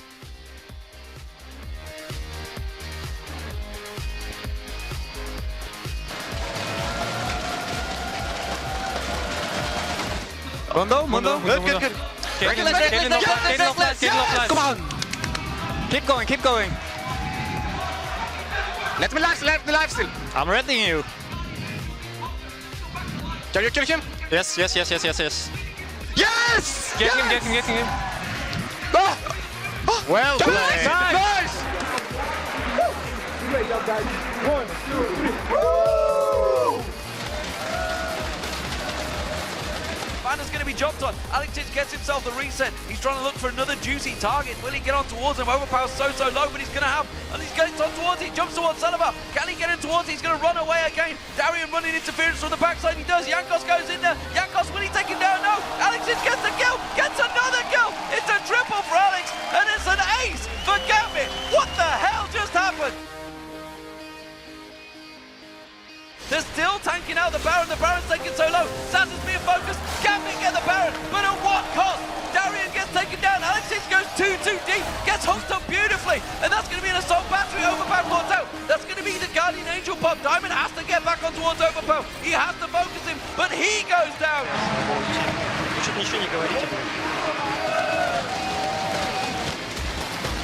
Kill them all! Band. I need shield. Okay, good job. Finish. Finish the game. Ignore them, finish the game. Finish the game. Really good job, guys. Just finish the game. Good job. Really good job.